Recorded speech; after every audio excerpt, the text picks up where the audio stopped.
It had been a half hour. I looked across the expanse of grass. People were coming in and out, but no Aleph. Taking a step away from the tree, I moved my body, trying to feel my toes and fingertips again, stretching my back and shoulders. A crack behind me made me gasp, my heart leaping in my chest. I turned, scanning the brush for an animal or, worse, a soldier.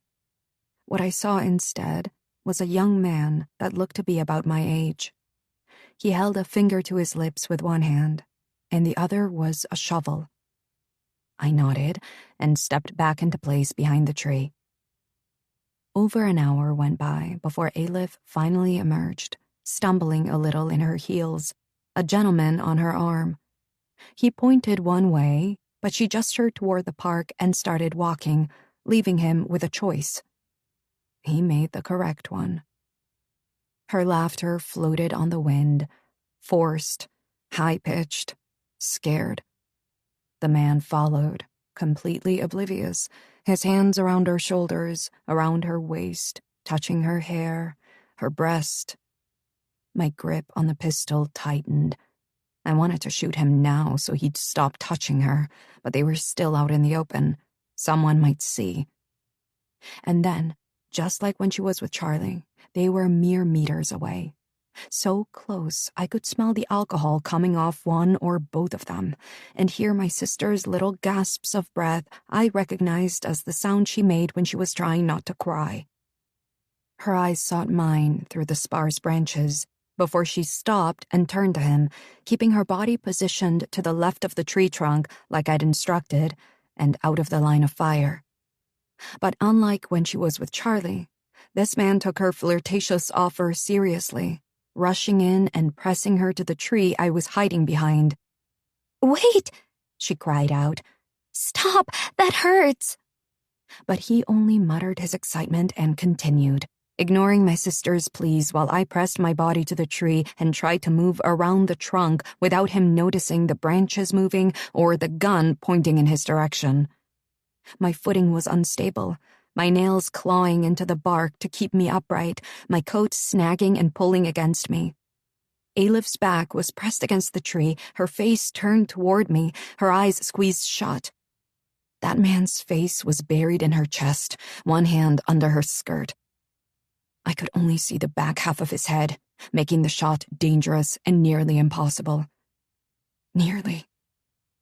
The discharging bang echoed through the trees, lingering in the bare branches before dissipating on the wind as the world went quiet again. "Lee, Richa," Aleph said, her voice scraping against my alias, verging on a wail. My hand shook as I lowered my arm, the pistol warm from being fired, my body vibrating from the kick, the fear, the adrenaline. On the other side of the tree, Aleph was pinned, the man slumped against her and sliding, taking her down with him. I shoved the gun in my pocket, pushed my way through the shrubbery, and shoved at the man's shoulder. He was heavier than I'd anticipated, and Aleph, crumpled against the tree like a blood-spattered rag doll, her chest rising and falling as she cried silently, was too distraught to help.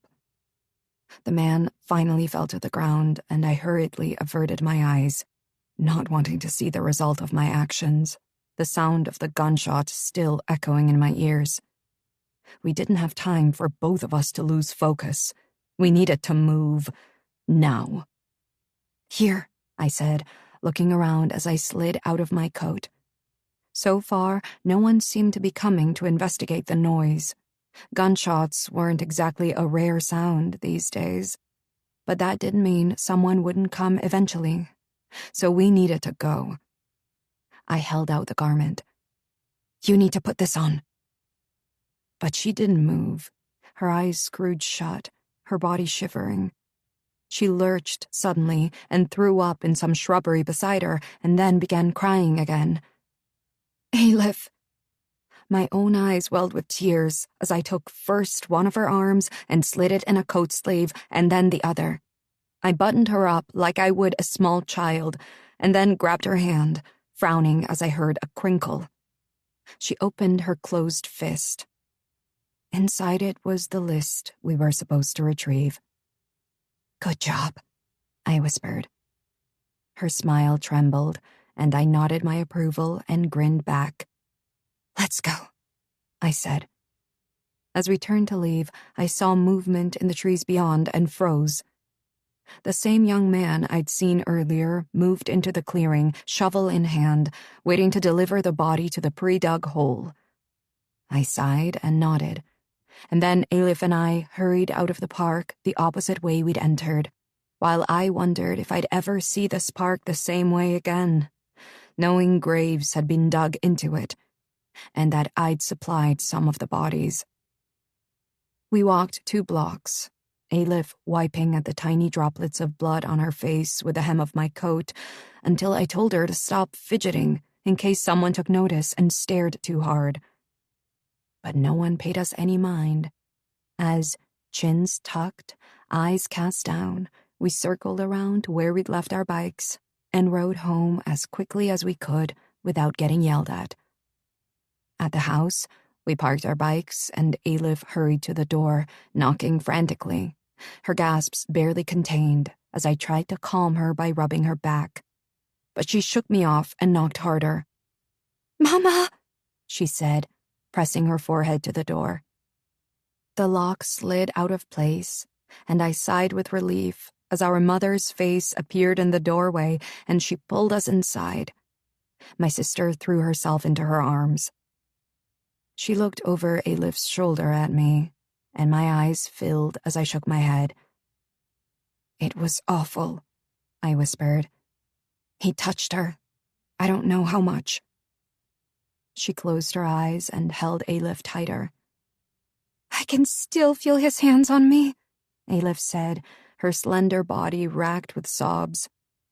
"I know, my love. Let's get you out of those clothes and cleaned up. You'll feel better after."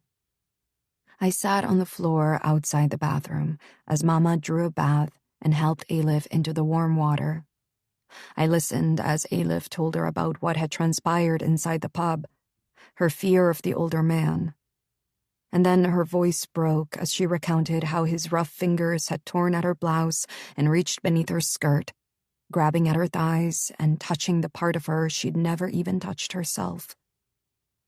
As her sobs echoed off the tiles, I pulled my knees to my chest, rested my forehead on them, and cried. For her, for me, and for the life I'd taken, regardless of what he'd done in the past, tonight, or planned for the future. He'd been alive, and I'd changed that. I'd altered his path, and possibly the life of his family, if he'd had one.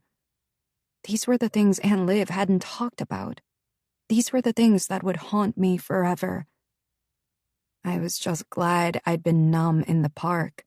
My detachment, probably the thing that saved us. Had I let myself feel the shock and guilt of taking a life there, we might not have left alive.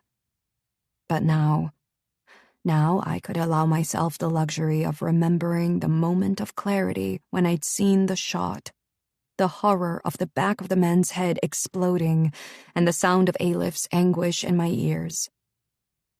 Mama found me still crying outside the bathroom when she and Aleph exited. "Oh, Lean," she whispered, falling to her knees and gathering me in her arms. "Why didn't you come in?" But I had no answer, at least none I wanted to share. The fact was, killing had been a lonely action, and my grief felt mired in solitude as a result. Only those who had done the same could possibly know the confusing feelings of triumph, sadness, and relief I felt. And neither my mother or sister could understand. And so there was no point in sharing. At least, not on this night. The evening passed as if I were watching it from behind a sheer curtain, the colors and sounds muted as Mother moved about the house bringing us food, asking if we were okay, and tucking us into our beds on the sofas. But as the hum of the sewing machine started up, I found I couldn't sleep, and after Mother turned out the light and climbed into her own bed, her breath slowing as she fell into unconsciousness, I wrapped my quilt around my shoulders and climbed the stairs to the second floor.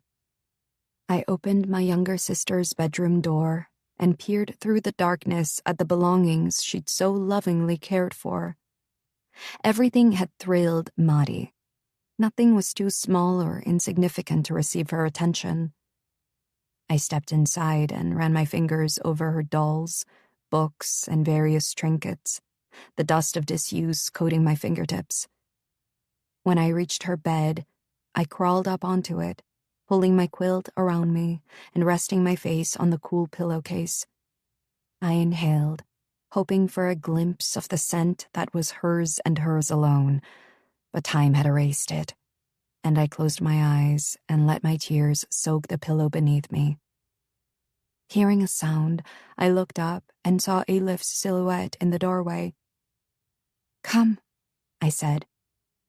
She climbed in beside me, her hand slipping into mine, and a moment later, just like our mother, her breath slowed as the day's awful events finally and mercifully wore her out.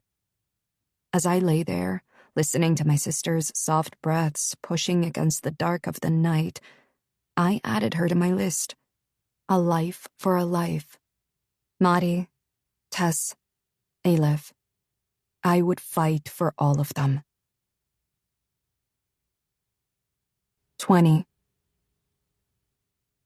After the first liquidation was done, we found ourselves pulled deeper into the world of resistance work. The real work, Annie called it. The dangerous tasks we'd trained for in the field and that dirty barn basement. Along with this real work came a new team member. Jan was young, brash, loud, and had a crude sense of humor. He was constantly pretending to stab himself with the daggers he'd pull from the wall and play with. It annoyed Henrik, but the rest of us found him to be a breath of fresh air. Even Alif, who normally preferred a quieter type of boy, laughed at his conduct. Annie took a real shine to him, though, which looked to be mutual by the way the two stared at one another when we were supposed to be packing dynamite sticks. Jan's first assignment was with Alif and me. I was nervous. Though I enjoyed his constant mirth, I wondered if his noisy antics in the basement of the barn would carry into our job, making a dangerous situation worse. But if Henrik and Aunt Liv trusted him enough to bring him in, I supposed I should as well. We were to set fire to a train car carrying supplies to the Germans. The information had come from one of Jan's contacts. "How will we know which car?" Alif asked him as we sat at the massive table in Henrik's barn. "It'll be marked," Jan said, packing a stick of dynamite. "By whom?" I asked, peering at the young man, who looked to me no different from an ill-behaved schoolboy with his ever-ready smirk and mussed hair. But Jan had a skill set suited to a soldier. "One of their own," he said. "A traitor, working for our side." "And how do we know we can trust him?" "Her," he said. "Because she's worked for us before." "And that automatically means she's trustworthy every time?" He stared at me as if determining what to say next. The thought that this double agent might betray him never seemed to have crossed his mind. "It's a good question," he said, and my eyes widened, surprised by his admission. I'd expected an argument. "I'll have a friend check in on her." "Thank you for considering the idea." "My family was from Rotterdam," he said, his voice low. "If my father had considered another idea, they might all still be alive." My hands, which had been winding twine around my bundle of dynamite, slowed and stopped. Jan looked up and met my eyes. "My father didn't think we should run when the attack began," he explained, his voice uncharacteristically quiet. "He thought we should wait it out. Surely they didn't mean to bomb us. Not the Dutch, for heaven's sake. When I questioned him, he accused me of scaring my younger siblings and sent me to my room, which was where my youngest sister came to tell me she agreed with me and wanted to leave. So we threw some clothes and the fruit she'd sneaked under her blouse out the window, climbed over the sill, and made a run for it. You can guess what happened to my family who stayed." He sighed and rubbed his eyes. "The guilt we felt after. Anyway, I left her up north with some family friends while I committed to doing this work. It's the only thing that makes me feel better about deserting my family." "But you didn't—" I started, but he held up a hand. "I should be dead with them." "But then your sister would be dead as well." "And that is the only thought that keeps me going. Well, that and my terrible jokes. Anything to try and make myself feel the tiniest bit better." I nodded, understanding now. Jan was just doing what the rest of us were doing, trying to survive in any way possible. After that day, I never found him loud or brash again. In those days, we moved in the shadows before the sun came up, and long after it had gone down, sneaking in and out of homes and buildings, passing information with a quick sleight of a hand as we passed in the street, stood in line for weekly rations, and received goods with a manual for incendiary devices tucked beneath our butter allotment. We became actors, disguising ourselves with a variety of props: glasses, hats, stuffing we pulled from the throw pillows in Mama's shop. And with each successful exchange, we were more confident, more daring, more willing to face the increasing danger. In February, Aleph and I received orders for another liquidation, our second in as many months. Given what we'd found could be a precarious situation when it came to actually pulling the trigger, it was decided that until there was plausible reason to switch, Aleph would always be the lure and I would always be the shooter. The decision had been made during a rare Sunday dinner with Aunt Liv. "You're sure?" she asked me as we were changing into our night clothes in our bedroom.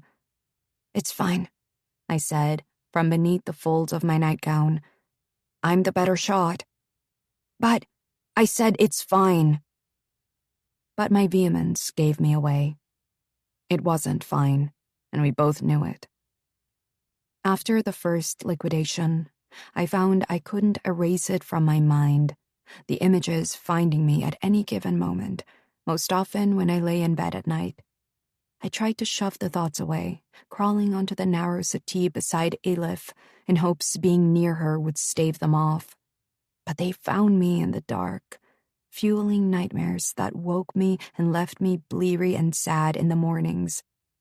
Gunshots yanked me from sleep, leaving me to stare into the inky blackness of the house, imagining dead eyes staring at me from the corners.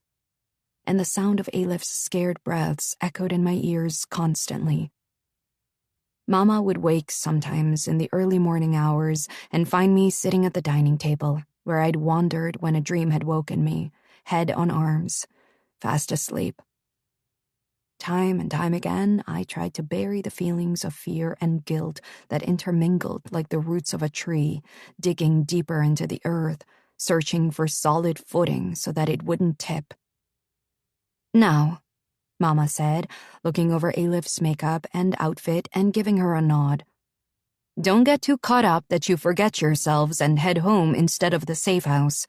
It will be too dark to make it here safely, and you don't want to get caught dressed like that." "We know, Mama," Aleph said, giving her a kiss on the cheek. She wasn't happy we wouldn't be coming home after the job, and she wasn't alone.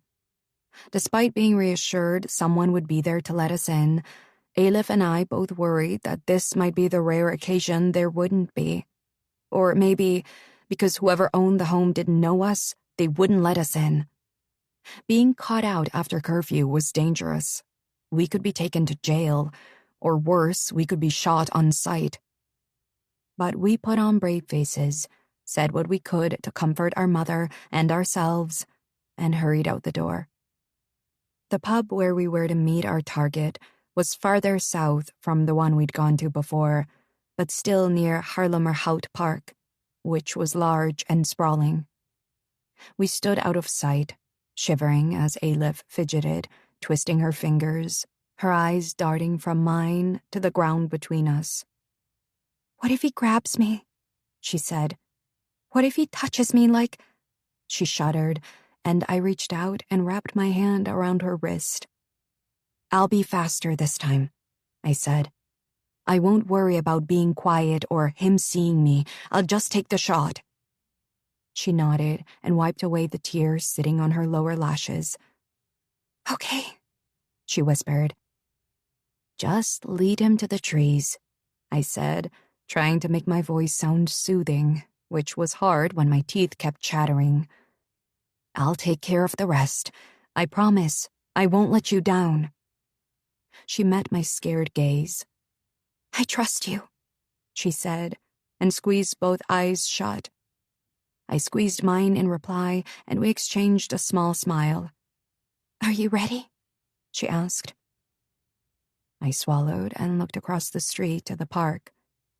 I could suddenly feel the weight of the gun in my pocket, and the strap holding my dagger to my thigh felt tighter. But I nodded regardless. This was what I'd signed on for. I removed my hand, and she was gone, hurrying around the corner on silent feet, and the whisper of her coat dragging across the bricks of the building we stood beside. I peeked around the wall and watched as she disappeared inside the door of the pub. A minute later, I crossed the street. It was colder outside than it had been the last time we'd done this. It wasn't easy to stay silent and still when you were scared, filled with a strange sort of excitement, while the cold wind licked at any bit of skin not covered by clothing. I took my post, removed my pistol from my pocket, checked the magazine, and counted the bullets, even though I'd checked right before leaving the house, and leaned against the large tree I hid behind. The wind kicked up, and I crouched down, tucking my chin into my scarf and wrapping my arms around my torso, eyes locked on the door of the pub, the second hand of my watch ticking beneath the cuff of my coat. The crack of a branch nearby startled me, and I nearly fell as I twisted around, searching through the branches of the shrubs hiding me. 2 men in uniform wandered by, their steps slow, as if they had nowhere to be and nothing to do but be in this park at this moment.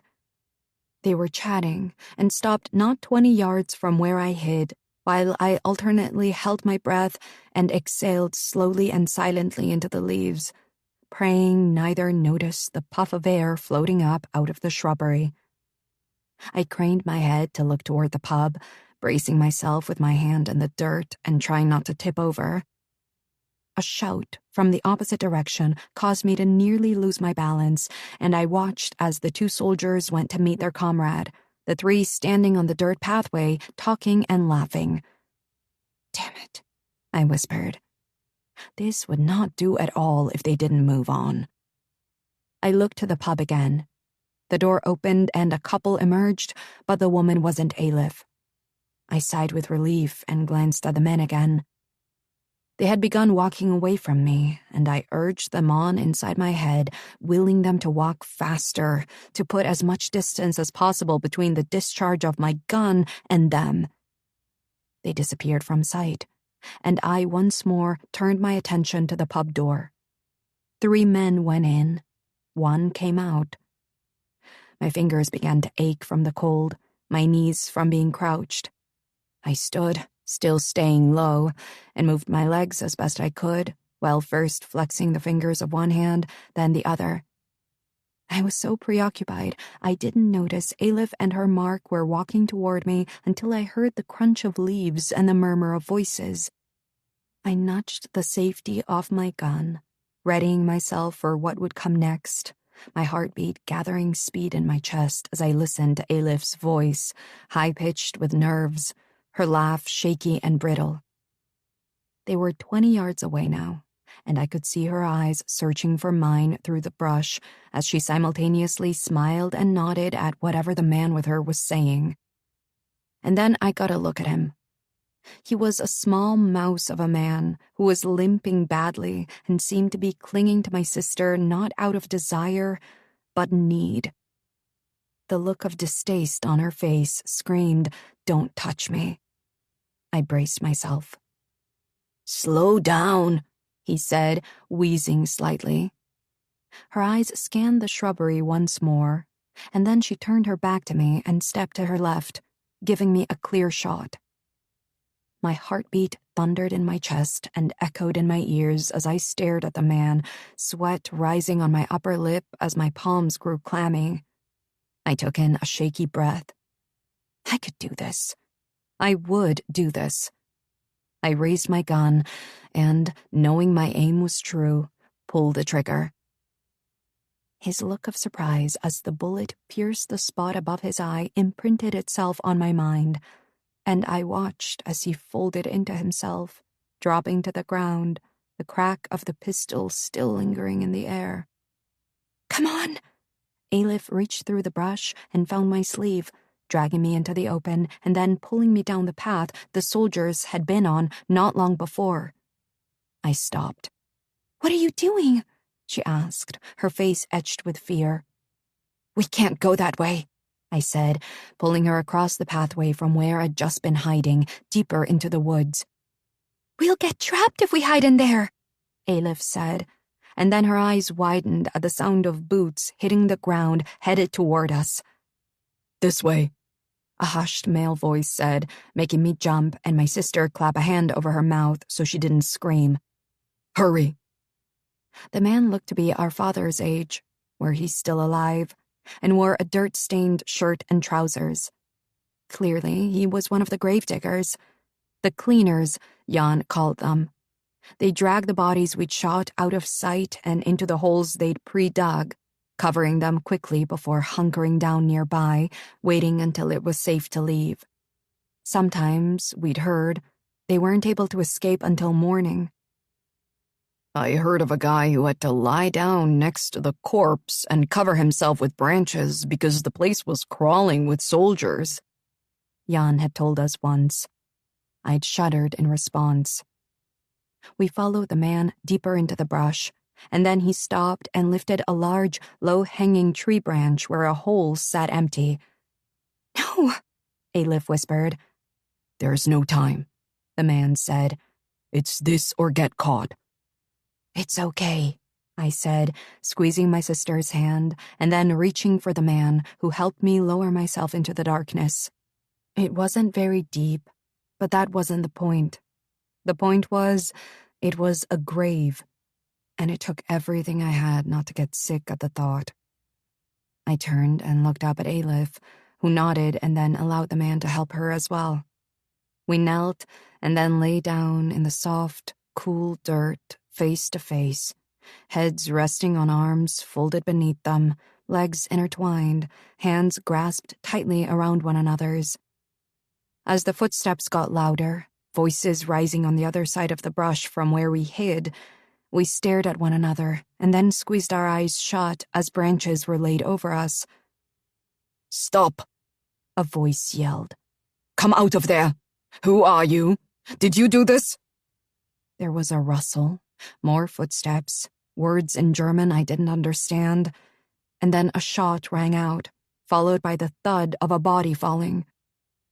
I stared through the dark at Aleph, her eyes only centimeters from mine. I could feel her trembling as she pulled our intertwined fingers to her and pressed them against her lips as she whimpered quietly. We jumped as footsteps shook the ground nearby. "Any ID on him?" a man asked. "Nothing. What do we do with him?" "Leave him. We'll report it, and someone else can clean up the mess."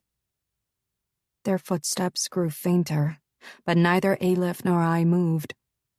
Without saying a word, we pulled ourselves even closer to one another, listening for footsteps and voices as the wind whispered through the trees, ruffling the foliage above us.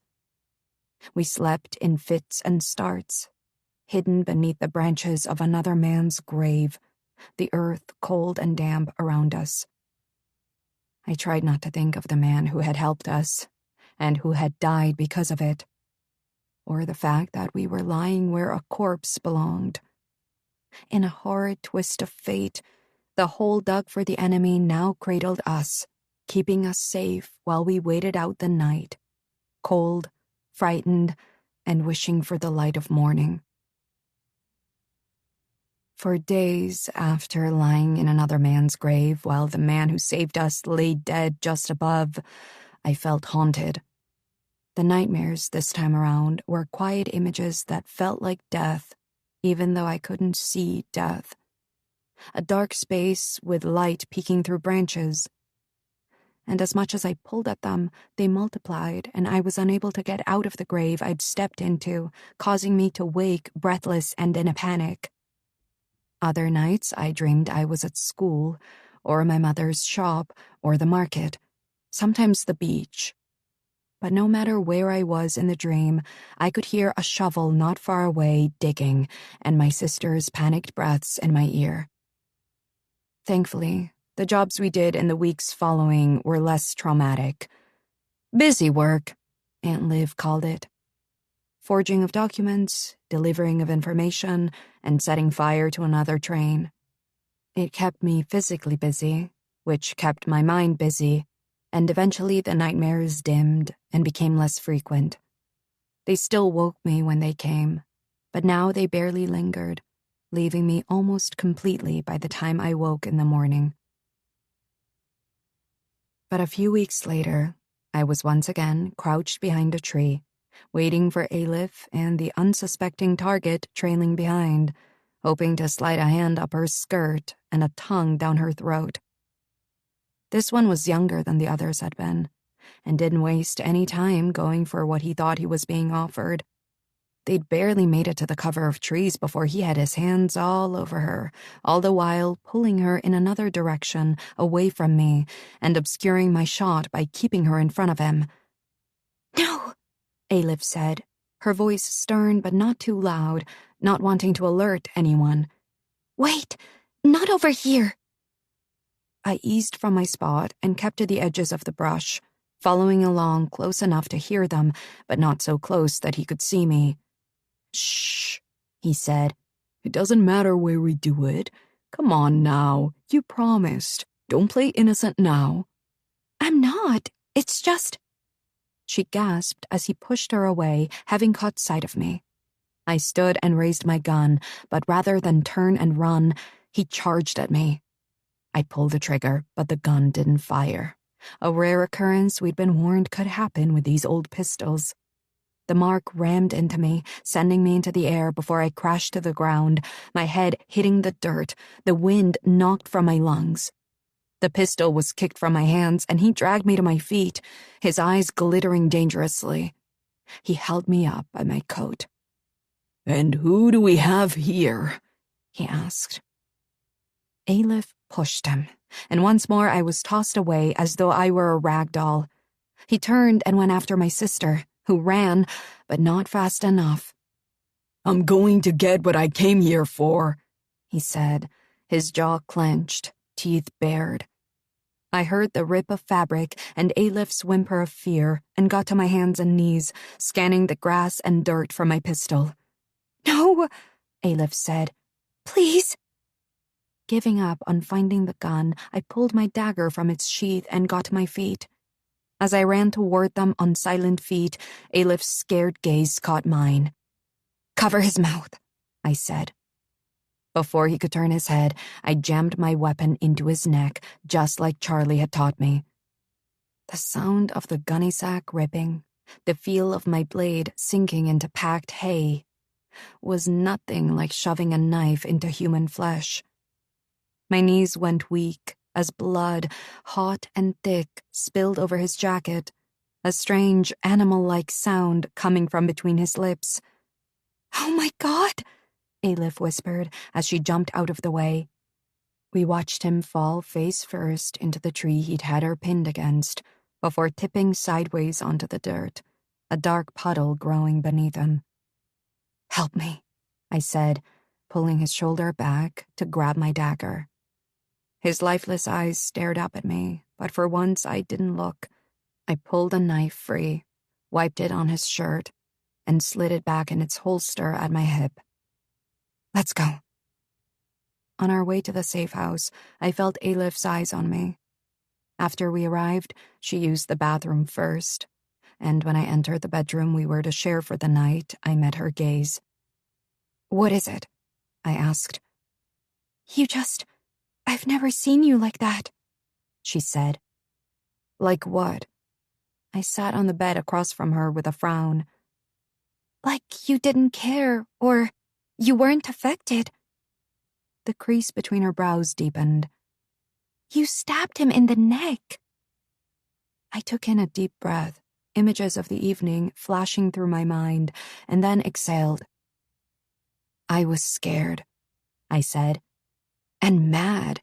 He hurt me, and he was going to hurt you. I couldn't find my pistol, so I grabbed the dagger and... I shrugged, unsure what to say next. It was terrifying, she whispered. You were terrifying. I had to stop him, so I did. Reluctantly, she nodded, not meeting my eyes. Then she lay down in the bed and turned her back to me. No nightmares haunted me that night. No lingering feelings of guilt making me question my actions. There was only a single, decisive thought. I was meant for this. 21. In early March, Ailif and I volunteered for another sort of job. The extraction of a pilot who had escaped his damaged plane as it hurtled toward the ground and had been hiding out in a town not too far from ours. Reports from those harboring him weren't good. The town was crawling with soldiers due to displacing many of the citizens to nearby cities and taking up residence, making getting the man out impossible so far. There had been several attempts and 2 close calls. They move him constantly, Jan told us during a quick briefing the day before we were to go. He had been part of one of the failed previous missions. You will have many eyes on you, so it is imperative you have your story straight for why you are there, in case you are stopped, and you most likely will be. I looked to Ailif across the table of the safe house we'd met up at, and we exchanged a glance. She raised her eyebrows, asking a silent question. After all we'd done already, I had no doubt we could manage the job. I nodded. The morning of the mission, I woke early and slid from my bed on the sofa. The hardwood was like ice beneath my feet, the fire Mama had made the night before long gone out. My breath lingered like a cloud in front of my face before dissipating as I hurried from one rug to the next, much like Ailif and I used to when we were girls, pretending they were islands and the floor in between was shark-infested waters. Maddie, at 2, toddling around us laughing, thinking we were hysterical. How I longed to go back to those days. The contrast to these ones was stark.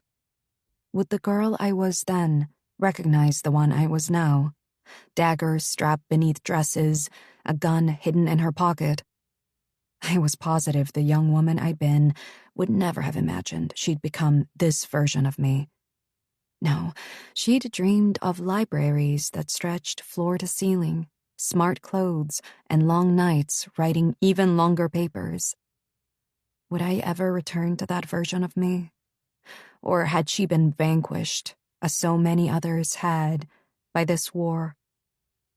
I rubbed the soles of my feet into the worn fibers and curled my toes, waiting until they warmed some before scurrying to the next rug and my house shoes, which I'd kicked off on the other side of the room from where I slept. In the kitchen, I put on the kettle and lit the burner, holding my hands up to the flame and urging the water to boil. We had an early day, and I hadn't been able to sleep in anticipation. I rationed out my daily allotment of tea, which was less than it had been last week, and continued to wait. Good morning, Ailif said, rubbing her eyes as she entered the kitchen. How'd you sleep?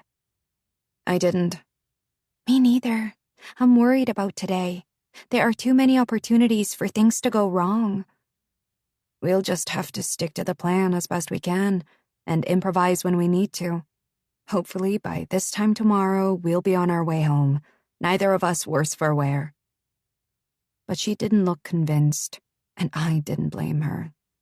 This mission felt 10 times more dangerous than luring men into the woods to kill them.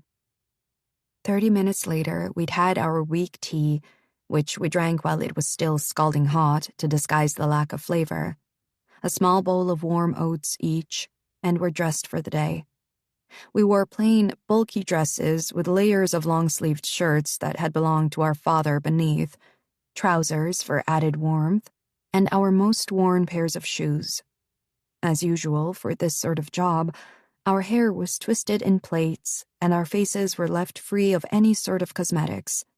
The entire effect made us look at least 3 years younger than we were, which was the point.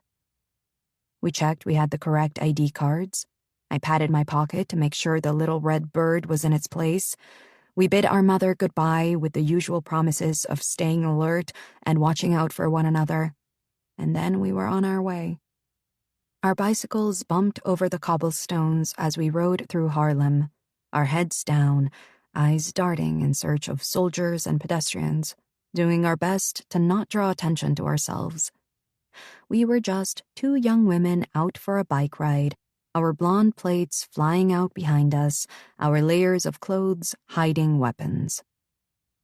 It broke my heart to see how bleak the city looked, how barren. The already quiet town was so devoid of its usual sounds, I nearly fell off my bike when I heard the sound of a trash bin being rolled down the sidewalk. I'd just recovered, tightening my hands on the grips of my handlebars, when an older man in uniform stepped out in front of us. "Stop," he said. "Guten Morgen, sir," Alif said, a tremor in her voice. "Where are you two off to this morning?" His pale gaze shifted from Alif to me as he seemed to take in every detail about us. "We're off to visit a friend." "At this early hour?" "We don't have much else to do," I said, trying to keep the pointed tone out of my voice. He peered at me and then stepped to the side with a sharp nod. "Enjoy your visit, ladies," he said. As we pedaled away, Alif gave me a look. "What?" I asked. "You have to watch your tone." It was not the first time I'd heard that in the past couple of weeks, and not just from her. We'd done a small job with Annie a few days before, and she'd raised her eyebrows at me when I'd practically snapped at a soldier she was flirting with as a distraction, while Alif swiped a list of storage facilities for weapons off a clipboard at a building the resistance was watching. "Excuse my friend," she'd said to the young man who had turned irritated eyes on me. "She hasn't had much to eat today. You know how it is." When we were a safe distance away, she gave me a look. "Are you trying to get us in trouble?" she asked. I apologized and said of course not, but the truth was, I wasn't sure why I'd reacted the way I had. After the last liquidation, where I'd been knocked down and Alif nearly killed, something had changed in me. A fury I was having a hard time containing, the flame burning low and fierce deep in my belly. I knew if I wasn't careful, I could end up getting myself and whoever was with me in trouble. As we rode out of downtown and the homes got farther apart, I was able to breathe easier. We passed farms and a field that in the spring was filled with the bright, happy tulips the Dutch were so famous for, but now was just a long stretch of dark brown soil. I smiled, imagining it filled with color in just a few months. We arrived in the small area of Illahum and exchanged a nervous look as we noted the many men in uniform milling about the streets. "They're everywhere," Alif said. "That must be why they're having such a hard time moving him," I said, looking up and down the street. "Well, let's get to him, and then we'll figure out what to do from there." We were to enter a small corner bookshop and ask to use the telephone. The owner was a member of the resistance, and after looking us over, showed us where to find it. Alif dialed a number and waited. "Hi," she said. "Do you have a room available for the night?" "No," I could hear a voice say. "Call back another time." "Thank you," she said, and hung up. "Let's go." That was the code for all safe houses. They were to say no if it was safe, and yes, come on over if they were compromised. That way, if a soldier had a gun to their head, it would sound like they were doing what they'd been asked.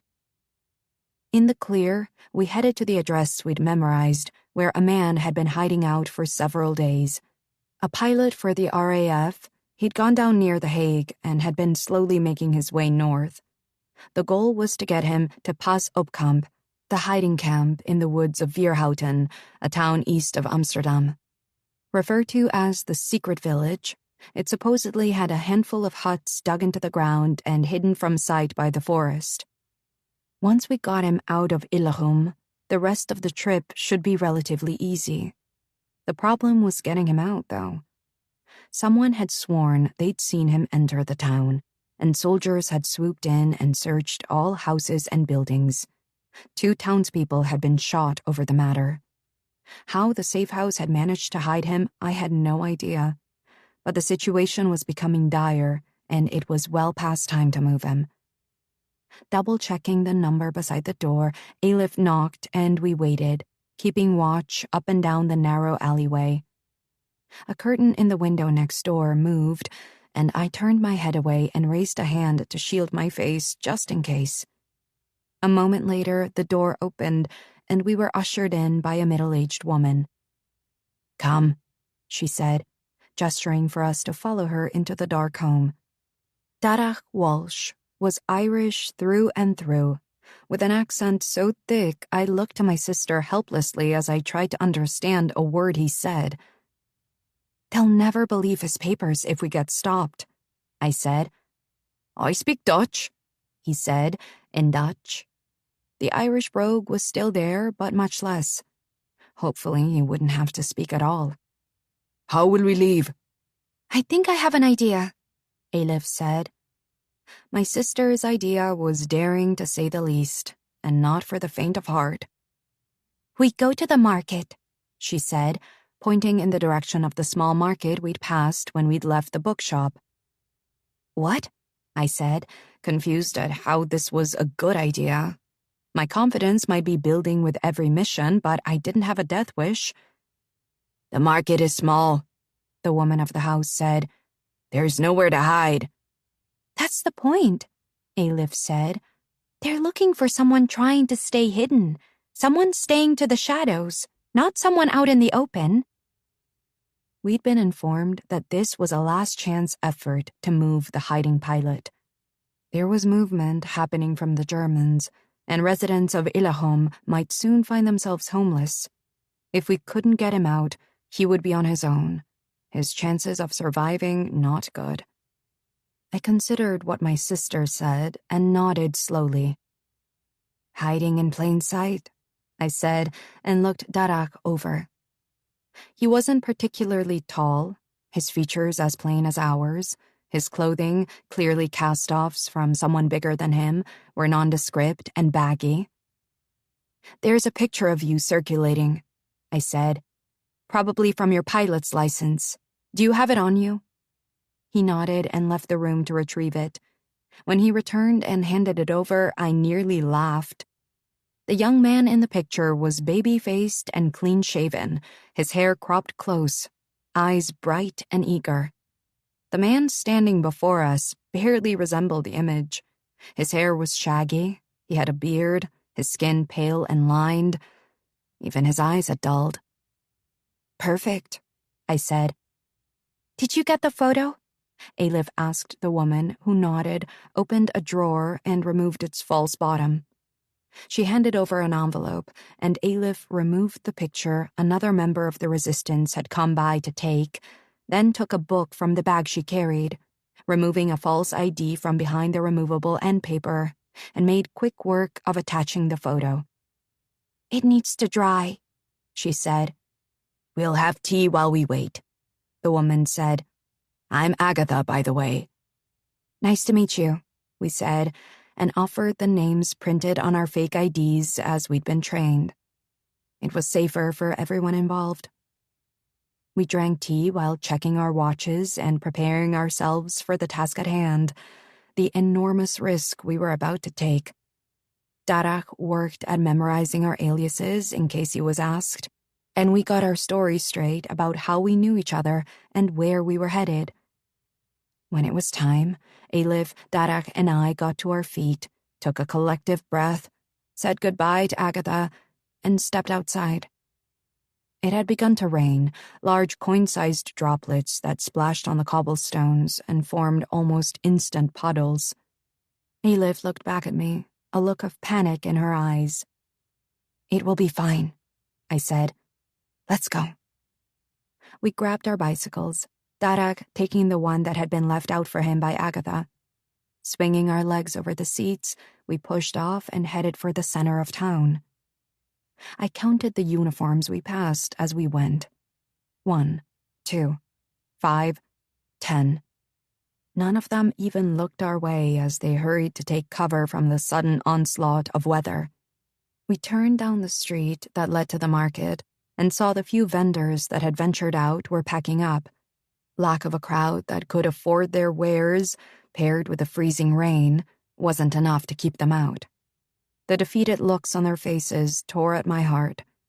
How I wished I had the time to stop and a few spare guilders to buy something. Elif looked over her shoulder past Darak, who rode between us, to me. She slowed. "What do we do?" she asked. I looked ahead of us. 3 soldiers stood beneath the awning of a shop with wood covering its windows. "We keep going," I said. We rode past the 3 soldiers. One looked up and away, uninterested in the 3 poorly dressed citizens riding bikes like fools in the rain. We passed the next street, where, again, the men in uniform seemed less concerned with who was out and about than the amount of rain that was now coming down, little rivers of water bumping and zigzagging through the cobblestones. My heart, already hammering in my chest, picked up speed as the end of the town came into view. We were almost into farm country. 50 meters to go and we'd be— "Stop!" 2 soldiers came running into the street from a nearby doorway. I hit my brakes and felt the tires of my bike slide from underneath me, the handlebars slipping from my grasp as I went airborne before coming down with a bone-rattling thud, the cobblestones digging into my thigh and hip, a distinct snap reverberating through the hand I'd tried to brace myself on, my little finger bent beneath it, taking the brunt of the fall. I sat in a wet heap on the ground, my tears mixing with the rain, the 2 uniformed men staring down at me. "Chicha!" Darak shouted my fake name as he dropped his bike and hurried to my side. "Are you okay?" I nodded, taking stock of the tear in my trousers and dirt caked along the seam. I didn't even want to look at my hand, afraid of what I'd see. "Is she okay?" one of the soldiers asked, his voice gruff. "I think I broke a finger," I said, lifting the injured hand. Sure enough, my finger had already turned a spectacular shade of purplish blue and was swelling. "Oh no," Elif said, kneeling beside me. "That looks bad," the other soldier said, bending to get a closer look. "Why don't you come with me?" I bristled, taking in his little blonde mustache and pocked skin. My eyes darted to my sister. "I'm just going to wrap it," he said. "Won't take but a minute, and then the 3 of you can be on your way." None of the snappy retorts made their way to my lips now. In fact, all the confidence I'd gained in the past few months left my body as the 3 of us followed the 2 soldiers, looking nervously at one another as we went. We were so close. We just had to be smart, and hopefully we'd be on our way again shortly. "Sit here," the mustached soldier said to me, patting a seat. We were in what had been a restaurant, but looked to have been turned into an office space by the rearranged tables cluttered with pencils and paper and the boxes stacked against the far wall, each one labeled with words in German I couldn't read. I sat where I was told, while Elif and Dara cowered by the door. I wanted to wave them off, tell them to go. I'd catch up.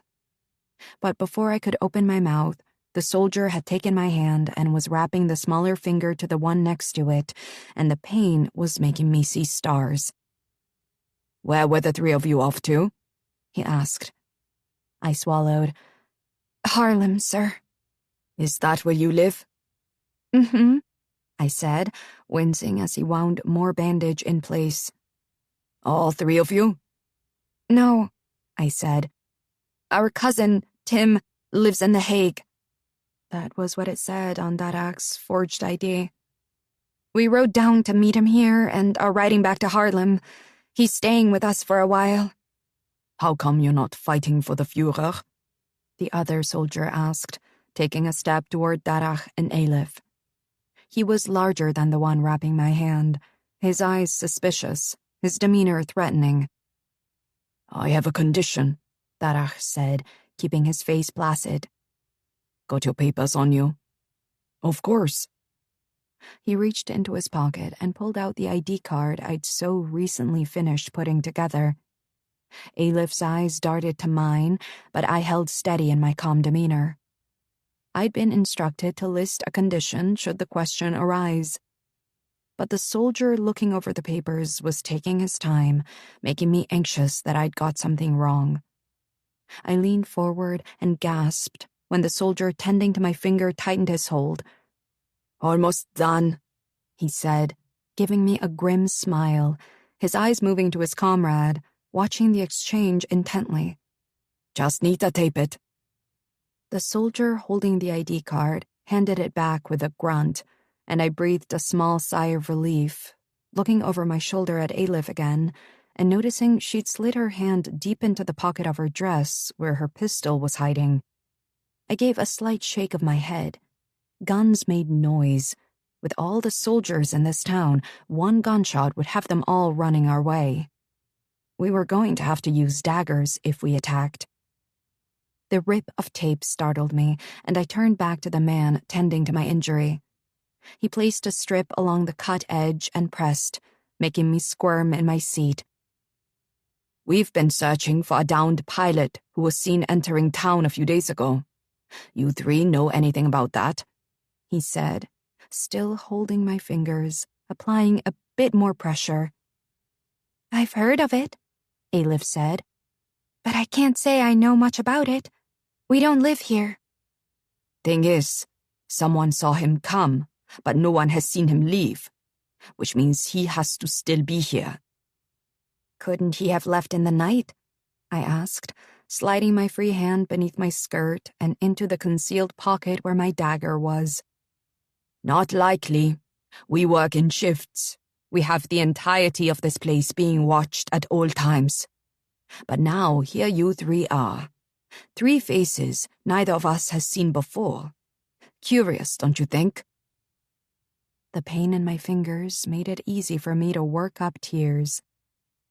"I don't know anything about a pilot," I said. "I swear it, sir. We're only here for our cousin.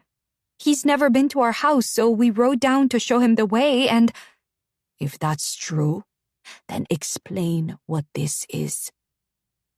Dread filled me as I turned to see the other soldier holding what looked to be a handkerchief.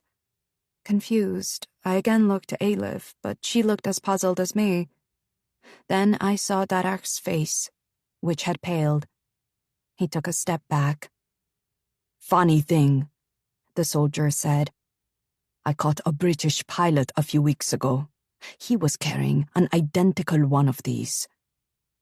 He held it up so we could all see the map printed on a delicate material that looked like it might be silk. "These are escape routes." He traced his finger over several green lines before turning to Darak. "This fell out of your pocket when you bent to help your— what did you say you were? Cousins?" "Girls, run!" Darak said, rushing the bigger of the two men before he could pull his weapon. I was yanked across the table by my injured fingers, but I was ready. My free arm arced around, and I jammed the blade of my dagger into the soldier's neck. His eyes widened, his grip on me instantly released as he stumbled backward, trying to remove the blade as he went crashing to the floor. "Aelif!" I shouted, forgetting her alias. She ran to where Darach was wrestling with the larger man. "Shoot him," Darach said as a fist landed on his jaw. He fell with a groan as the soldier turned toward my sister. "Aren't you a sly one, coming here dressed like an innocent lass?" He took a step closer. "He said shoot. You gonna shoot? Where's your gun, little one?" Aelif's eyes darted to mine. I could see she hadn't pulled a weapon. If he ran at her, she'd have no chance to defend herself. He was nearly twice her size. He glanced at me and smirked, missing the look my sister gave me, and her double wink. "Go ahead," he said. "I can see you want to get your weapon. I'll be done with your friend by the time you pull it from Carl's neck." I looked at Aelif again, but she was watching the soldier in front of her, her eyes scanning. I didn't understand at first, and then looked down at her empty hands again, noticing her middle finger bent toward her palm, the silver tip of her dagger resting on its tip, the hilt hidden up her sleeve. A rush of energy filled my chest as the soldier turned and lunged at her. I watched the dagger slide past her palm, her fingers wrapping around the hilt. In the blink of an eye, she swung her arm upward before all but disappearing from sight as the man engulfed her and the two of them fell to the floor. My heart racing, I ran around the table and jumped over the body of the soldier I'd stabbed. Ignoring his lifeless eyes staring at the ceiling, I yanked my dagger from his neck and hurried to help my sister. When I saw her small form squirming, trying to get out from beneath her attacker, the relief caused my eyes to sting with tears. I stepped toward her, careful to stay clear of the growing puddle of blood, and pulled on his arm just enough for Aelif to wriggle out from beneath him. "My dagger," she said, staring down at the man whose life she'd just taken, his blood staining the sleeve of her coat. "Leave it," I said, grabbing her and holding her close for a moment, our chests heaving against one another in relief. Darach had gotten to his feet and was rubbing his jaw. "I'm so sorry," he said, looking around, an incredulous look on his face. "But well done." "We should go," Aelif said, peeling her coat off and shoving it behind a stack of boxes. "Before they notice our bicycles outside and come looking for these two." Peeking out the door, we made sure no one was headed our way before quickly exiting the building, closing the door, and riding out of Illachum. We had just reached the outskirts of town when Aelif shouted at me to slow down. I hit the brakes too hard, jolting my bicycle to a stop and launching myself once more from the seat into the handlebars. My breath caught and tears flooded my eyes as I inhaled in pain. "Are you okay?" Aelif asked, stopping next to me. I wasn't. My hands were clenched around the grips, my injured finger throbbing, my breathing shallow, body shaking, and my hips hurt from slamming into the metal frame. The scene in the building we just left had been too close. The sight of Aelif disappearing beneath that man too frightening to bear. For several seconds I'd thought she was dead.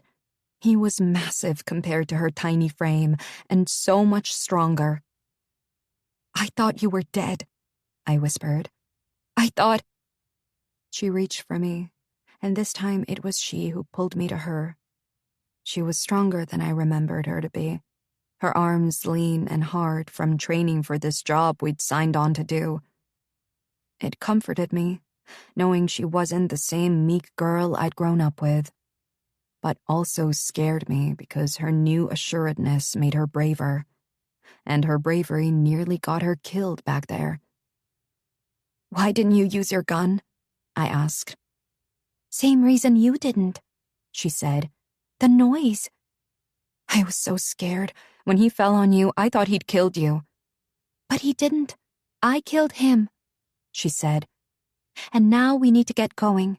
If those men have been found, they'll be looking for us. There's no time for dawdling." 40 minutes later, Haarlem came into view. At the familiar sight of my city, my back, the muscles bunched from the stress of expecting to get stopped with every push of the pedal, began to relax, shoulders sagging, legs slowing, my entire body inhaling long and slow. We'd made it. But as we rode through the streets, I couldn't help but notice the town looked different somehow, as if in our brief absence it had shrunk. It had once been my entire world, but now it seemed smaller, delicate, precious. And I was different too. I wondered if it even recognized me anymore, its daughter, no longer as delicate or as precious as it, but wary, steeled, and dangerous. I glanced at Alif. She looked, as I assumed I did, a little worse for wear and slightly shaken, but alive and mostly intact. She gave me a wistful smile. Home. If only we could stay. "Is this it?" Darak called from behind us, and we nodded. Our instructions were to get him on a train to Amsterdam and then to Vierhouten, where he would stay until it was safe to move him again. We sat in our seats, exhausted, barely able to talk, but unworried about his being hunted. The soldiers on this train were looking for Jews masquerading as something else, not downed pilots they knew nothing about. So when they asked for our registrations, we barely blinked an eye as we handed them over. Originally, once we'd delivered Darak to his final destination, we were to turn around and head back to Amsterdam for the night. But by the time we arrived, it was too near curfew. "It's fine," said Barand, the man who ran the hidden camp. "We happen to have a few empty beds at the moment. Why don't we get you all something to eat, and then we'll show you where you can sleep."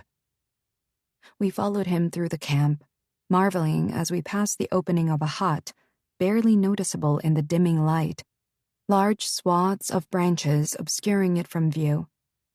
He led us down into a third that was clearly the dining hut, and served us 3 bowls of stew made of mainly cabbage and carrots, weak cups of tea, and a small heel of bread each. "What happened to your hand?" he asked.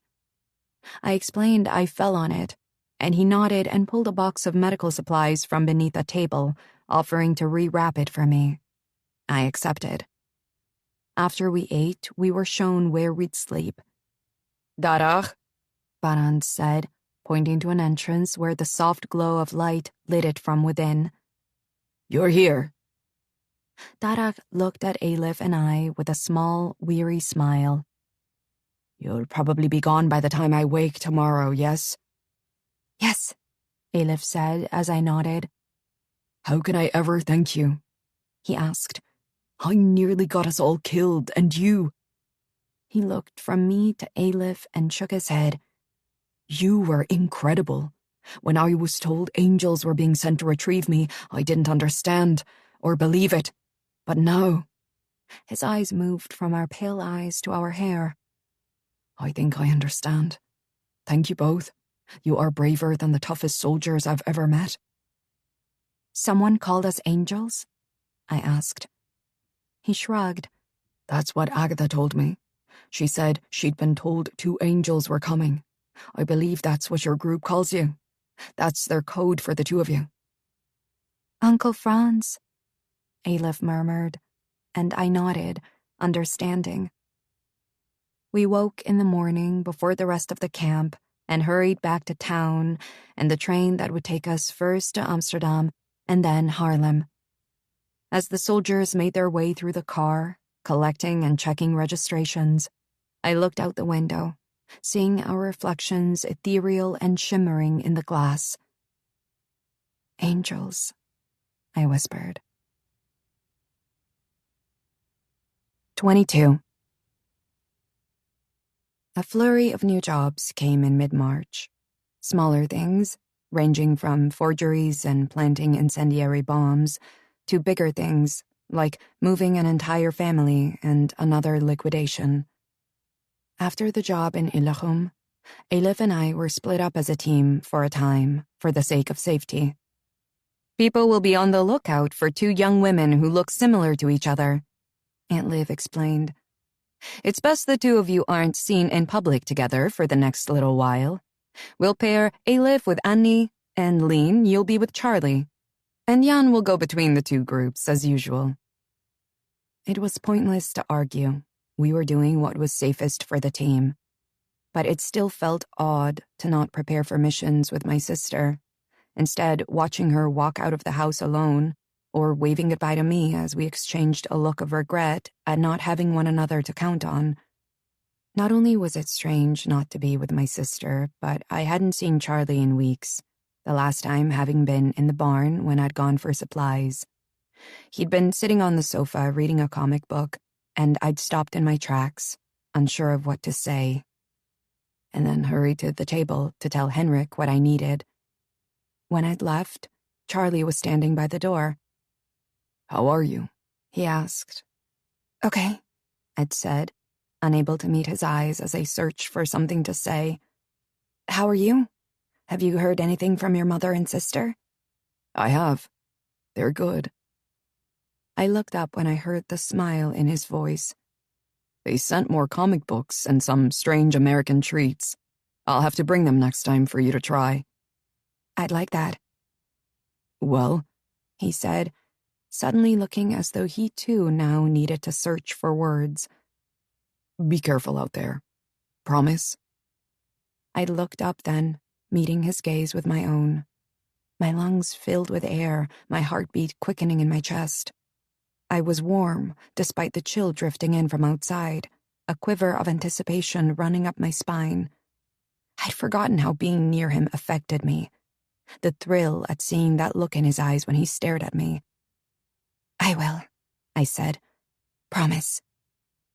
When we met for the first assignment we'd be doing together, a job throwing firebombs into a building containing weaponry, there had been a bit of awkwardness as we greeted one another and discussed the details of our plan. At the safe house after, we'd bid one another good night and wandered off to our separate rooms. In the morning, I'd awoken before him and hurried out of the house as quietly as I could. That day, 5 innocent men were executed in retaliation of the fire Charlie and I had set. My belief in the cause never wavered. I was always eager to be sent on a job, but the loss of innocent life because of something I'd done was brutal and hard to reconcile. Unfortunately, it's part of the job. Aunt Liv's voice had been grave when she spoke to us during a rare Friday evening dinner at her home a couple months earlier. To make a difference, lives have to be sacrificed, sometimes even our own. She'd sighed and given us a sad smile. "Try to do as I do and compartmentalize it. Tuck it away.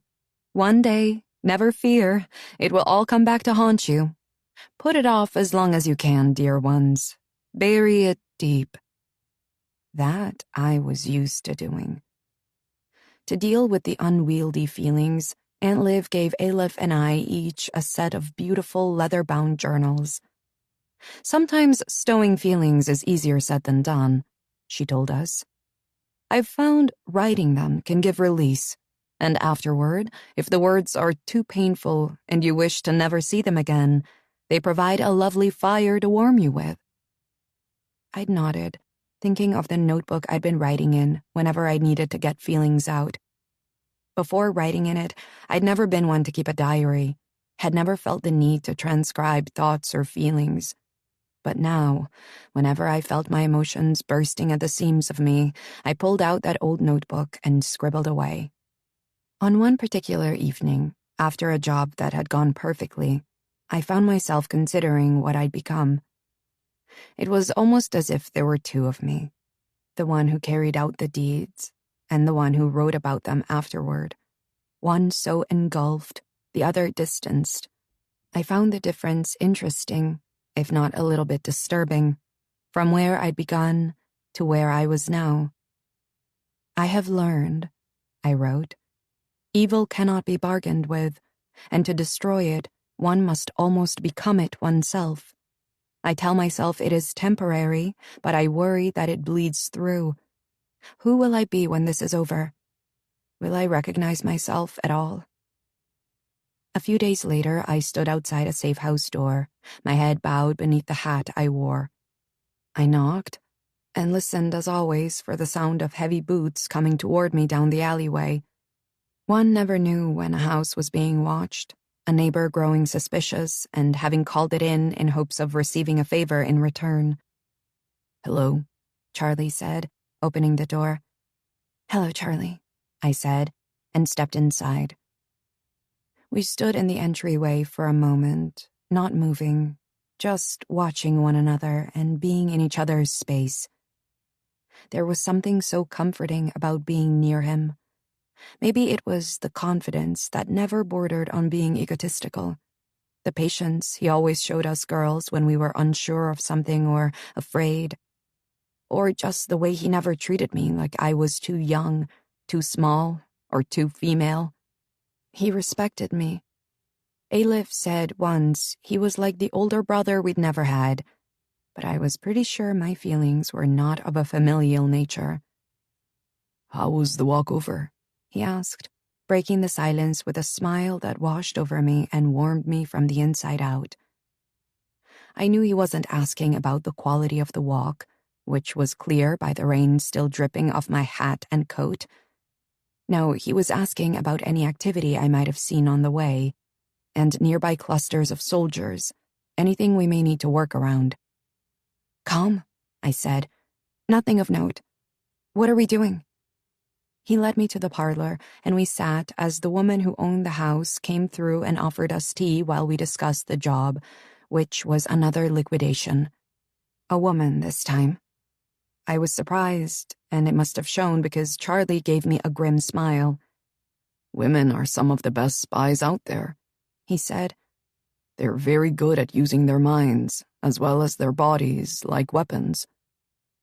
His cheeks reddened slightly, reminding me of how he'd sometimes get flustered when we used to train and our hands would accidentally brush. "Where do we find her?" "There's to be a meeting in the park, very brief. She's delivering information she stole from her husband, who has connections to the RAF. "Who's she meeting?" "Her lover.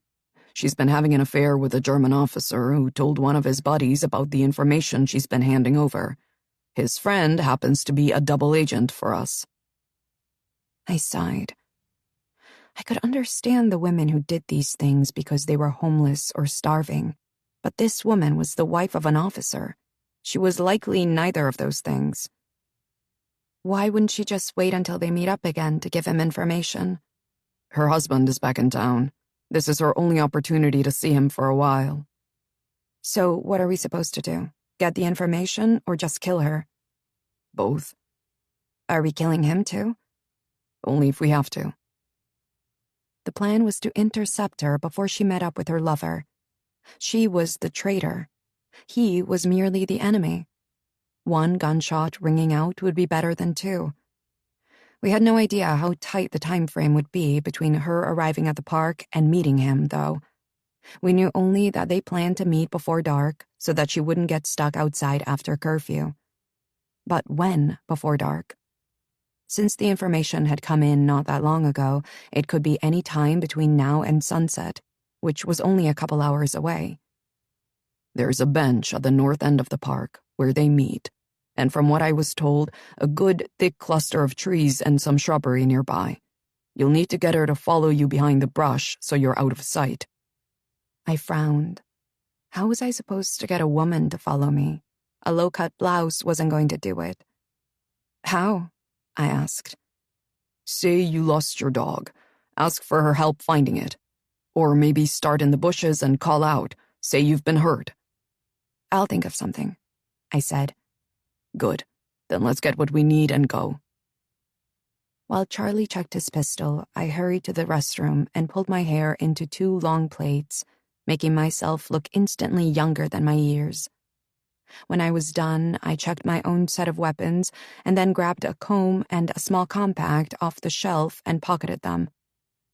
Thankfully, the rain had subsided, leaving us with rivulets streaming through the streets and puddles on the sidewalks, the smell of damp stone and moss heavy in our noses. At the end of the street, we split up, him taking the longer way around, me walking to the north end of the park, staying on the outskirts while keeping an eye out for the bench with the woman.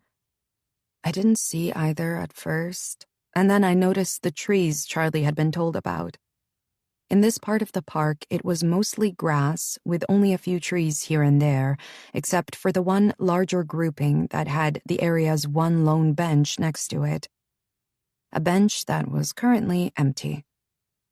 Keeping myself obscured in the little alleyway behind a clothing store long since boarded up, I looked up and down the street, watching for a woman by herself. I checked my watch. It was nearly 4.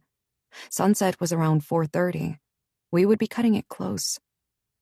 I glanced around again, and then suddenly there she was, stepping out from behind a tree as if she'd been hiding inside it. She wore a deep red scarf over her pale hair and looked around as she quickly made her way to the bench and sat at its edge as if prepared to leave at a moment's notice. I rubbed my eyes hard, removed the comb I'd taken from the bathroom from my pocket, and pushed off the wall, heading toward her in a sprint. She looked up at the sound of my footsteps, clutching her handbag, eyes wide with terror. I stopped, tripping over my own feet at the sight of her face. She reminded me so much of Tess, with her freckles and wide eyes, the same bow to her upper lip. She could have been her older sister or maybe an aunt. I forgot myself, forgot why I was there as I stared at her. "Can I help you?" she asked, her eyes darting around the park. I blinked, remembering why I was there, and shoved thoughts of my friend from my mind. This woman was not her. She was no relation of hers. She was, in fact, a traitor who would most definitely give up my friend's name if it meant she could get something out of it. "Did you see him?" I asked, faking a sob and looking around frantically, pretending to search the area, my heart still racing at the physical similarities the woman had to my friend.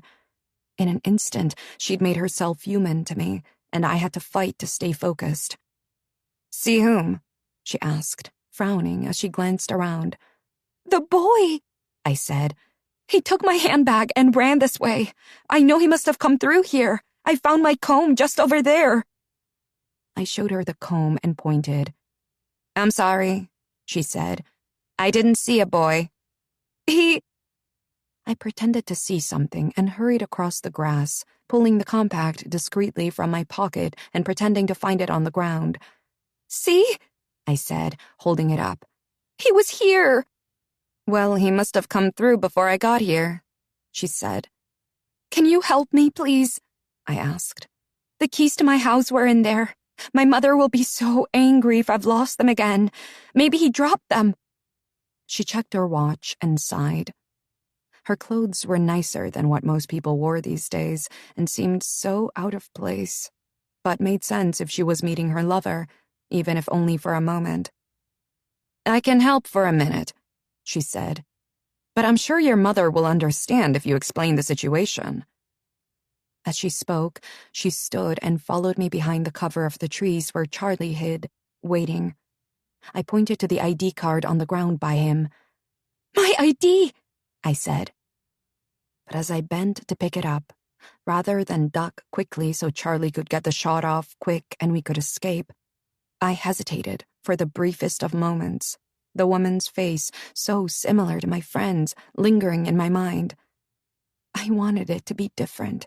I wanted her to confess, so that this time the night didn't have to end in someone losing their life. I wanted to not have blood on my hands.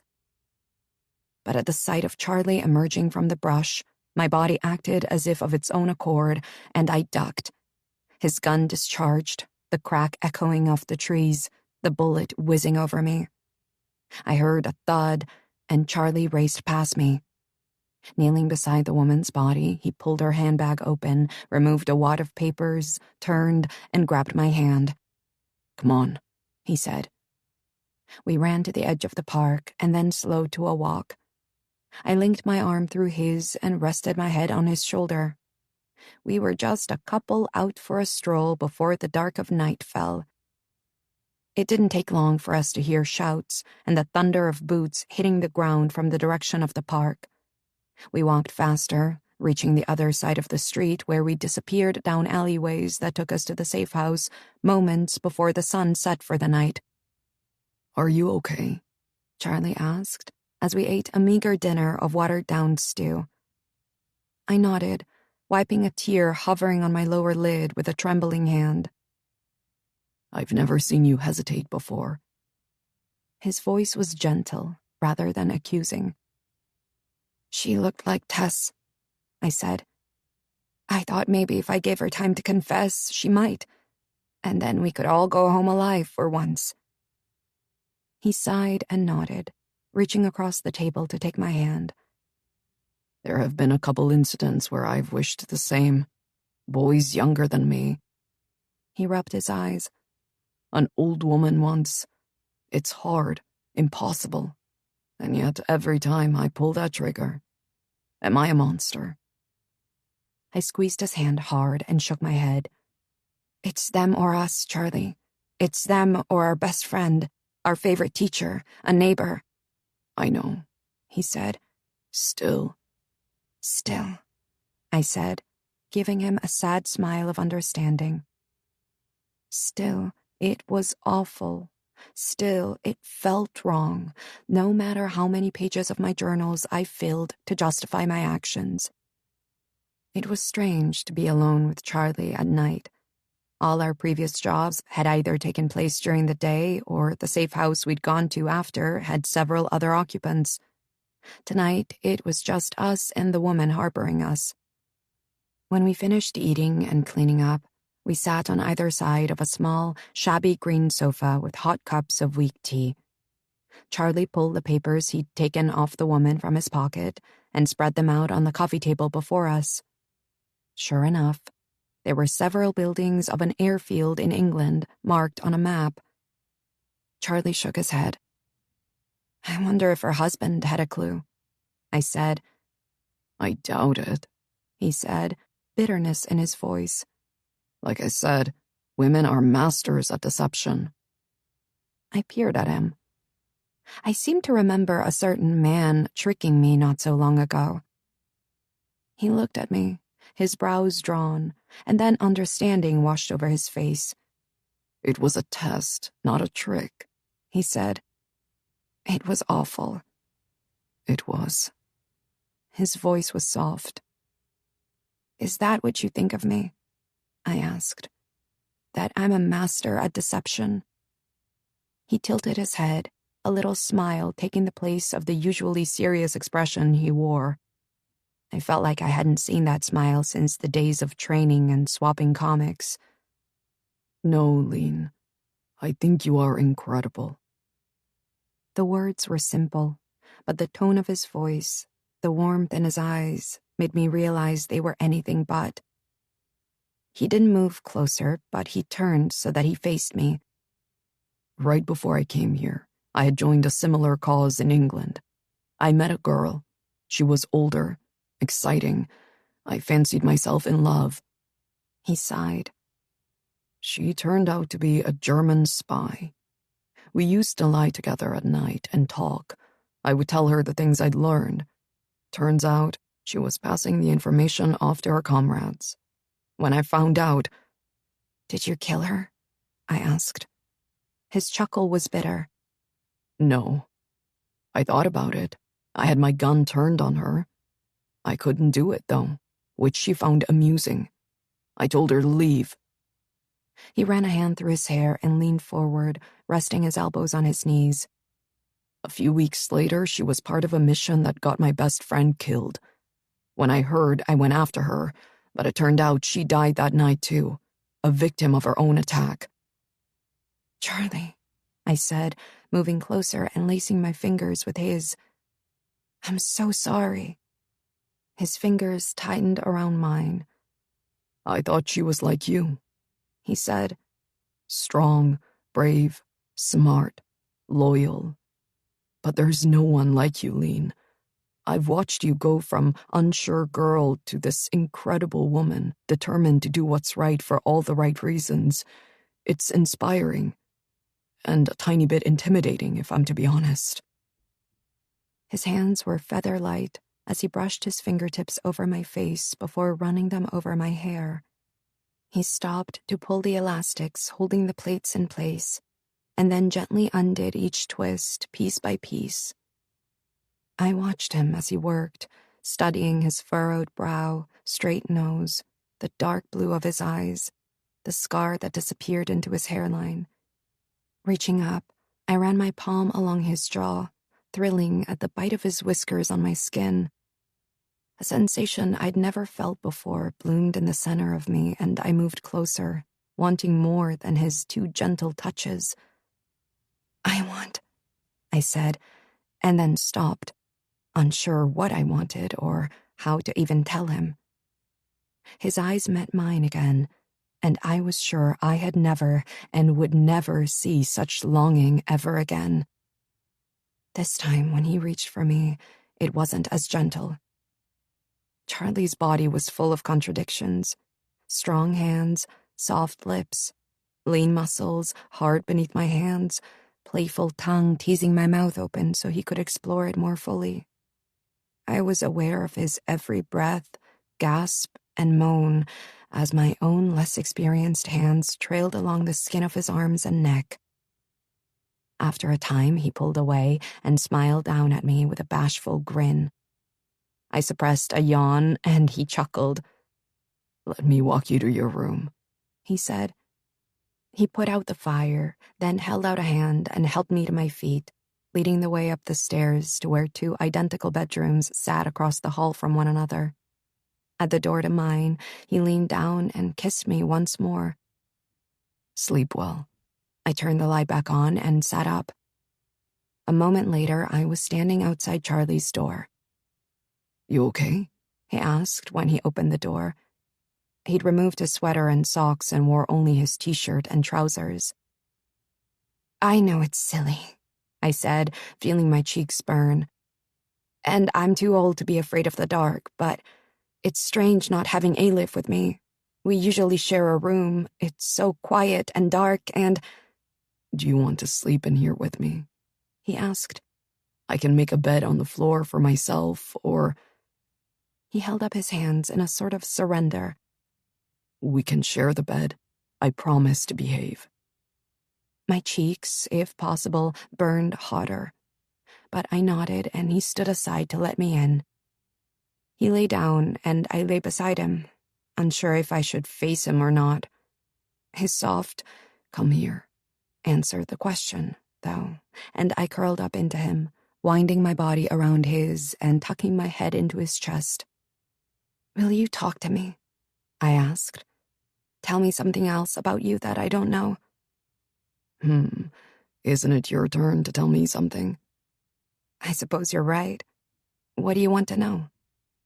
"Tell me why you joined the cause." I didn't realize I'd stiffened until he spoke again. "It's okay. You don't have to. I didn't realize. If the reason is bad, you don't have to tell me." I rolled away from him so that I was lying on my back, staring through the dark at the ceiling. "It's okay," I said, my voice soft. "I've just never talked about it. I joined because of my sister." "Alif?"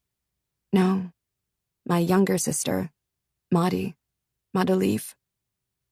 "I didn't know you have a younger sister." "I don't. Not anymore. Because I killed her." The room went silent. I didn't wait for him to try and come up with a question, a why or how. The floodgates had opened. "She was such a fun girl," I said. "Always laughing and playing, teasing and singing songs she made up. She could be naughty, too, but we all thought the little tricks she played were funny. We indulged her. She was the baby. She was also always climbing and jumping off things. It was the one thing that drove my parents nuts. Since she could walk, I said. I should have had her in my sight at all times. And when I saw her hair, I shouldn't have hesitated. I should have realized. You're not a superhero in a comic, nor are you a psychic. You couldn't have known any of it would happen, and it just as easily could have happened while Aleph was with her, or your mother. You were in shock. You did nothing wrong.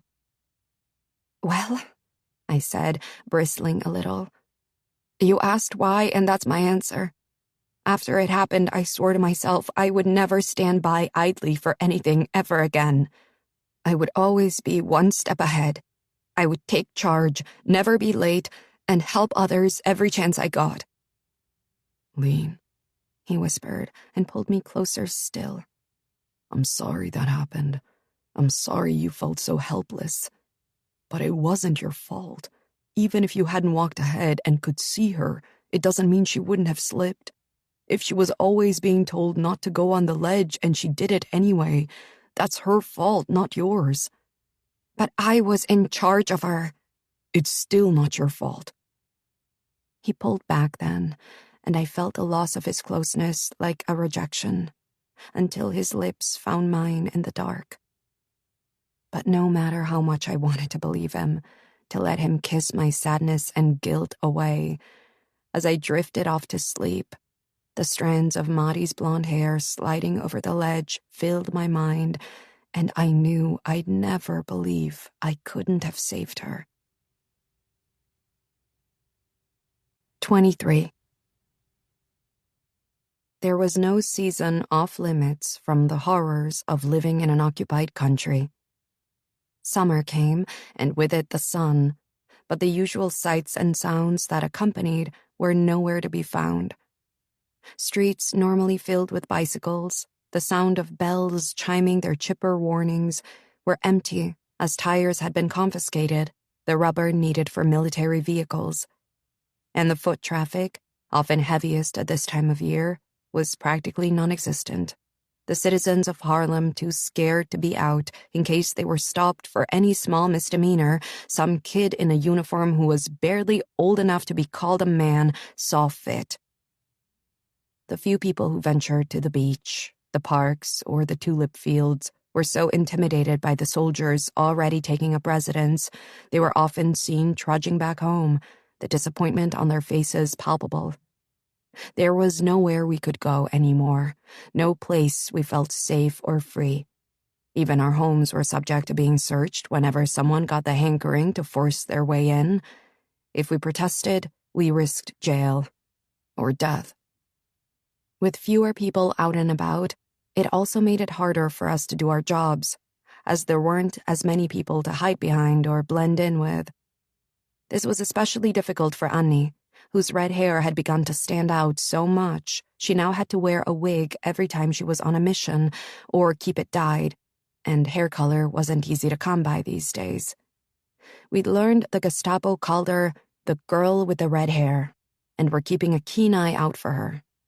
We'd even once seen a sign tacked to a post, offering a reward for information on her whereabouts.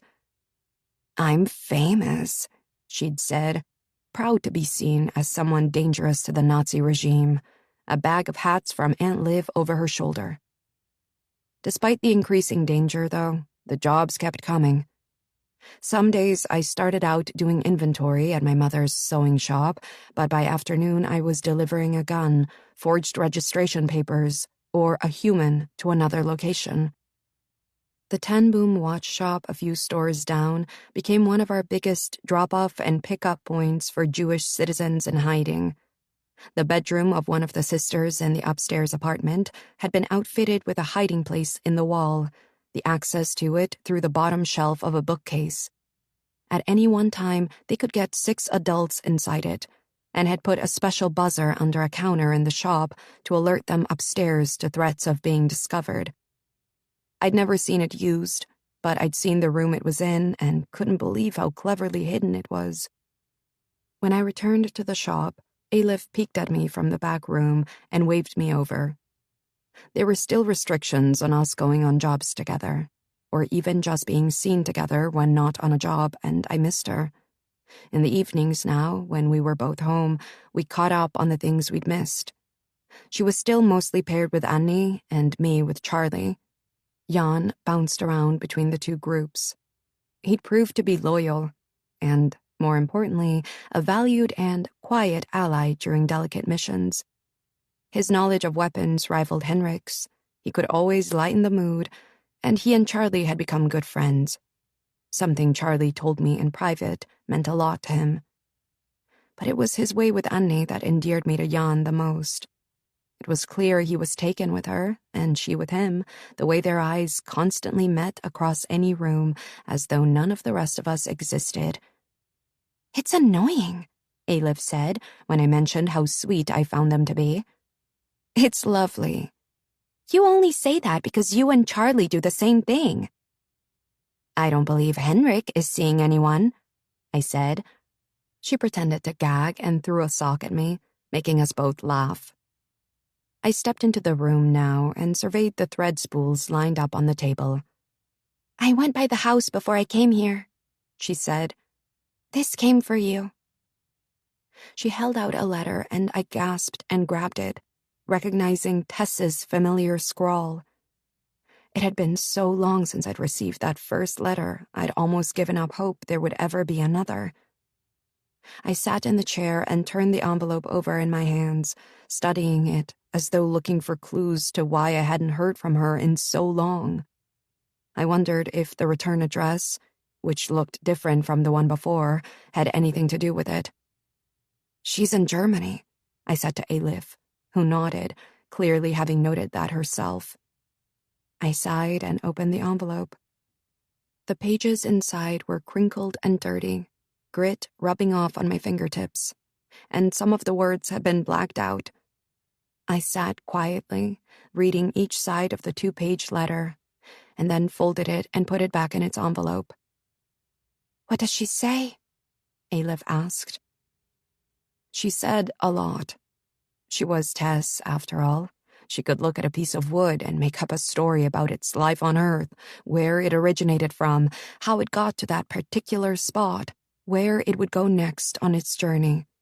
She could create something out of nothing, and I could tell she was spinning tales in her letter purely for my benefit, so I wouldn't worry, and so she wouldn't have to think about the truth of her situation, which we all knew couldn't be good. She and her mother were moved to another camp for women only. Her brother and father are still at the camp in Vught. She talks about the barracks, how they don't even have mattresses and have to sleep two to a bed of wood slats. There are fleas and rats everywhere. She said she made friends with one. She got another haircut and says it's much more manageable now. I recalled Tess's constant hair woes. How many times had she sworn she'd never cut it because the curls would be unmanageable? I placed my arms on the table and laid my head down, great big gulping sobs shaking me. I felt Alif's arms come around me, her head resting on my back. "I failed her," I said. "I didn't get there fast enough." "Oh, Lean," Alif whispered. "You can't save everyone. Don't you know that by now?" Alif spoke from experience. Her last job moving a family of 3 resulted in the father getting shot. The last one to go through the fence, his coat snagged on a nail and held him up for a second that made all the difference, because at that moment a soldier exited a nearby barn, saw him struggling, took aim, and fired. Annie was able to get the others to safety, but she was shaken for days afterward. Despite the truth I knew she spoke, I couldn't help wanting to be like the woman in Charlie's comic book. It was silly, I knew, and immature. But I knew heroes existed. I was surrounded by them. And even though I was doing the same work they were, I didn't see myself the same way. I would have to try harder. For the next few months, every job I was assigned, I prepared for like never before. I studied maps and asked questions of the others. Had they been to that location before? Who ran the safe house? Best path to and from a certain shop? Was there a back door? Where? When? Why? Who? I needed to be ahead of whatever was to happen, to anticipate it from every angle, and be ready to act. As the weather turned again, the sun disappearing behind the gray clouds of autumn, the cold winds of the ocean chilling our thinning bodies and making our bones ache, I was assigned a new job, my first liquidation on my own. The others had done it already, and I was sure I hadn't been called on due to my size and age. I hated being the youngest in the group. It's not a bad thing, Charlie told me when I'd complained after Ailif was sent out on her own only a week after he had. They treat me like a baby. He'd pulled me close and kissed me, but I barely responded and pushed away, feeling as though I were being placated. They don't, he said, dropping his arms. Who goes on what jobs depends on a lot of things. What other jobs may be happening at the same time? Who's available? Is a special skill set needed? Your time will come. Though I will admit, I wish it wouldn't. I don't like thinking of you out there on your own. It's dangerous and... And what? He shrugged and looked away. Charlie. You are quite petite, Lean. You know that. You could be overpowered so easily. I crossed my arms over my chest. Now you're treating me like a child. I'm not. He pulled me back and wrapped his arms tightly around me so I couldn't get away again. But I'm not going to stand here and tell you that it wouldn't kill me if something happened to you. And lately I have to worry about that a lot. You prepare for jobs like you're on another kind of mission, separate from the one assigned. I know you feel like you have something to prove. I worry that to make up for your imagined failings, you're going to get yourself into a situation you can't get out of. I'll be fine. We've all been incredibly lucky so far, Lean. I know other groups who have lost half their members. If we all make it out of this war alive, I'll be shocked. Please, don't let it be you who doesn't make it through. I let him lead me up the stairs to his room then, and watched shyly as he lit a candle and shut the door. When his eyes met mine, there was a question in them. Inhaling, I took a step toward him, wound my arms around his neck, and pulled his head down to mine, kissing him more boldly than I'd ever done before. His hands moved from my waist to the buttons on my blouse, undoing each one slowly, his eyes taking in every centimeter of my skin as it was revealed before he pulled the shirt away and tossed it on the chair in the corner. He got to his knees before me and removed my shoes, and then slid my trousers off, his calloused palms skimming down my legs, my pulse racing as my want for him began to overtake me. I trembled as his mouth began making its way up, lingering in spots that made my knees weak and my breath quicken. And then he undressed himself, laid me down, and for a while at least, I forgot everything but me, Charlie, and the feel of our bodies moving together. I woke before the sun the next morning and snuggled closer to Charlie, who slept soundly beside me. In sleep, he looked like a boy, the usual furrow between his brows gone, the serious line of his lips softened. I traced the scar that disappeared into his hairline and then turned over, wrapping his arm around me. He pulled me closer and kissed the back of my neck before falling asleep again. As I lay beside this man I knew I loved but had never told and might never get the chance to, I wondered that I was willing to risk losing what we had for a promise I'd made to a ghost. And yet I couldn't help myself. In my mind, there was only one way I'd ever find peace, and that was to be like the Wonder Woman of Charlie's comics, to step up and fight in every battle, to not give up, and to kill for the greater good. A few days later, I was on a train to Amsterdam, my pistol hidden deep in the secret pocket of my coat, dagger strapped to my thigh, out of sight. I'd packed a small suitcase just in case the job took more than a day, the details of it mostly impossible to gather before the train sped me toward Haarlem's bigger sister city. I felt unprepared and anxious without being able to do my usual preparations, but determined to do a good job nonetheless. My instructions were to check in with the safe house upon arrival and then make contact with the owner of a bookstore who would have the information I needed to carry out the attack. I dropped my case in the room I'd be staying in and had a quick cup of tea with Mara, the owner of the house, and an older gentleman who looked like he'd lost a battle with a cat, 3 tiny scratches running the length of his face. "Fingernails," he said when he caught me looking. I was close. "She wasn't too happy to have been found out. She gave quite a fight before I put her down." He looked delighted by his words, and I gave him a weak smile and returned to my drink. I memorized the directions I received from Mara, which took me 3 blocks down and 2 over to a small bookshop facing a canal. I absorbed every detail I could as I went, the people meandering by, the soldiers standing on a nearby bridge scanning the meager crowds, the number of storefronts boarded up, and possible escape routes if I needed to run. A bell on the door jingled as I stepped inside. "Be right with you," a man called from somewhere in the back. I glanced down at the display of books on a front table. They were all in German. I raised my eyebrows, wrinkling my nose in response, and meandered to a nearby bookshelf, trying my hardest to look like a browsing customer. "Ah," a small man of nearly my height said, startling me as he came around the shelf.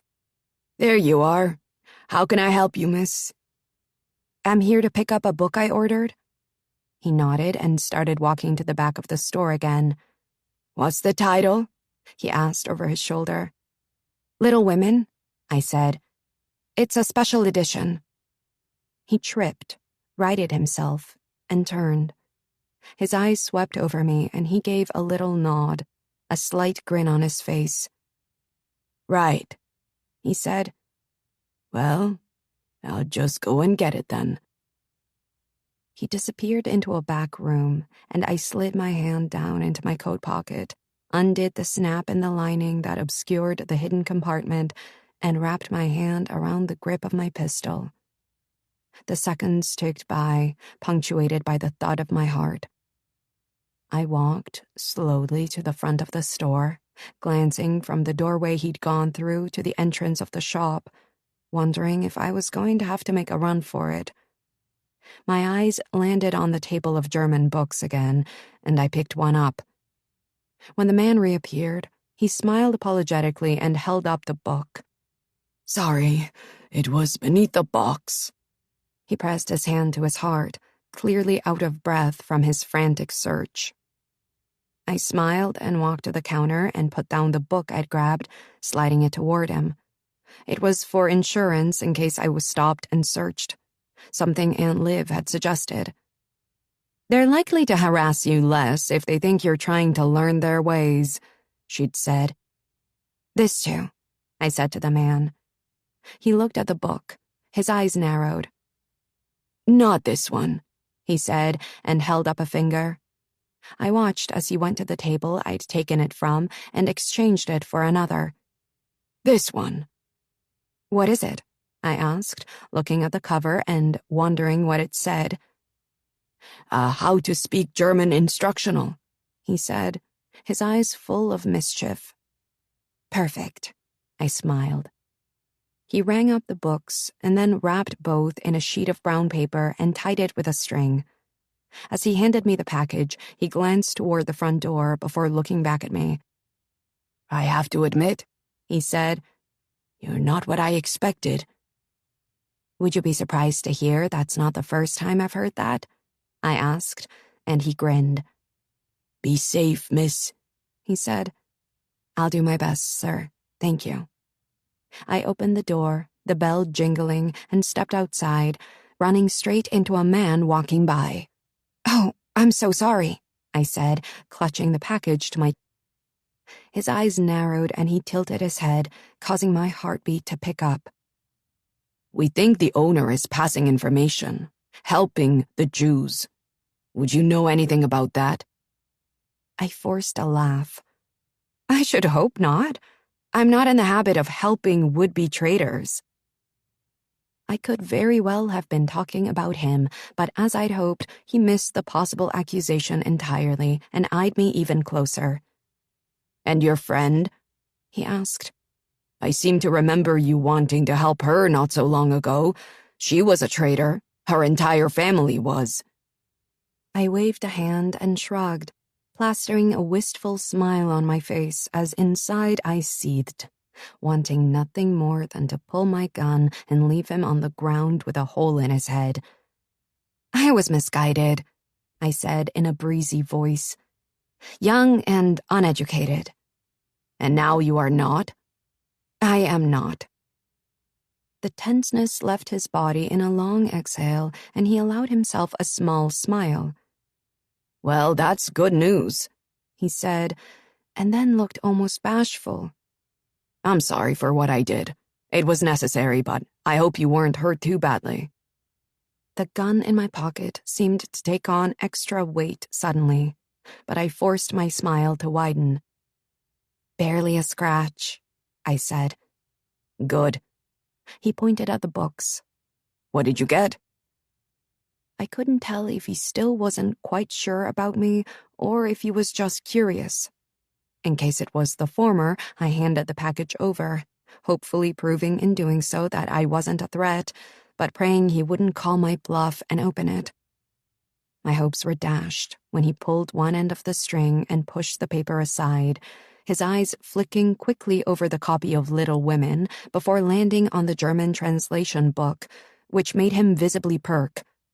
"Huh," he said, holding it up. "You are learning German?" "Yeah," I said, with a slight nod. "I figured it was high time, don't you think?" "I do, and I'm impressed. Not everyone is on board with the new ideas." "I can see their merit." We stood for a moment, quiet. I slid my hands in my pockets, waiting to see what his next move would be, my fingertips brushing against the metal of my pistol. He smiled and handed the books back. "Well," I said, anxious to be on my way, the reunion unsettling, and I had more important things to get to. "It was lovely to see you again, Diederik. I'm glad to see you're well and—" "Have dinner with me," he said. "Excuse me?" My stomach turned over. "It's been a while since we've seen one another. We must have so much to catch up on. And," he pointed to the books in my arms, "maybe I can help you with some of the more simple phrases. There's a nice place on Domrak that still serves a decent menu. Say 5 o'clock. I arranged my expression into something I hoped conveyed both pleasure at being asked and disappointment at having to say no. "I'd love to, but with curfew and all—" "You'll be with an officer, so it's okay. I'll walk you home after." I smiled, knowing full well I'd never show up. "What's the address?" I asked. As I walked back to the safe house, my body thrummed with something I couldn't put my finger on. At first I wondered if I was frightened, but it didn't feel like fear. I wasn't in a hurry to get away and my hands weren't shaking, nor was I anxious. It was something else, something that burned in my gut and gave me clear focus. I turned a corner and walked up another street, my pace clipped, my eyes darting. It wasn't until I reached out to knock on the door of the safe house that I realized my emotion. Fury. An anger so deep I could see now I'd buried it beneath the myriad other emotions that had taken over in recent years. Anger at Diederik for putting up those posters so long ago. Anger that I'd thought him a nice boy. And rage for what he'd allowed to happen to Tess. I was led inside and hurried to my room and shut the door. Now my hands were shaking. Sitting on the bed, I set the copy of Little Women in my lap. At first glance, it was just a book. I opened it, flipped through the pages, and ran my hands over the front and back covers, inside and out, my frown deepening as I searched and found nothing. Had I gotten it wrong? Had the shop owner? Was it a trick? Maybe there was a message within the pages, a code of some sort hidden in the letters. I started at the beginning and turned the pages one by one. I was halfway through when I noticed the top corner of the back end paper had lifted. I gently pulled at it, watching as it peeled back bit by bit, revealing a handwritten message. There was an address for the target's home, and then I pulled the last bit of the paper away and stared down at the mark's name, my lips parting, my hands beginning to shake again. Not from anger this time. No, this time from fear. The target's name was Diederik Klassen. 24. I arrived at the restaurant a few minutes before 5, my palms damp, my entire body on alert. Diederik was already there, waiting for me, his face breaking into the boyish smile I remembered from school. I exhaled and unclenched my fists, trying to make myself look relaxed and even excited to be there, with him, a traitor. "You look wonderful," he said as he took my coat to hang on the back of my chair. I hoped he didn't notice it was slightly heavier on one side. But if he didn't mention it. "Thank you," I said. I was wearing the same blouse and skirt I'd been wearing earlier, but had changed my hair, leaving it loose and hanging down my back, and was wearing more makeup than I'd ever worn in my life. I'd been almost unrecognizable to myself when I'd left the safe house. "Order anything you like," he said. "You probably haven't had a decent meal in a while, or even been in a restaurant." I could see he felt like a hero bringing me here. Feeding his poor old schoolmate must have made him feel powerful, and I wondered how gracious he expected me to be. It was part of my plan to let him think I was willing to be overly gracious. I'd left the top 2 buttons of my blouse undone and was prepared to flirt at every opportunity in hopes he offered me a drink back at his place, where I'd find the perfect opportunity to sink the blade of my dagger into his carotid like Charlie had demonstrated once on the dummy in Henrik's barn. But I'd left the safe house early to scour for alleyways with exits on both ends, and if the invitation wasn't extended, I'd pull him into one with the premise of something highly inappropriate for a young single woman. Of course, the only untoward business would be my bullet to his head. I barely tasted a bite of my meal as I listened with half an ear while he regaled me with atrocious tales of spying on, raiding, and either sending Jews off to camps like he'd done to Tess and her family or killing them outright. "If only they understood what a stain on society they are, it would be so much easier," he said, taking a sip of the wine he'd ordered us. "Do you not like the wine?" I'd only had one sip, and a tiny one at that. I was going to need to keep a level head and my faculties about me to get through this night. Alcohol blurring my ability to react wouldn't do, but I didn't want to raise any suspicions, so I picked up the glass. "I do," I said. "It's just been so long, I'm afraid if I drink it too fast, it will go right to my head." He smiled. "That wouldn't be so bad, would it?" I smiled back and pretended to take a drink. An hour and a half later, he paid the check and helped me into my coat. "I don't live far from here," he said. "Would you like to come over for a nightcap?" I took a moment to pretend to think it over. I really should get home. "I have food if you're still hungry. Maybe there's something there you want to take home with you?" It was a sad sign of the times that he thought I could be so easily plied with food. I knew there were girls that could be, that would go there and do things they didn't want to because it was the only thing keeping them alive. "Just the drink will be fine," I said, fighting to keep the bite out of my voice. He opened the door for me, and we walked out onto the cold and quiet sidewalk, my hand tucked into his arm. It had been years since I'd been out after dark without having to keep to the shadows. It felt strange to walk down the street in plain view of other soldiers who nodded at Diederik, unabashedly looked me up and down, and went on their way. I kept an eye on street signs and my surroundings as we walked for 2 blocks before stopping in front of a stately canal view home with a brick facade and glossy black shutters flanking the many windows. Diederik unlocked the door and stood aside. "Come in, please." I followed him upstairs to the main floor, taking in the understated elegance of the home. "Is this your parents' home?" I asked, assuming it must be. It was much too nice for a man of his age to own. He smiled and reached out to take my coat. I watched as he hung it in a nearby closet. "No, it's mine.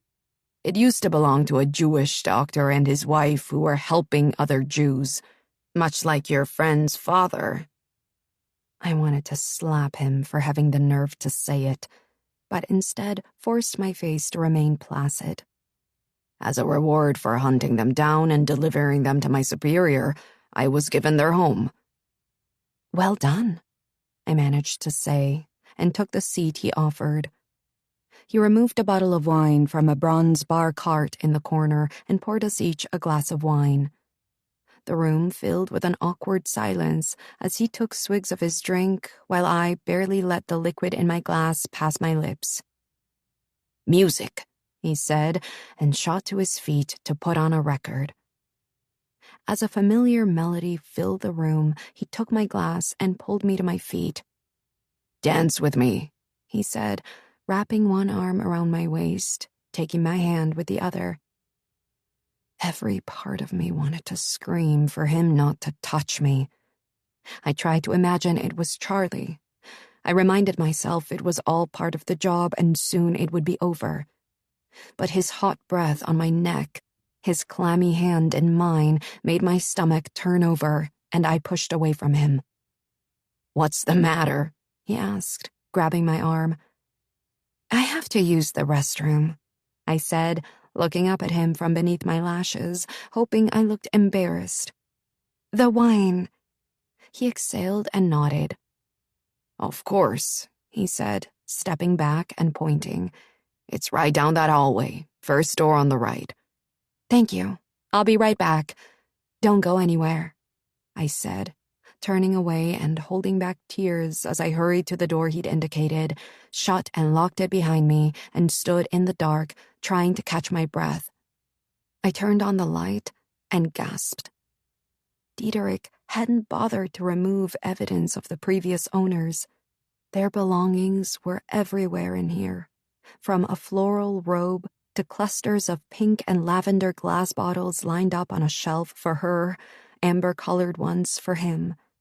There was a small, silver, heart-shaped frame with an image of the couple, a dried rose with a white ribbon tied around its stem, and a beautiful wood and glass case with pieces of jewelry inside. It was like a shrine, or perhaps a trophy case. I sat on the edge of the bathtub and inhaled a deep breath, trying to steady my racing pulse.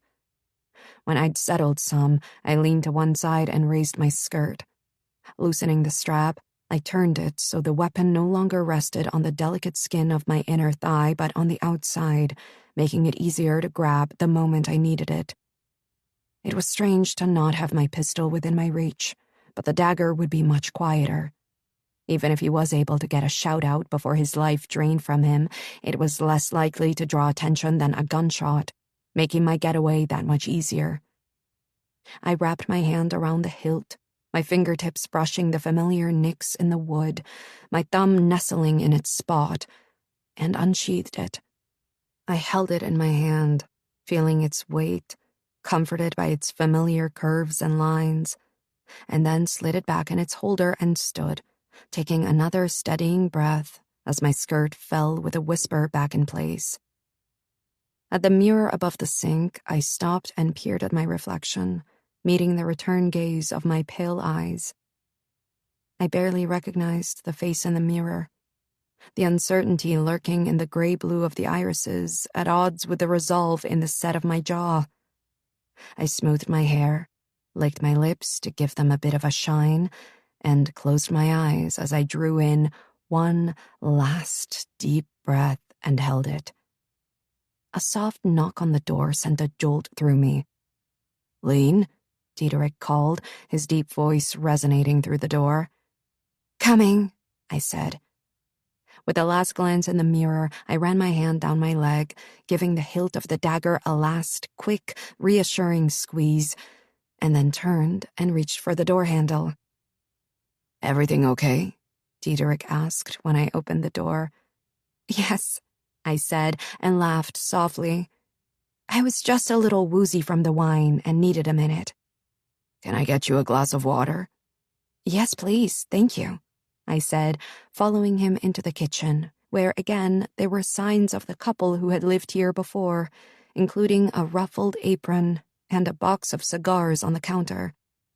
"Here you are," he said, handing me a glass.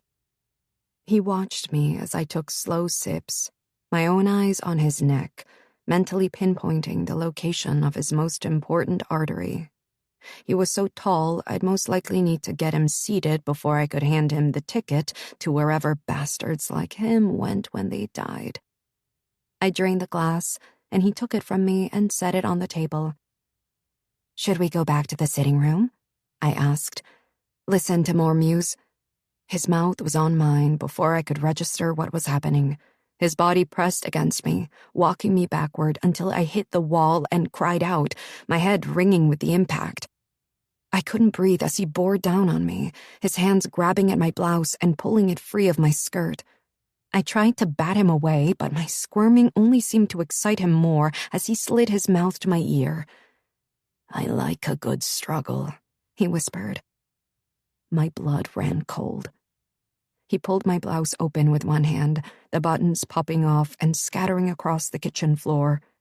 He yanked down the zipper of my skirt, but it stayed in place thanks to the 2 buttons my mother had sewn on, keeping my dagger concealed for the time being. All it would take was for him to slide his hand down my leg to find the weapon hiding beneath it.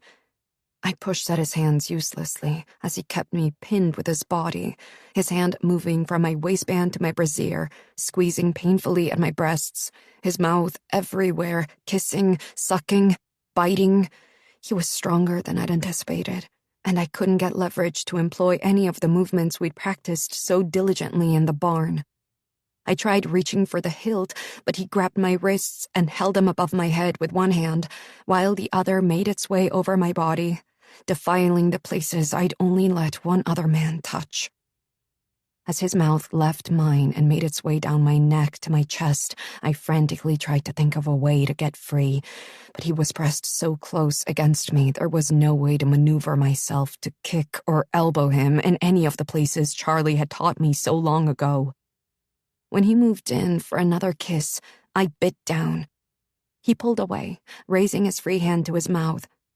There was a dot of blood where my teeth had broken skin, but to my horror, he licked it, grinned, and leaned closer.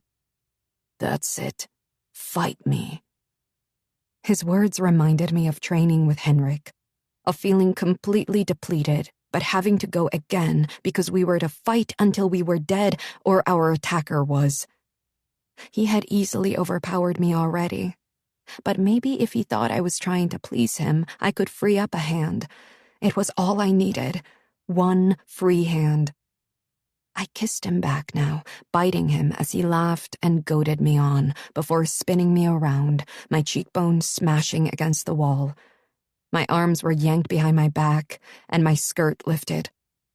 I squeezed my eyes shut, waiting for him to see the dagger on my leg, waiting for something else, something worse. But the skirt fell back in place as the distinct sound of a zipper being lowered could be heard. "Diederik," I said, panting, exhausted, tears hovering on my lower lids. I had never been more scared in my life. I was stupid to have come here. I couldn't beat him, and he was about to take something I wasn't willing to give him. Not while I was still alive, anyway. I felt my skirt raise again, but the hand holding my wrists had become sweaty, and he was having trouble maintaining his hold on me and getting his pants down while keeping my skirt up. This was my chance. I pulled down hard with one arm. It slid free, and I grabbed my dagger and twisted around. There was no ripping of fabric like there had been with the dummies. Just his quick inhalation of breath as my blade sank into his skin, his eyes widening in surprise as warm blood spilled over my hand and his. He finally let me go and clamped his hands over the wound, taking a step back, his eyes filled with confusion as the blood gushed down the front of him, torrid and red. He sank to his knees and grabbed at me again, desperately, catching my arm and pulling me with him as he fell backward. I landed half on him, his grip on me still tight, until it wasn't. Until it went slack. Until understanding filled his eyes and then disappeared behind the cloud of death. I didn't move, my chest heaving, my eyes glued to him, not believing he was really dead. I waited for him to blink, to make a move, to throw me off him. But the amount of blood drenching his shirt and pooling beneath his head and shoulders confirmed he had not survived the blow. He was gone.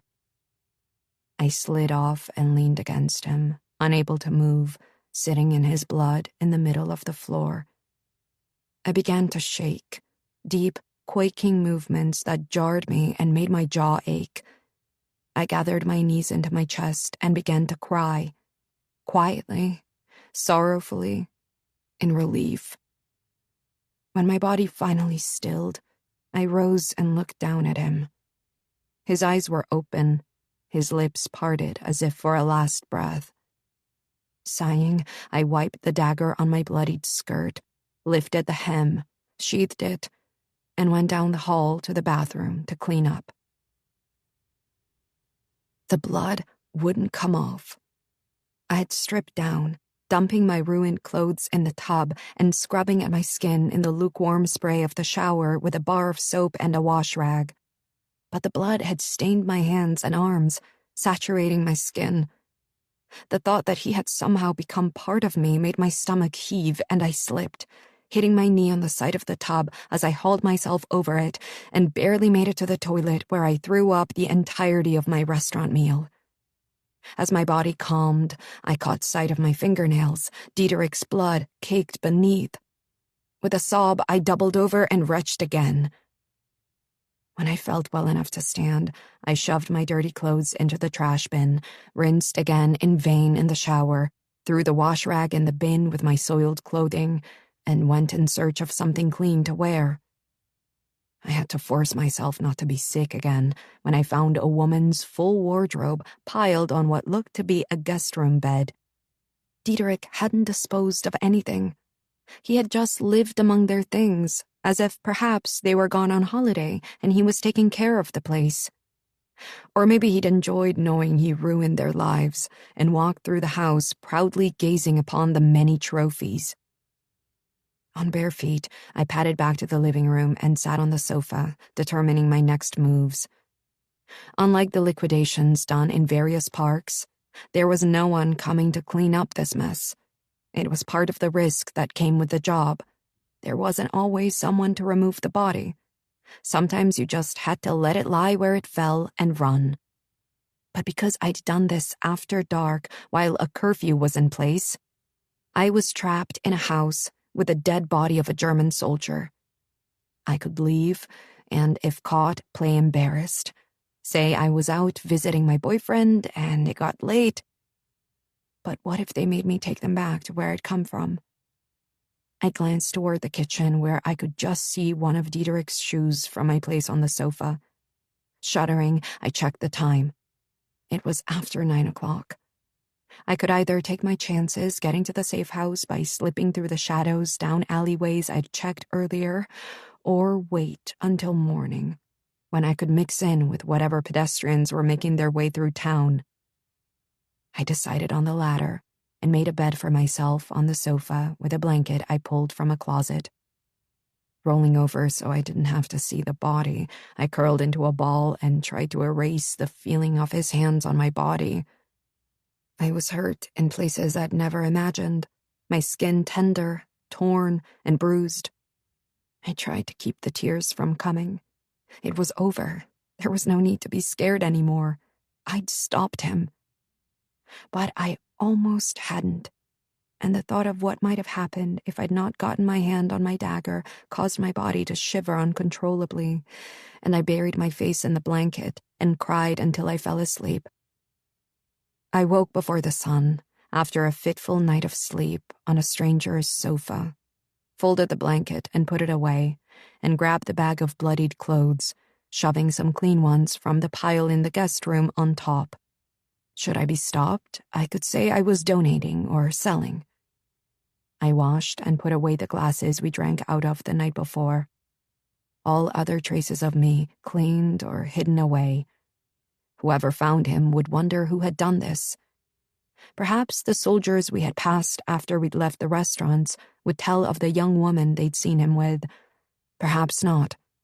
Regardless, I'd been careful to make sure I looked nothing like I normally do, with my hair worn down and my face slathered in cosmetics.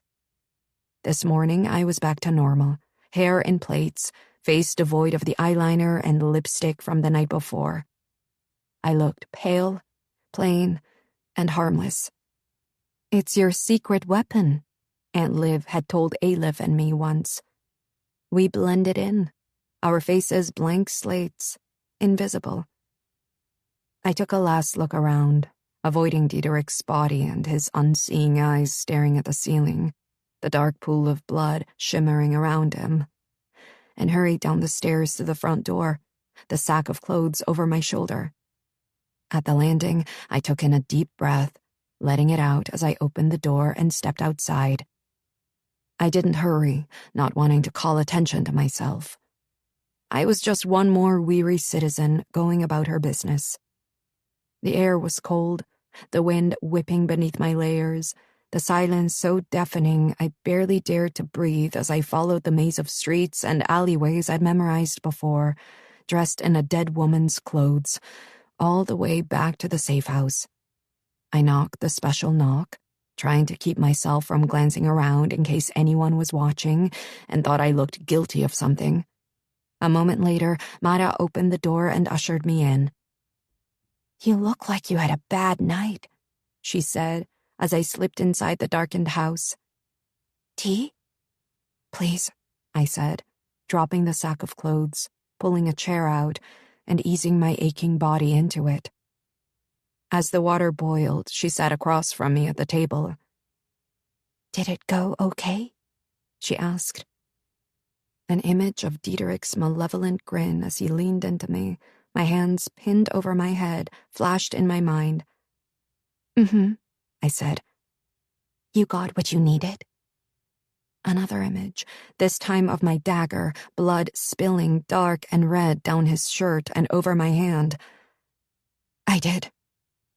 She peered at me. "And did he?" I exhaled, my fingers trembling. I clasped them together and shook my head. "He did not," I said. "Good." She poured the tea and set a steaming cup in front of me with a thin slice of bread that smelled faintly of cinnamon. We sat together, not saying a word, her providing me with company until the shaking had mostly subsided, and I could finally get to my feet to retrieve my things and made my way to the train station. "Oh," I said, as I caught a glimpse of myself in the mirror over the bathroom sink. I was covered in bruises. Fingertip-sized purple marks dotted my jawbone, my neck, my wrists, and various other tender places lower down that were thankfully covered by clothing. "Here," Mara said, standing in the doorway, a scarf in her hand. "It will cover some of it." I nodded gratefully and wrapped it around me, taking a last look at my reflection before shouldering my small bag. "Thank you," I said, "for everything." "Be careful getting home, dear." Chin tucked into the scarf, I made my way to the station, boarded, and stared out the window at the passing farmland as the train scraped along the tracks from Amsterdam to Haarlem. No one bothered me. No one even sat next to me. The soldiers that strolled through, eyeing everyone with suspicion, barely glanced my way. As usual, without makeup and fancier hair, I'd resumed my invisibility. In Harlem, I got off the train and stood on the platform, unsure where to go as people pushed past, disembarking and boarding, unaware of the young woman trying to hold herself together, her facade starting to crumble. I didn't want to go home yet, didn't want to take this feeling into my house, didn't want to frighten my mother or Aleph with my appearance. I considered going to Aunt Liv's, but it was too risky. And so I went to the only other place I knew I'd find comfort. Charlie's look of delight at seeing me turned instantly to one of concern as his eyes took in my appearance and he pulled me inside. "Oh my God, Lean, what happened? Are you okay?" I reached for him as my knees gave, and together we sank to the floor where he drew me to him and I clung, unable to get close enough, clawing at him as though I could somehow disappear inside him where it was safe and warm and away from all other people. I wanted to tell him what happened, every horrible detail, every awful second, the fear, the disgust, the panic that I would die by that man's hands. But I was scared, worried he would think differently about me, knowing another man's hands had touched where only his had before. Worried he would question my decision to go to Diederik's residence. Maybe he would think I wanted to go, that I'd hoped for something romantic to happen, and it was my own fault that I was attacked. And so I didn't tell him who the target had been, only that he was stronger than I'd anticipated, and I hadn't been able to use my gun. And because we didn't go to his bedroom that day, he never saw the far reaches of the bruises Diederik's hands had left on me, and never guessed I'd been damaged in less visible ways by the interaction, until it was too late. 25. "You're sure?" Mama said, standing before me, arms crossed over her chest. "Yes, Mama, I'm fine," I said, avoiding her stern gaze.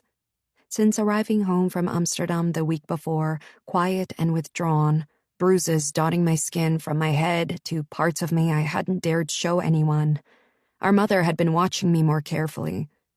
She knew something was wrong, and could tell by the way I winced when I moved certain ways that I'd been hurt. But the extent of it, I'd only been able to tell my sister in a terse conversation the day I came home, as we changed into our nightgowns and she saw the marks on my ribs and back. I knew she, of all people, would understand after what she'd endured on our missions. She'd listened quietly, tears filling her eyes as she grasped my hands, my voice flat as I recounted each moment with painstaking detail. Details I hoped to one day forget. Moments I wished I could burn from my mind. Touches I wanted erased from my body. Afterward, she hugged me carefully while I promised I was fine and pulled away. It was just another job, a terrible one, but there would be more that were just as bad or worse. No need to get worked up over this one. "That's not true, though, Lean," she said. "It was someone you knew. That makes it much worse." "He was a bad person," I said. "He got what he deserved." She peered at me, but I turned away, putting up a wall, unwilling to let it affect me any more than it already had. Her tears were enough. I couldn't fall apart over this, over him. I wouldn't allow it. There was work to be done, and I would not let him be the reason I couldn't do my job. But for many days after, the memory of that night found me, catching me at inopportune moments, waking me in the middle of the night, causing me to lose track as I counted fuses, ammunition, or mapped a route. I was setting the table one evening when my mother ripped the seam of a skirt she was sewing. The sound of the fabric tearing took me instantly back to that night, and the plate in my hand slipped and crashed to the floor, exploding into shards. I got dressed as an afterthought, oftentimes forgetting to put on socks or finding I'd been wearing an article of clothing inside out all day. If I brushed my hair and teeth, I didn't remember doing so. And as I left on a simple mission to deliver a piece of information, I was halfway down the alleyway walking toward the main street when I realized the note was in my hand, not tucked away. When Charlie came by to check on me a few days after my encounter with Diederik, I barely hugged him, shrinking away. I watched as he exchanged a look with Aleph, but didn't bother to say anything. They were overly concerned. I was fine. Aleph told me about the bruises on your back, he said, after she'd left to give us some space. Lean. I'm fine. I told you he pushed me against the wall. That's what they're from. And the ones on your ribs? He asked. I glared at him. Clearly, Aleph had told him a lot. We struggled for a while, I said. I have some bruises. They'll heal up in no time. Please stop worrying, Charlie. I'm okay. Truly. But even as I said it, images of Diederik's face as he pinned my arms over my head flooded in, the sound of my blouse being ripped open, his breath hot in my ear, his mouth and fingers everywhere. I could still feel him against me and hear his hateful words in my ear. Thankfully, Charlie let it go, but my mother wouldn't. You're paler than usual, and you look frail, she said now, surveying me in the kitchen as I prepared to go out on a job. Everyone looks like that these days, I said. It wasn't a lie, but I knew I looked worse than usual, my inability to eat much making me wan and oftentimes dizzy. Can't they send someone else instead? No, Mama, I said. This is my job. I can do it. I know you can, but should you? I sighed, grabbed my jacket, and slipped into my shoes. I'll be home tomorrow. I met Charlie, and once again we snuck through the shadows, firebombs hidden in the cloth sack he carried, softly jostling as we hurried to a residence on the outskirts of town. Are you sure no one is home? I asked, staring up at the darkened windows of the attached house where a known collaborator lived and had been conducting recruitment meetings. We'd been sent to relay a message, one that would leave him homeless. Payback for helping remove many in our community from their own homes. That's the information we were given. Their neighbors might be in, though, so we'll need to be mindful of that. Crouching low, I followed him to the house and then stood watch while he picked the lock of the back door and opened it. Since we were targeting a specific room, we'd been told to go in and make sure the fires were set, rather than lobbing the bombs at the second-story windows and hoping the flames reached the room before the fire department was called. We hurried up the staircase and looked for the office, finding it at the end of a narrow hallway. Ready? Charlie asked. I nodded. We lit the bombs and tossed them from outside the door. But as I watched, the flame on mine went out, the bomb dropping to the floor and rolling into the corner as Charlie's exploded, sending a wave of heat toward us. I turned away, but as soon as the heat was sucked back inside, I ran in. Lean, no! Charlie shouted. I had no idea why I'd run into the burning room. It was a novice mistake, one Henrik had warned us about. Throw it and run. If it doesn't light, leave it. It could be a trick of the fuse, hiding the flame. You won't see it until it ignites. But if the flame goes out, it's not worth the risk. Don't be stupid. But here I was, being stupid, as I grabbed my unlit firebomb and threw it into the center of the fire. The explosion threw me back into the glass doors that led to a tiny balcony. Not thinking, I pulled one open. Finding oxygen, the fire lurched toward me and I screamed as my sleeve lit. What are you thinking? Charlie said, appearing beside me. He patted hard at the burning fabric, snuffing the flame out, and then pushed me backward. Go! Jump! I looked at the wall of fire before me and then turned to where Charlie was pointing. From where we were, we could leap to the lower roof of the neighbor's house. Without waiting to be told again, I scrambled up onto the railing and jumped, landing hard and then sliding down the angled roof until I had to jump again to the ground below. Charlie landed beside me and then pulled me by the hand around the side of the house. But as we left the yard, I stopped. "Lean," he said, his voice a warning, the smell of smoke in the air. "What are you doing?" "We have to warn the neighbors," I said, and then ran toward the other house. Charlie beat me to it, though, and pounded on the door. "Fire!" he yelled, banging his fists. "Wake up! Fire!" He yanked me away from the burning structure and out of sight, our feet pounding into the soft grass, our breath coming in short bursts as we ducked behind a line of trees. "Stay here," Charlie said, and then hurried back to the house. A moment later, he returned. "They got out," he said. "Let's go."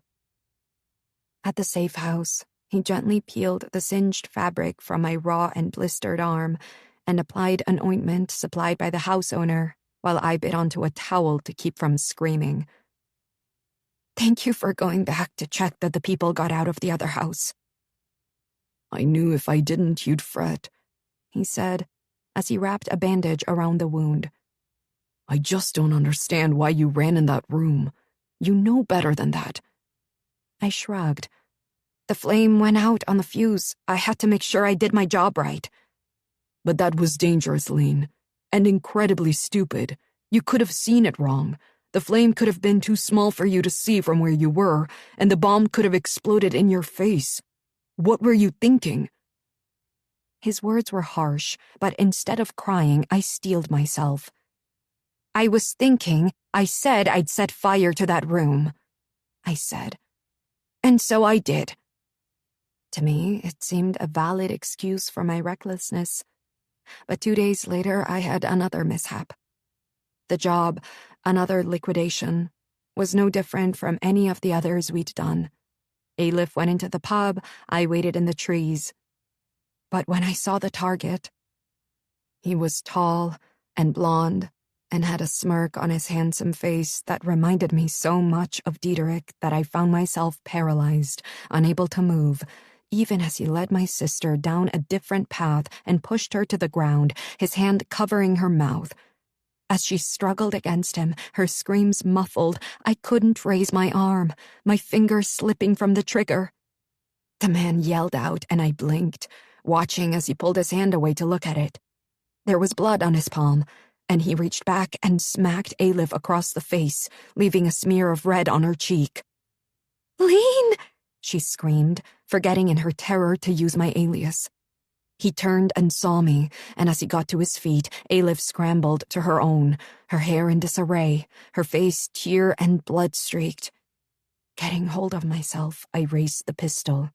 He saw the gun and grabbed Aleph, shoving her in front of him, but he was taller than her, and I was a sure shot. "Duck," I said, my voice hard. She squeezed her eyes shut, bowed her head forward, and I took the shot. His look of surprise before he crumpled to the ground at once satisfied and repulsed me.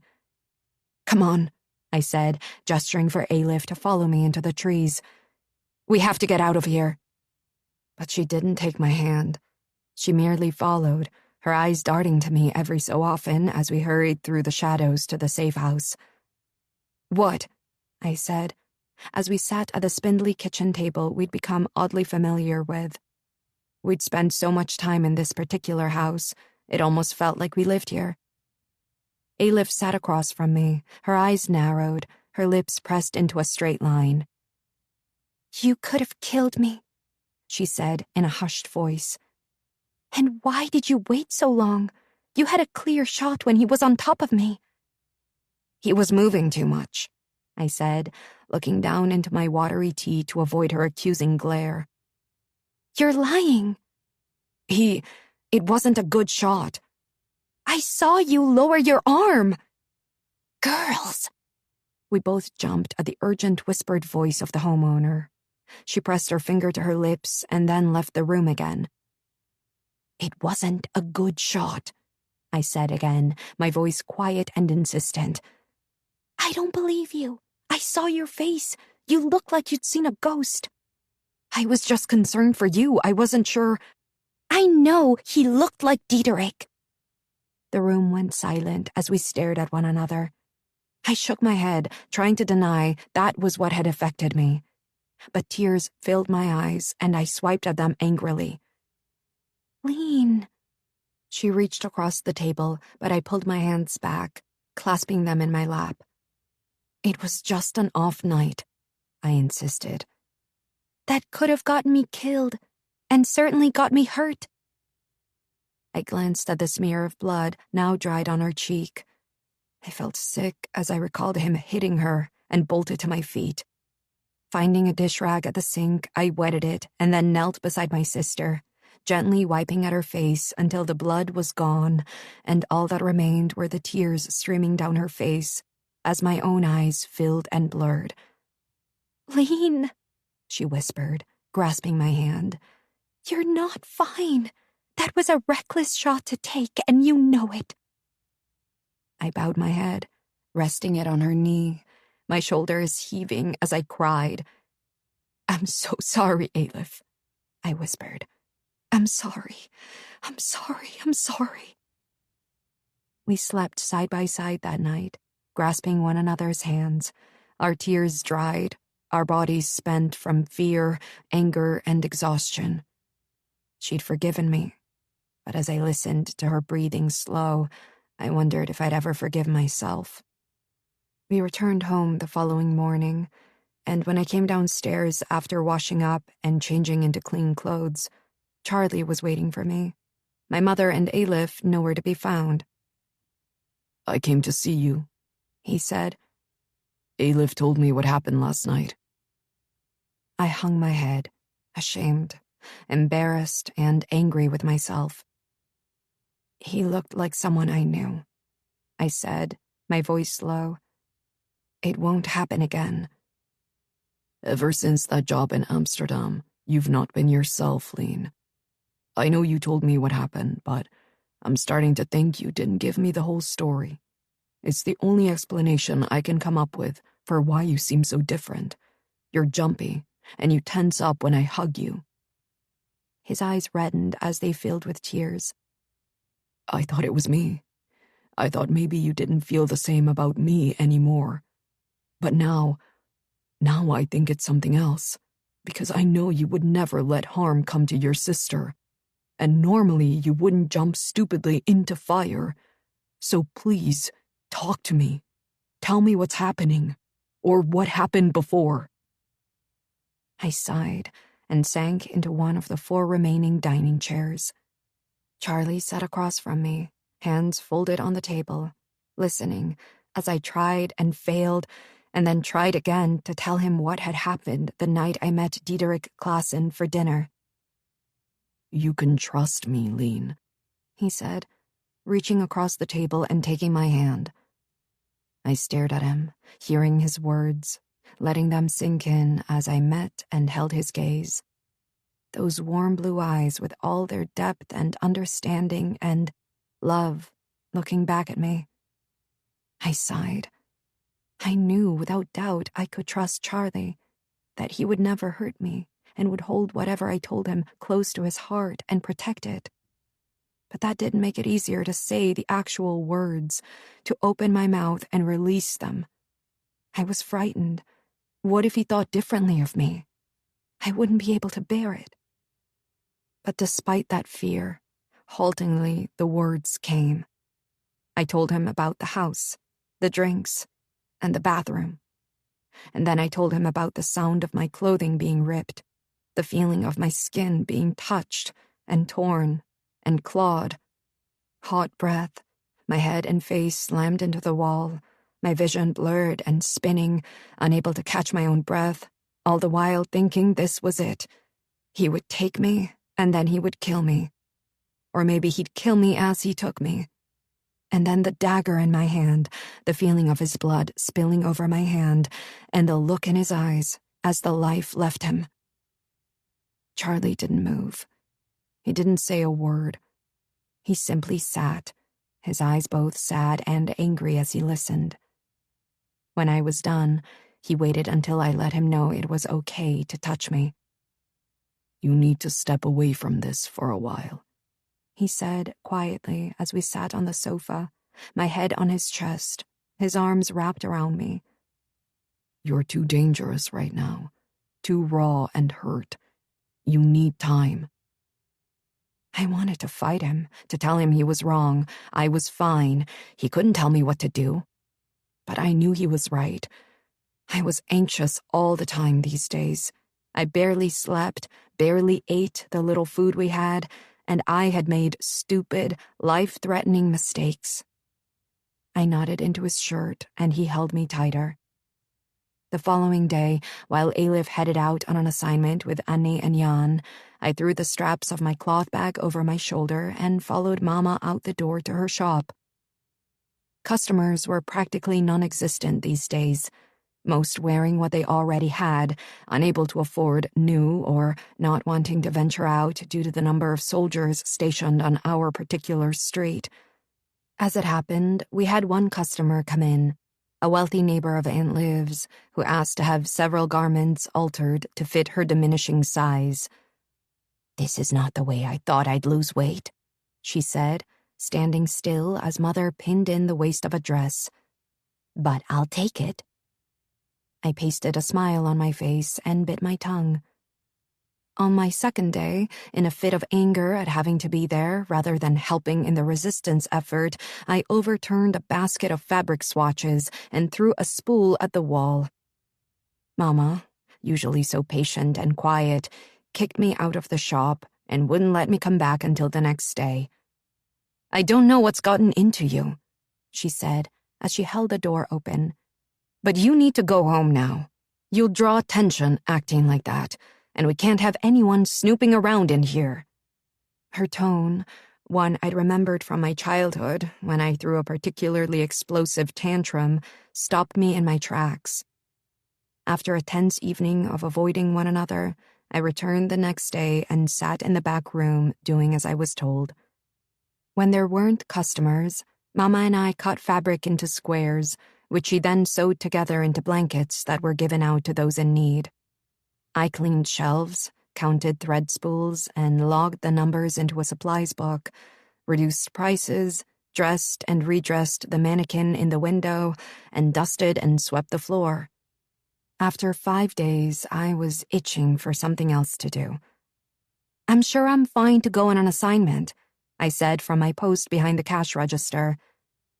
"You woke screaming last night," Mama said, and shook her head.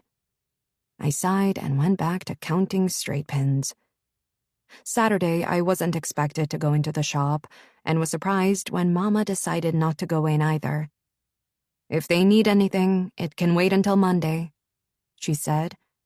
"I thought maybe we could have a picnic in the garden." "With what?" I asked. Our cupboards were mostly bare. "All Art came by early this morning," she said, pointing to a basket on the dining table. I jumped up from the sofa, nearly stepping on Charlie, who sat on the floor, and slapping Alif's hand as I flew by. "A basket from Aunt Liv," I said. She hurried over. When I lifted the lid, the aroma of bread wafted upward, and Alif and I both moaned. We spread the contents on the table and then stood back in awe. It had been a long while since we'd seen so much food all at once. There was a loaf of bread, a small bottle of milk, a large cube of butter, 3 carrots, 10 small potatoes, 2 cans of evaporated milk, a wedge of cheese, and most precious, a small bar of chocolate. "How?" Charlie asked, standing beside me, rubbing his eyes. "All those parties," Mama said. "She pays a lot of money to bring these items in, which brings the soldiers to her house. And information." "Incredible." We saved half of everything, and then took the other half outside to the garden, where Alif and I spread out a blanket. The 4 of us sat, taking tiny bites of our servings, trying to make it last as long as possible. Afterward, Mama and Alif went inside, while Charlie and I lay on our backs on the blanket, holding hands and staring up at the blue sky. Were it not for the constant buzzing of planes and my stomach grumbling for more food, it would have felt like any other spring day. "How was the shop this week?"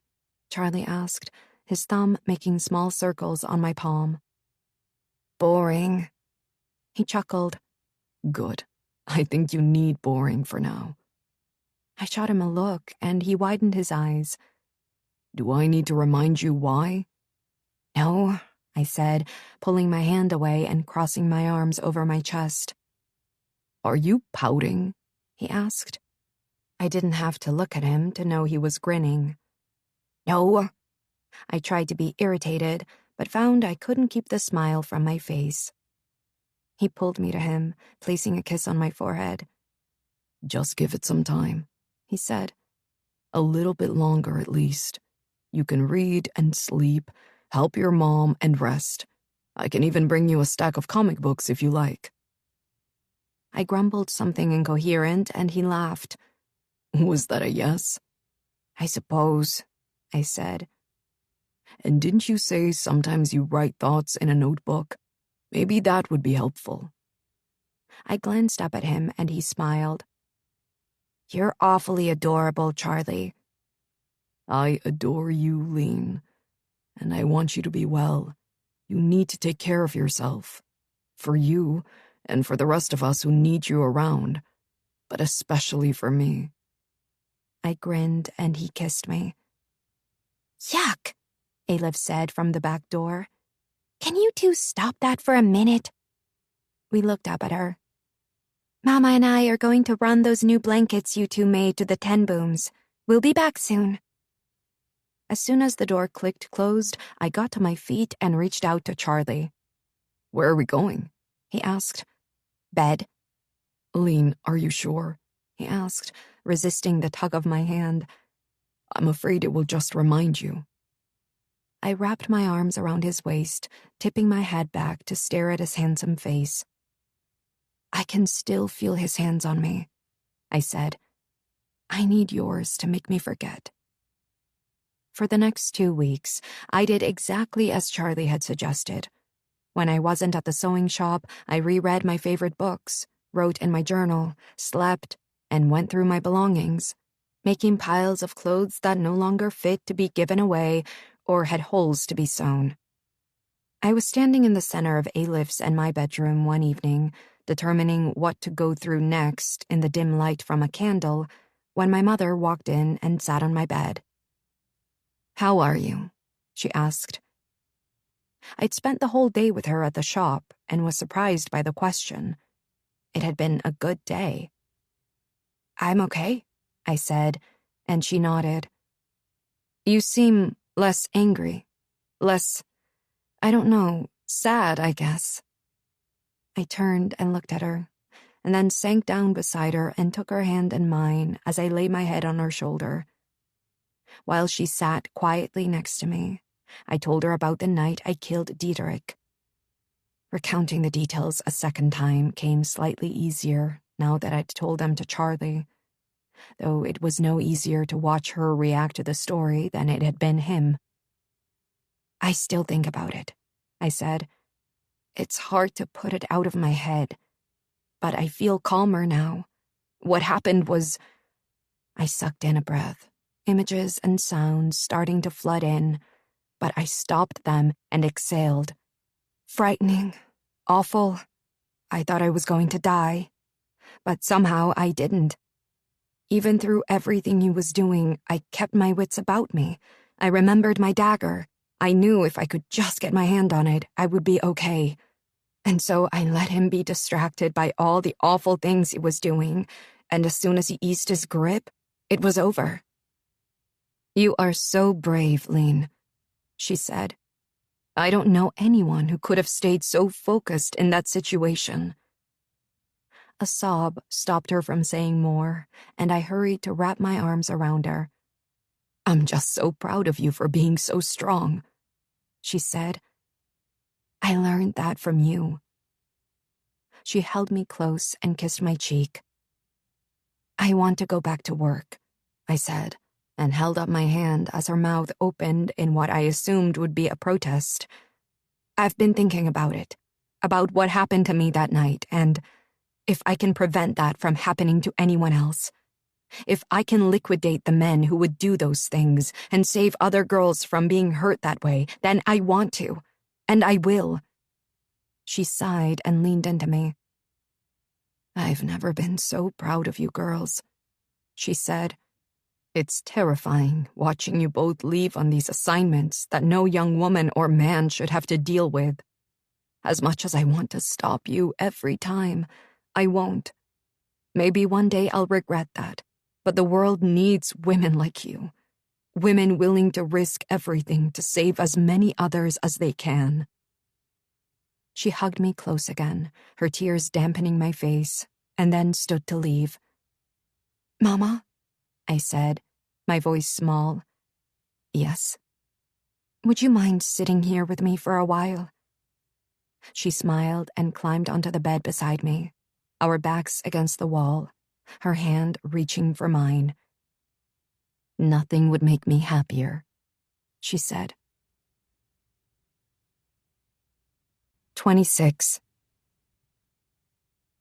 In February of 1944, as the war continued to rage around us, we were ravaged of our resources, including any remaining able-bodied men who were sent to the German forced labor camps, leaving only the elderly, the women, and the children to fend for themselves.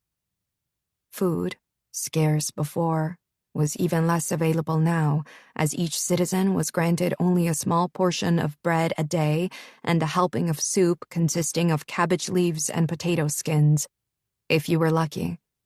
Meat was non-existent unless you were a soldier, but every so often, shavings that used to be bagged and sold to dog owners could be bought to be added to stews. They were hard to come by, though, and many times spoiled. Thankfully for us, Aunt Liv was still entertaining top officials from time to time, leading her to receive more food than most. Leftovers were given to her staff, her brother, us, and the rest of our small team. It wasn't much, but it was more than most had. Between that and our still-producing garden, we were hungry but not starving.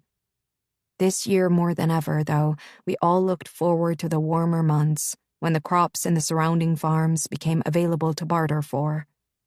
In March, Annie, Jan, Eilif, and I were sent to Amsterdam on 2 separate missions, Annie and Jan to liquidate a high-ranking official, Eilif and I to make an exchange of information at a bookshop I happened to be familiar with. We traveled in 2s, arriving at the safe house we'd be staying at within a couple hours of one another. "I'm gonna go check out his route," Annie said, adjusting the now ever-present wig covering her red hair. "Jan?" He nodded and stood. "Shall we bring you ladies back an ice cream? How about a warm stroopwafel fresh off the grill?" Eilif groaned. "You're so mean, Jan." "Can't you just smell it?" he asked. "Why do you do this to us?" Annie asked. Jan was always talking about food.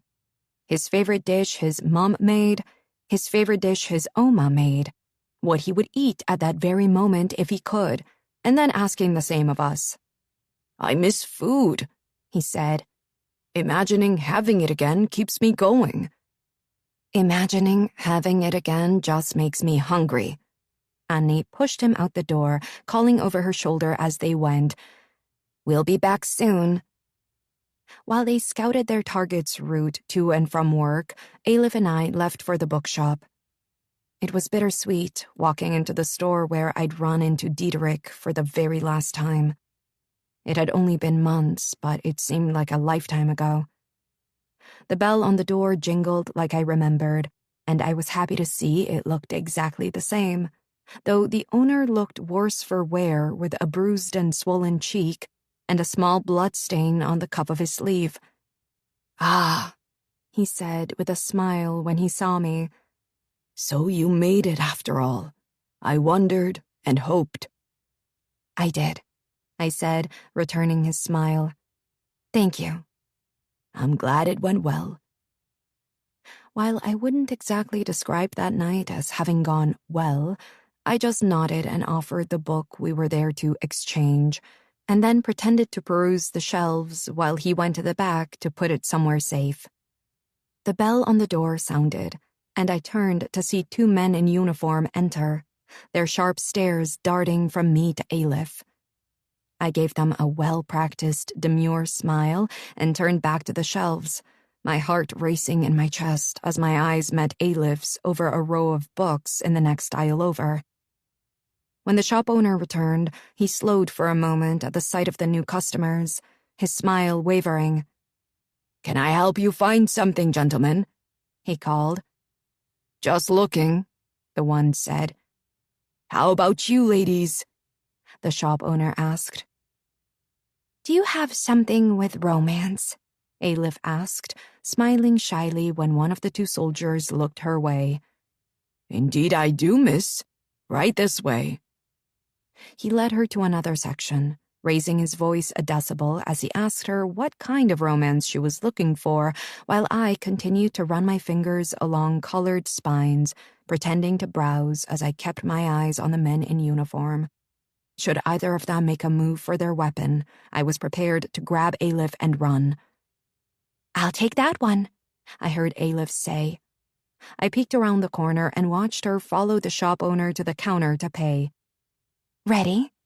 she asked me a moment later, her book wrapped in brown paper, a string tied around it. A wave of familiarity at the whole scene washed over me, and my knees weakened for a moment. "Hricha?" she said, using the name on the falsified paperwork in my pocket. I snapped to attention.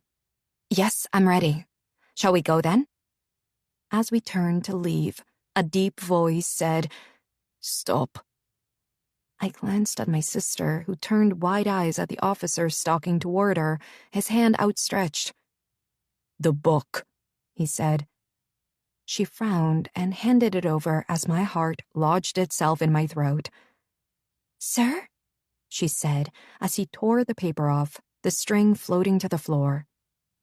He flipped through the pages once, and then again, before ripping the front and back end papers away and pulling the cover clean off, revealing nothing but pages.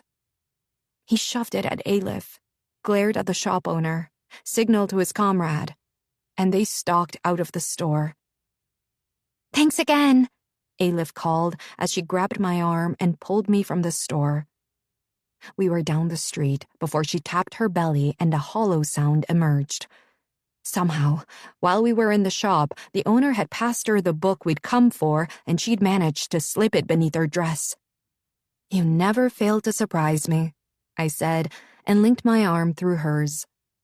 When Annie and Jan returned, the four of us scrounged together a meager meal and drank weak cups of tea while playing cards and trying to keep our voices down.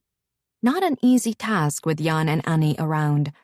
The two of them were incredibly competitive, mostly with each other, which led to pretend outrage followed by passionate kisses that had Aleph and I covering our eyes. "Please spare us," Aleph said. "I think we shall," Annie said, getting to her feet and taking her boyfriend's hand. "See you gals in the morning."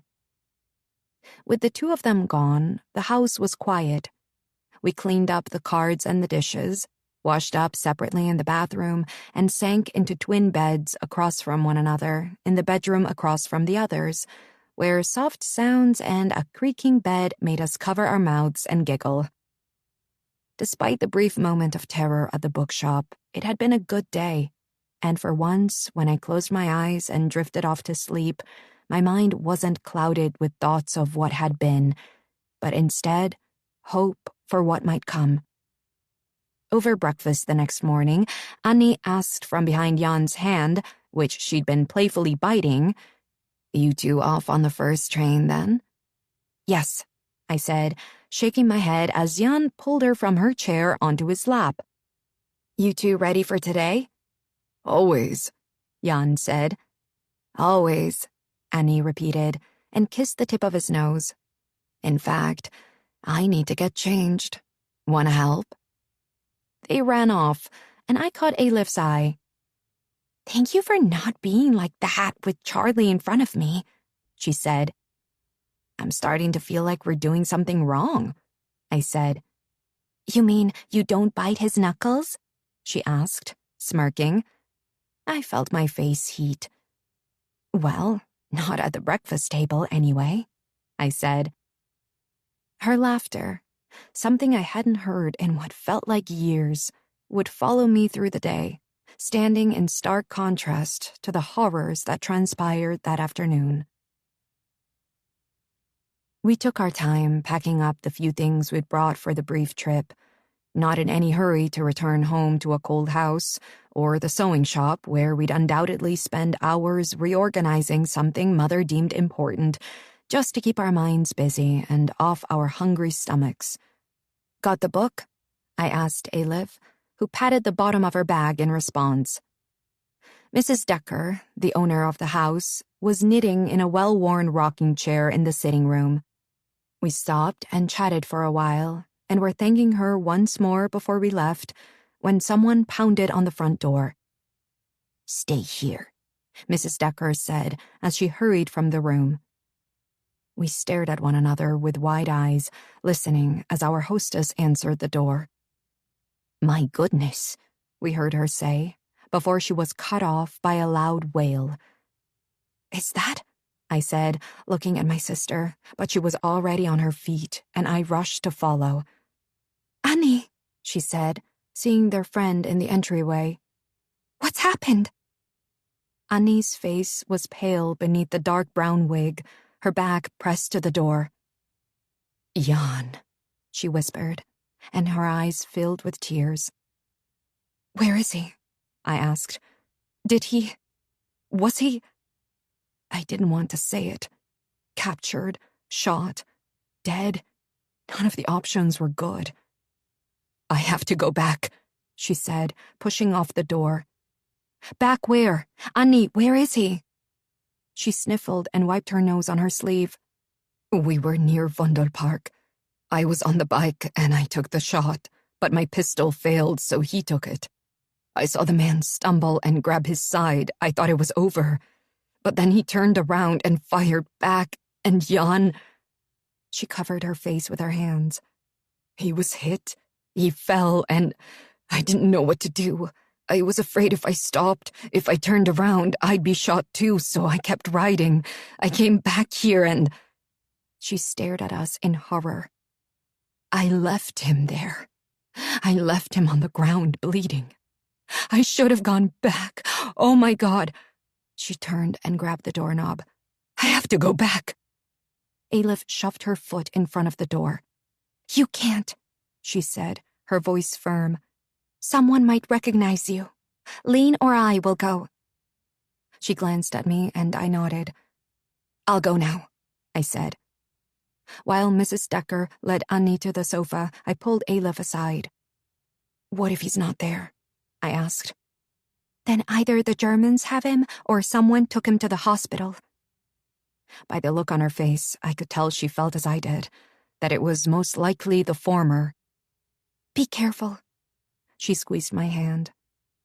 I slipped out the front door and made my way to the large public park Annie had mentioned. I knew there was a hospital and another safe house not far from there, and hoped to find Jan at one of those two locations.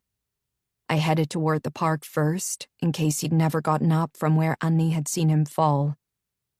Unsure which street the incident had happened on, I zigzagged from one to the next until I saw a cluster of people and a stain on the cobblestones in front of a restaurant and strained to hear what was being said.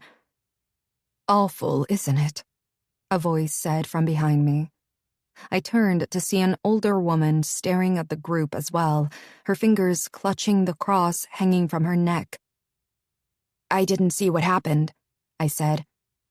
Young man got shot. 1 minute he was on his bicycle, the next he was on the ground. She shook her head. Wish I could say it's the first time I've seen something like that, but lately I've seen it all too often. Did the Germans take him? I asked. Probably, but I didn't see. Somehow he got to his feet and disappeared down that street. She pointed to an alleyway. I chewed my lip and swore silently as I looked where she pointed, seeing several spots of blood marking the path he'd taken. Annie would never be satisfied if I reported he'd disappeared down a street and hadn't gone looking for him. She would probably come back and start knocking on doors. The woman must have noticed my distress because she gave a glance around and leaned in. "Are you a friend of his?" she asked. I didn't answer. "Well, if you were a friend, you might like to know that I heard the young man was taken to the hospital.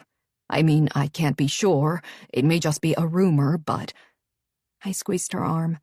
"Thank you," I said, and rushed off in the direction of the hospital nearby.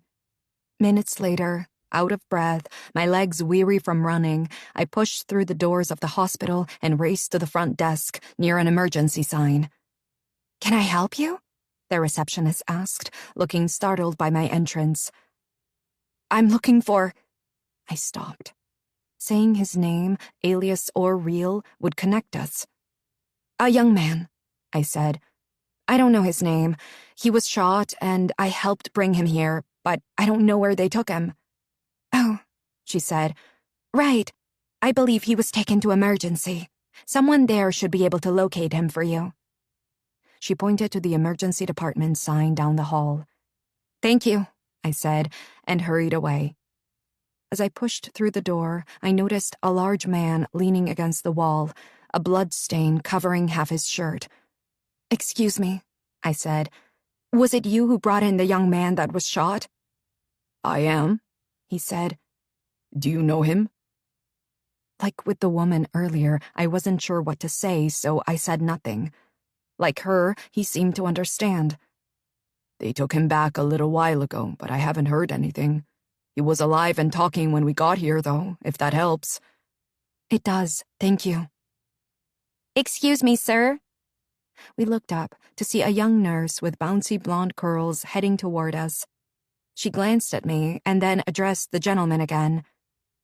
"I'm so sorry to inform you, but the young man you brought in has died." "Oh," he said. "Right. Well?" He looked to me. "I'm so sorry." The nurse turned to me. "Did you know him?" she asked. There was something in her voice that made me uneasy, a forcefulness behind the almost cheerful inquiry. I shook my head, and she turned back to the gentleman, pulling something from her pocket as she did. "I found this on him. Is it okay if I hang on to it, in case it's his next of kin?" I looked at the picture she held up and sucked in a breath. In her hand was a photo of Annie. "It's fine with me," the man said. "Like I said, I didn't know him." She nodded. "She has such lovely red hair," she said, and tucked it back in her pocket. "Well, I'm sorry I didn't have better news." She gave us both a nod before disappearing down the hall. "Well," the gentleman said, looking down at me. "That's that, I suppose. I'm sorry about your—" He caught himself. "About the young man." I swallowed. "Thank you for trying to help him." He touched my shoulder and then ambled off down the hallway, leaving me to wonder how the hell I was going to tell Annie. The walk back to the safe house was long, my body flush with emotion as I thought about Jan at the kitchen table this morning, teasing us in his usual fashion, some part of him touching Annie at all times. As unsure as I'd been about him in his early days on the team, my adoration for him grew quickly. He was the light we'd all needed, when so often we were surrounded by darkness and doom. I remembered the night we'd all had to spend in a ditch after blowing up a train car, the Gestapo swarming the area moments after the sound of the explosion filled the air. I would miss him and his jokes, his constant talk of food and music, and the things he'd got up to as a boy. But no one would miss him like Annie, and my heart ached as I knocked on the safe house door and waited to be let in. "How's Annie?" I said, as soon as Elif opened the door. She shook her head. Did you find him? She asked. I sighed and nodded. Oh no, she whispered. I stepped into the entryway. A man brought him to the hospital, but what? I jumped at the sound of Annie's voice and turned to see her standing in the doorway to the kitchen, her face blotchy and wet with tears. Annie. No, she whispered, shaking her head. Don't say it. Please don't say it. I'm so sorry, Annie. He didn't make it. Her face crumpled, and she slid to the floor, her slight body racked with grief. Aelif sat beside her and held her close. I sank into a chair at the table, my body cold as I listened to Annie cry, realizing what happened to Jan could happen to any of us. At any moment, it could be me lying lifeless in that hospital. Or worse, Charlie or Aelif. My breath quickened as the fear I so often pushed aside filled me. Every moment we were out there, weapons hidden beneath our layers, information slipped beneath sleeves and tucked in our hair, throwing firebombs and tangling with men much larger than us. We were risking harm, jail, or death. We'd escaped it so many times, we'd become numb to the fact that it could happen to us. And now it had. One of our own was gone. After a while, Aelif helped Annie upstairs to the room she'd shared with Jan. When she returned to the kitchen a few minutes later, she reported that Annie had fallen asleep. Good, I said, and motioned to the chair beside me. There's something else I didn't mention. What is it? A nurse that helped with Jan told the gentleman who brought him in that she found something in his pocket. It was a photo of Annie. So? There was something about her. She commented on her hair. She asked if she could keep the picture in case it was his next of kin. The man said yes, and I didn't argue because I thought it might seem suspicious. Damn, Aelif said. We should get out of here. What if you were followed? We woke Annie, and an hour later the three of us were on a train back to Haarlem. When we disembarked, we headed straight for the Fox property and the barn. She'll need to go into hiding, Henrik said, glancing at Annie, who was sitting on the sofa staring unseeing across the room. Color her hair, stay out of sight, at least for a while. Where will she go? I asked. Liv will work it out. She'll be fine here for now, though. The look of sadness in his eyes belied the gruff rumble of his voice. And for the first time, I saw what Mama had always talked about in regards to her old friend. You two should get out of here now, before you worry your mother. We took turns hugging Annie. She'd always seemed so tough, so untouched by the things we did. But this... I'm so sorry, Annie, I said. Take care, okay? Be safe. I stepped away, and Aelif took my place, murmuring into her friend's ear and holding her as she began to cry again. We'll see each other soon, she said, as she pulled away. As we made our way through the field to the dirt road that ran behind the Fox property, I looked at my sister. Do you think she'll be okay? I asked. I couldn't imagine recovering if Charlie died. And if anything ever happened to my sister, I shuddered at the thought. Aelif linked her arm through mine and pulled me closer. Will any of us be after all this is over? 27. With Jan gone and Annie in hiding for the time being, the demands on Aelif, Charlie, and me increased. Throughout spring and into summer, it seemed we were constantly on the move, hiding, passing information and weapons, setting explosives, and acting as executioners without trial for the accused. I began spending more nights with Charlie. Each moment in his arms was that much sweeter, that much more frightening, as I began to cling, committing to memory the way he lazily traced the curves of my body with his fingertips, before desire swept over him and his touch became greedier. How his legs felt intertwined with mine, and the feel of his chest rising and falling beneath my hands as he lay spent beside me. The realization that what we had was special and could be gone with one shot fired from someone's gun haunted me, and I could tell he felt it too. He held me longer, closer, stared more intently, and kissed me with a sort of desperation born from fear. As summer slid away and fall returned, rumors of an imminent attack by the Allies bolstered Nazi efforts to defend what they'd taken. Areas in the northern part of the city were evacuated, the displaced roaming for somewhere to harbor, and the stadium the professional football team played in was leveled to make way for a defensive line. In the southern part of the city, a wall called Mauer Muur was built in Haarlemmerhout Park, and several checkpoints cropped up all over town, making getting in and out and around the city more difficult and dangerous than ever.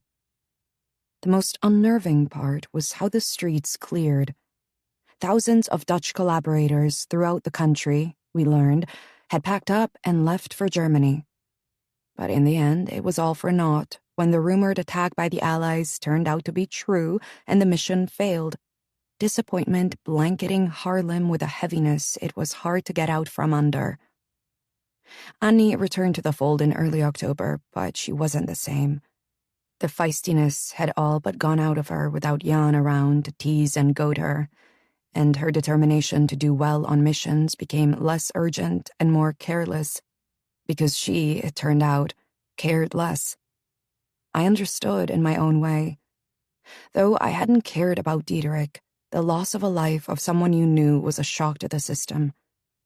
The three of us rallied around her, trying to keep her spirits up and her mind focused, and being extra vigilant for the times she wasn't. With continued Ally attacks, more German soldiers were brought in constantly to fortify defenses. A railway strike, called for by the Dutch government in exile in London, worked for a while to keep them out, but the Nazis just reacted by using their own trains, and retaliated by stopping all inland shipping, a move that brought our meager food supplies to a standstill. And then they took our electricity away. As fall limped its way toward winter, it was clear to all that it would be a tougher one than usual to get through, as temperatures had already begun to drop to record lows. By November, shipping had resumed, but the canals and rivers had frozen over, making it impossible for the boats to take food to the towns as the coldest winter in my 19 years descended upon us. Our only saving grace, as we scoured our cupboards for something we might have missed, was Aunt Liv. A week before Sinterklaas, a plain wooden box arrived with a note. "Wishing you all well. Stay safe. In good health, Olivia." Inside was a tiny brisket, potatoes, carrots, brown beans, a sachet of dried herbs, oats, a tin of tea, and most precious of all, 2 small bags of flour and sugar and a bit of butter. "Butter," Aliv said, grabbing it and holding it to her chest. "Can we make bread?" "We most certainly can," Mama said. We ended up making 3 small loaves, 1 for us and 2 for our neighbors on either side. One, an older couple who used to watch us when we were girls, and the other, a family of 5, suffering greatly with too little for so many. Any extras we had always went to them, and it was a thrill to be able to bring them a pot of hot soup and bread with butter. But while we survived on Aunt Liv's charity, circumstances for others in town became more desperate. Hundreds of women packed up their silver and whatever else they owned and took perilous treks to the country in hopes of trading for food. But by then, many of the farmers had already traded so much of what they'd produced. People were turned away, many to die on their way home, their malnourished bodies frozen where they fell. Stores were broken into as people looked to steal whatever they could find. The shots that rang out came daily now, soldiers not bothering with imprisoning people, but rather executing them in the streets where they stood. By the time Sinterklaas came that year, It was clear many of us wouldn't make it to spring. Starvation was imminent for many, disease rampant, and freezing temperatures exacerbated it all. There would be no celebration this year. There was nothing to celebrate. Even the fact you were still alive wasn't necessarily something to be grateful for when there was no food to be had.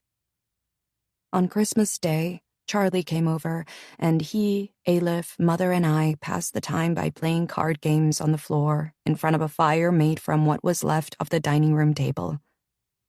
We were bundled in coats and scarves beneath our blankets, trying to distract ourselves from the hunger we felt as we'd saved our allotment of food for the day to have for dinner. While Charlie kept the fire going, Aleph cut the few spindly carrots we'd saved, and I sifted through the potatoes, finding 5 decent-sized ones and cutting off the moldy bits. Mama pulled the plates from the cupboard and a bottle of wine from its hiding place beneath the floorboard. "I think we could all use a little of this," she said, removing the cork.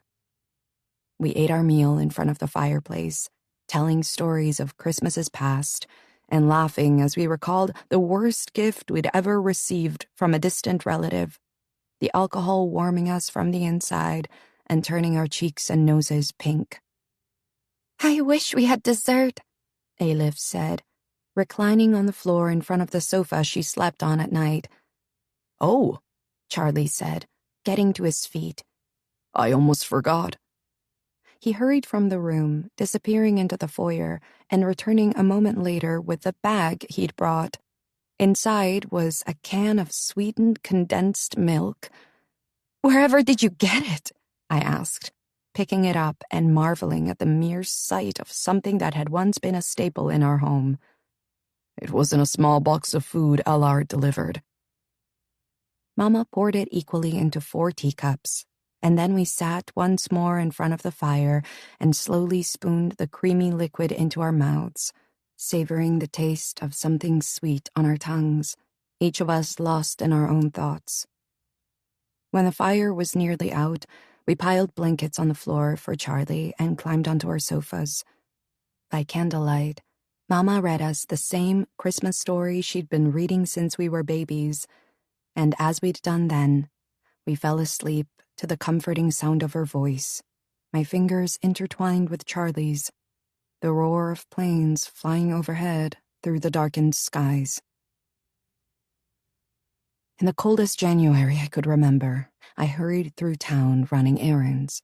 First to the sewing shop to retrieve supplies for Mama, who was now working from home doing small repairs by hand for whoever needed her services, which wasn't many people these days. And second to Aunt Liv's to deliver some information I'd received the day before. There were few people out, the temperatures dangerously low. Even the soldiers were scarce now. I passed a man prying the windowsills from the front of his house. Beside him on the ground were several shutters he'd already removed. As I approached, he stepped in front of his belongings, the tool in his hand ready to strike if need be. I lowered my head and hurried past. He wasn't the only one I'd seen scavenging for wood to burn. A few days before, I'd seen 2 young boys removing street signs from town. Several homes and businesses were missing their roofing material, and the wooden benches from the park had been broken down and carried away, many of the trees chopped down, their foliage gathered. I let myself into the shop and grabbed one of the small fabric bags hanging on a hook in the back room and filled it with the thread colors my mother had asked for, as well as a box of straight pins and another of needles of different sizes. When I had everything she'd asked for, I locked up and headed for the Fox residence. I didn't notice the smoke until I was almost to the front gate of the grand house. I stopped and stared, not understanding at first why the hazy air was thick with acrid plumes blowing in the wind. "Lean."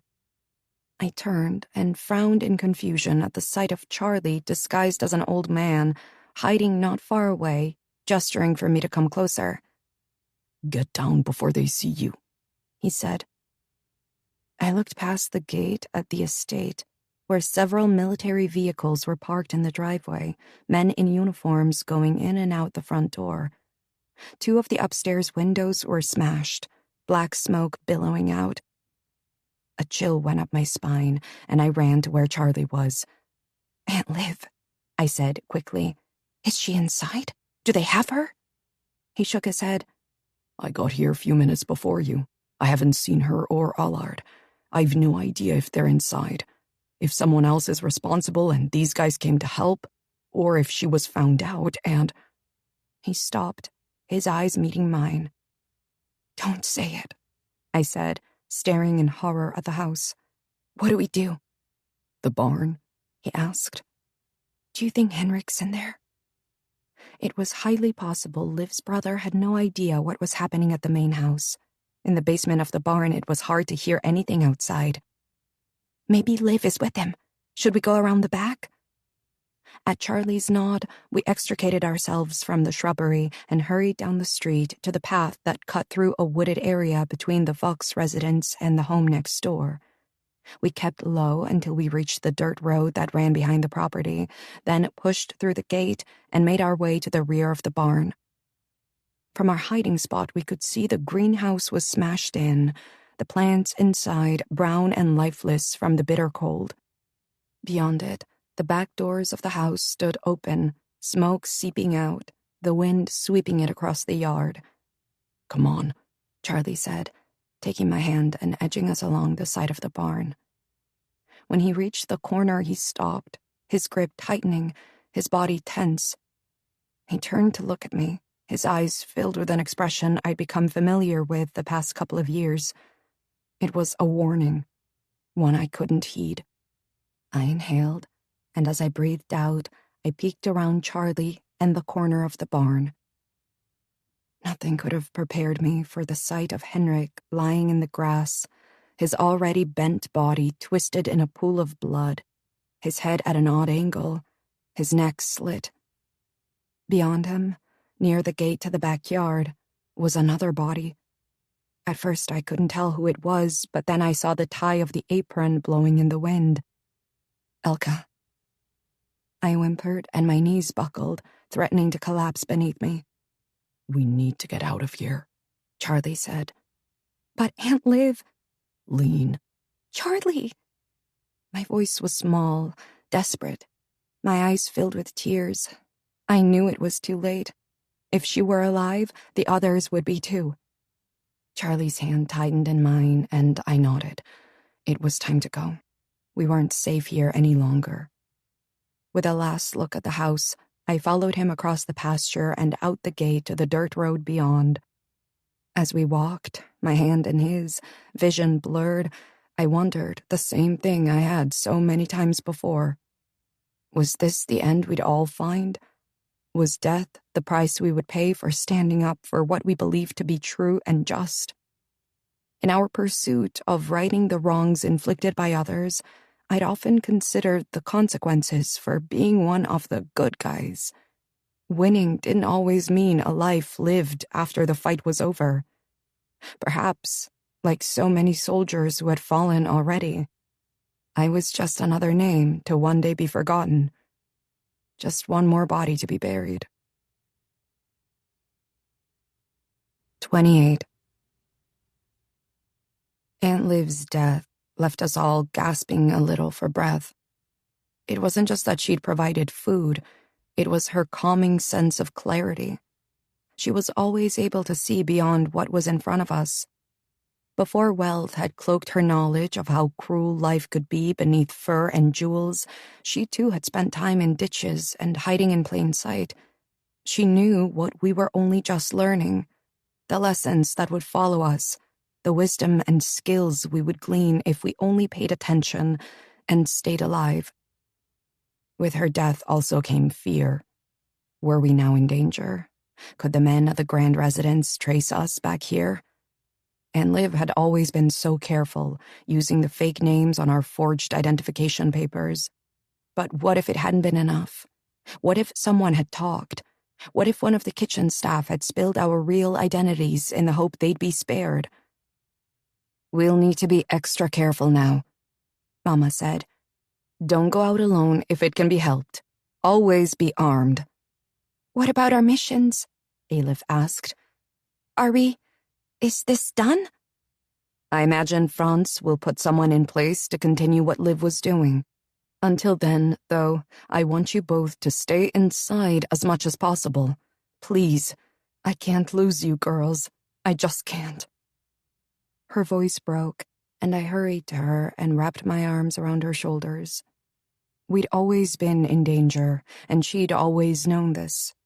But the death of our beloved aunt, a woman who had survived more than we could fathom, brought the fear to the surface, made it real in a way it hadn't been before. We were all vulnerable, and we might not all make it out of this war alive. Alif's eyes met mine. She blinked back tears, but I was numb. The news the day before from Charlie, who had been able to get information from one of Aunt Liv's neighbors, had left me shaken, my mind paralyzed in a carousel of terrible thoughts about what her last moments had been like. She'd been found beaten and tied to her bed, a single shot to her head. And the others? Mama had asked, her voice low. Charlie had glanced at me before answering. Allard was shot in the doorway. 3 staff members were found locked in the pantry, all shot to death. And then, as Lean must have told you, Elka and Henrik. Mama held up her hand and nodded. She didn't need to hear again. Can I do anything? He asked. Mama wiped a tear from her cheek and took a long, deep breath. There's nothing to be done now, she said. We'll wait to hear from Franz. Until then, the 3 of you and Annie are to stay out of sight as much as possible. I have a piece of information that needs to be delivered, Charlie said. When? Today. She sighed but nodded wearily. Be quick about it, then come back here. You're welcome to stay with us as long as you want. Without Liv to pay rent or supply food, and then your roommate. She gave him a sad smile. His roommate, who worked within another cell of the resistance, had failed to come home the week before, and he still hadn't heard if he'd been taken or was dead. The absence of the other man weighed on him, and he'd grown anxious, losing sleep as every sound put him on edge. You're very kind, he said. Thank you. Your family, Charlie. No thanks needed. Uncle Franz did not show up the next day, or even the one after that. But word arrived via courier in a telegram addressed to Mother. His familiar scrawl, all we needed as identification. What's it say? Aleph and I asked, rising from where we sat, playing a card game with Charlie. My dears, she read. My condolences. I am unable to visit as hoped. Please take care in my absence. Be mindful of one another. And remember to treat time with care. I frowned and looked at Aleph, whose expression mirrored mine. What does he mean? I asked. Treat time with care? It's a code, Charlie said, getting up from his seat. May I? Mama handed over the letter, and I watched as his blue eyes scanned the words. Time is spelled with a capital T, he said, holding up the page for us to see. But what could he mean? Mama asked. Time, Aleph murmured, tapping a finger against her chin. Time. Oh! Her eyes were bright as she took us all in. Time! I shook my head, not understanding. The watch shop! The 10 Booms! We know they've been involved for years. I'll bet he means for us to connect with them. Aleph, Mama said, reaching for her hand. You're brilliant. She blushed and shrugged. You all would have gotten it eventually. Very clever indeed, Charlie said, giving her a nod and making her turn a deeper shade of red. The 10 Booms. We'll have to check in first thing tomorrow. The freezing temperatures only intensified, and it was no longer surprising to come across bodies frozen in alleyways, the park, and on the way out to the farmlands. Women, their bodies emaciated from a diet of food scraps and tulip bulbs, stopped on the side of the road for a moment of rest and found they couldn't go on. Too tired to open their eyes again, too weak to call for help, the frost of their last breath settling on their lips and skin, freezing them where they sat, turning them into beautiful statues glistening with death. Homes went up in flames when owners built fires and fell asleep, their bodies too worn from starvation and cold to see the spark that jumped from the fireplace, catching on a blanket or a rug and sending the whole place up, sometimes taking the neighbors' homes with it. Missions, assigned directly from Uncle Franz now, became harder and harder to carry out. Safe houses had been discovered, leaving fewer places to hide. If we had a job that needed to take place after dark, we risked being left in the cold for the night. It had happened to me twice, and the second time, after taking cover in a woodshed and its family of mice, I lost my little toe to frostbite. I was sleeping late one morning, dressed in 3 layers of clothes and buried beneath a pile of blankets, when I woke to the front door slamming shut. Thinking it was a gunshot, I was instantly on my feet, my pistol in my hand. "It's me," Aleph said, coming around the corner and stopping in her tracks, arms raised. "I thought I heard a gun," I said. "It was the door, sorry." Shaking, from cold or fear, I couldn't be sure which, I sat and stowed my pistol back under the sofa. "Where's Mama?" she asked. "Checking the garden," I said. Most everything was frozen or dead, but every so often we checked in case there was a small miracle.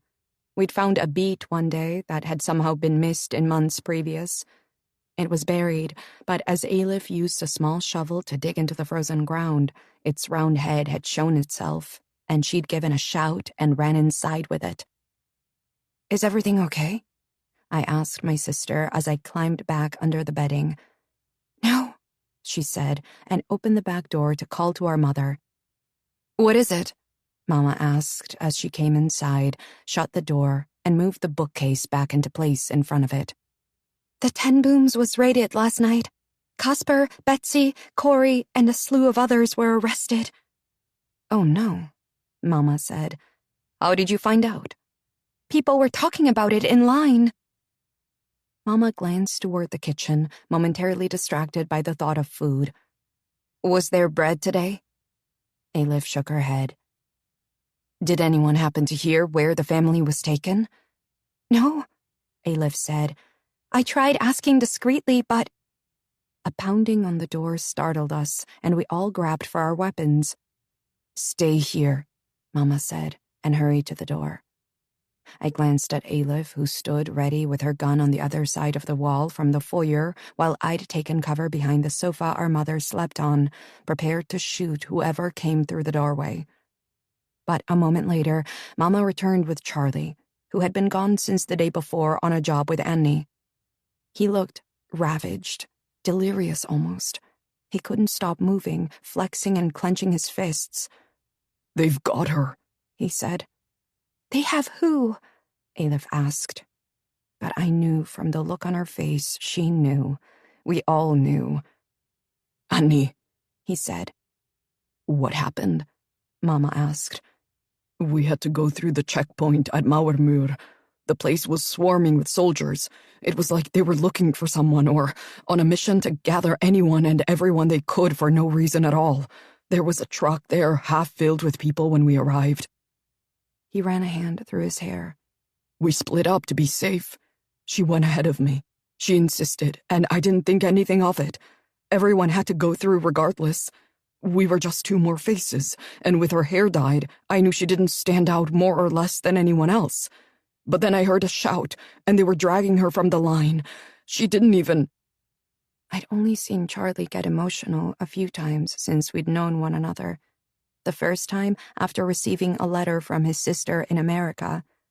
They had always been close, and having not seen her in years, he was suddenly hit with a wave of homesickness reading about her life there. "It seems silly to say I'm homesick," he'd said. "I've never lived there. It's them I miss, the home I had with them."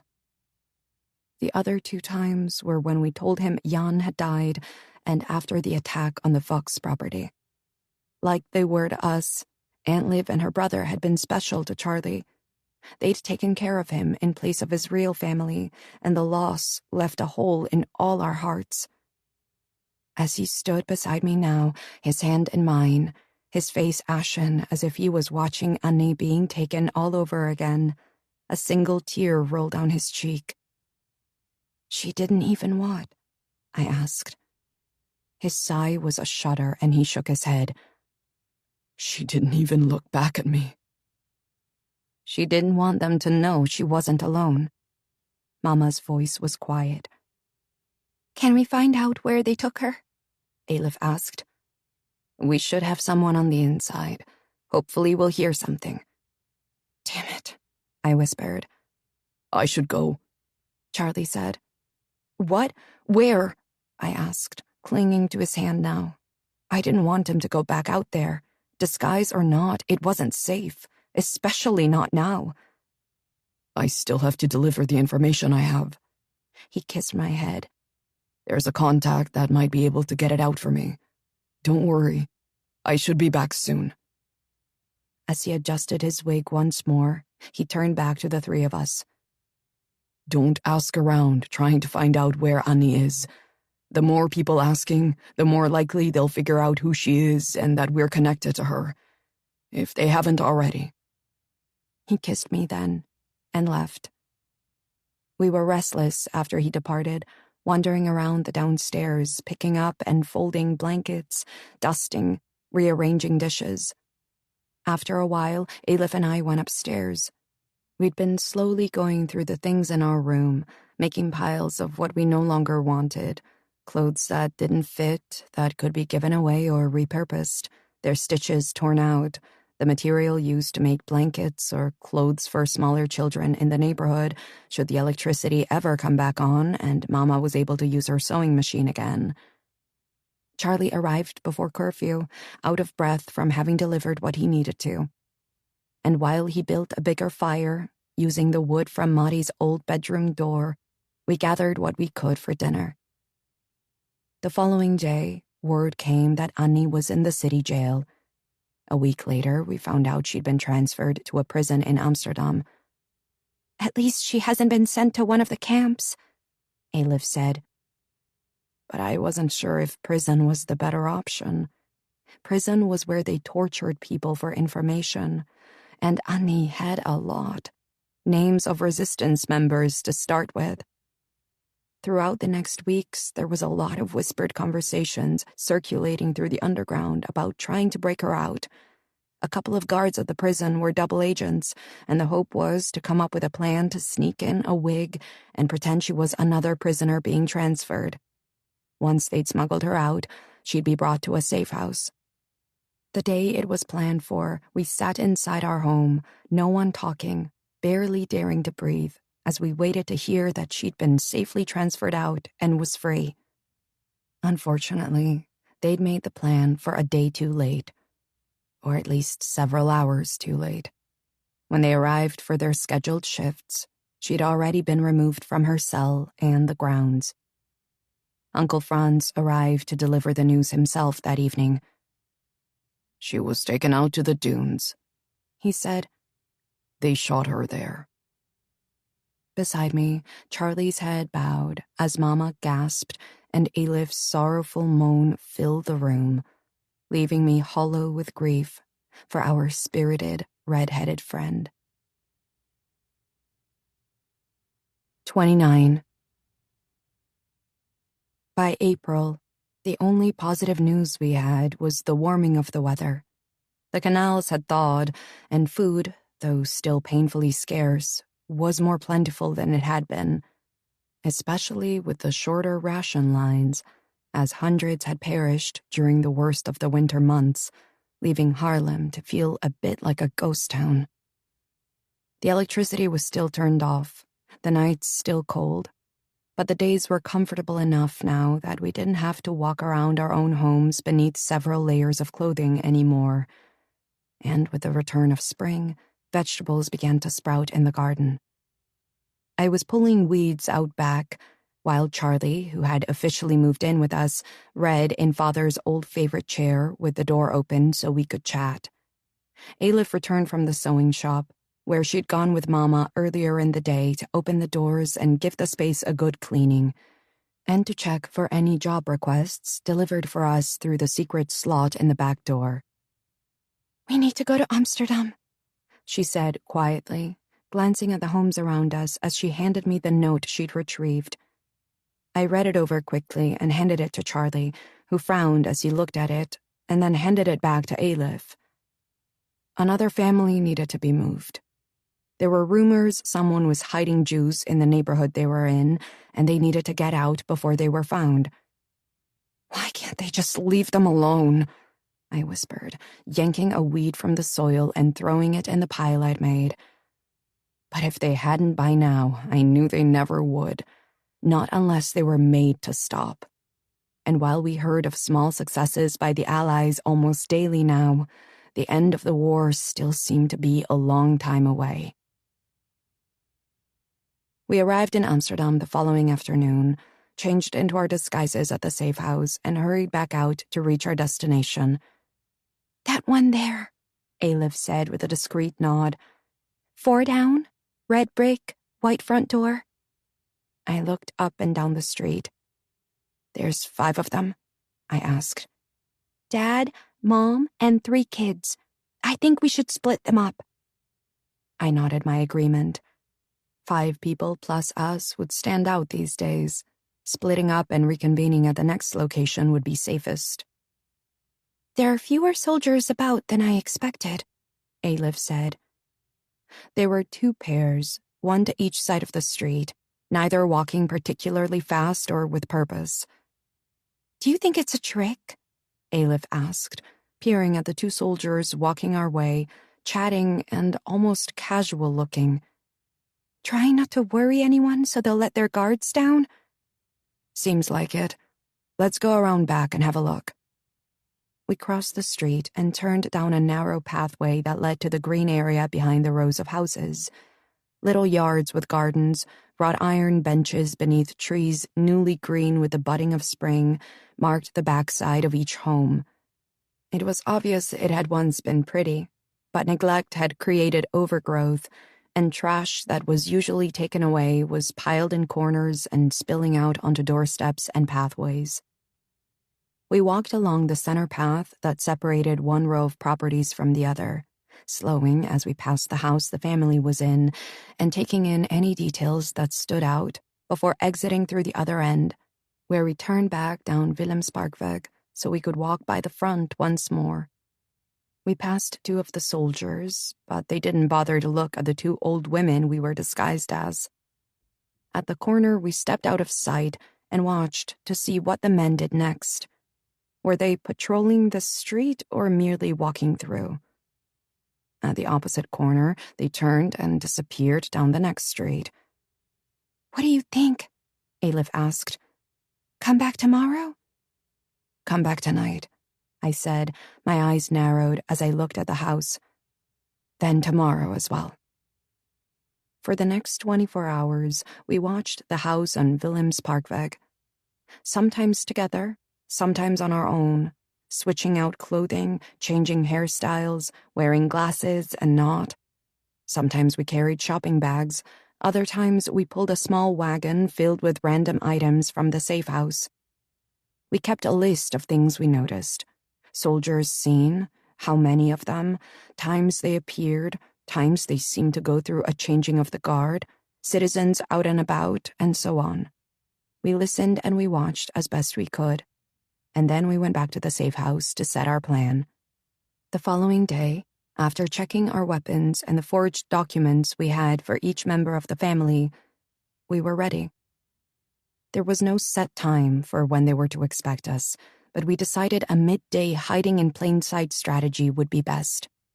We could split into 3 groups, 1 parent taking 1 child, Aleph going with the other parent and child, and me with the last kid. It was a beautiful day, and people would be out more than usual, trying to enjoy the fresh air and the sun on their faces. We were dressed as ourselves for the job, young, wide-eyed women with plaited hair and shabby clothes.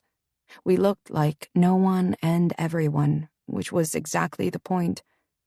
I checked my pistol one last time, put it in the inside pocket of my coat, and nodded. We arrived at the corner of Wilhelmsparkweg separately.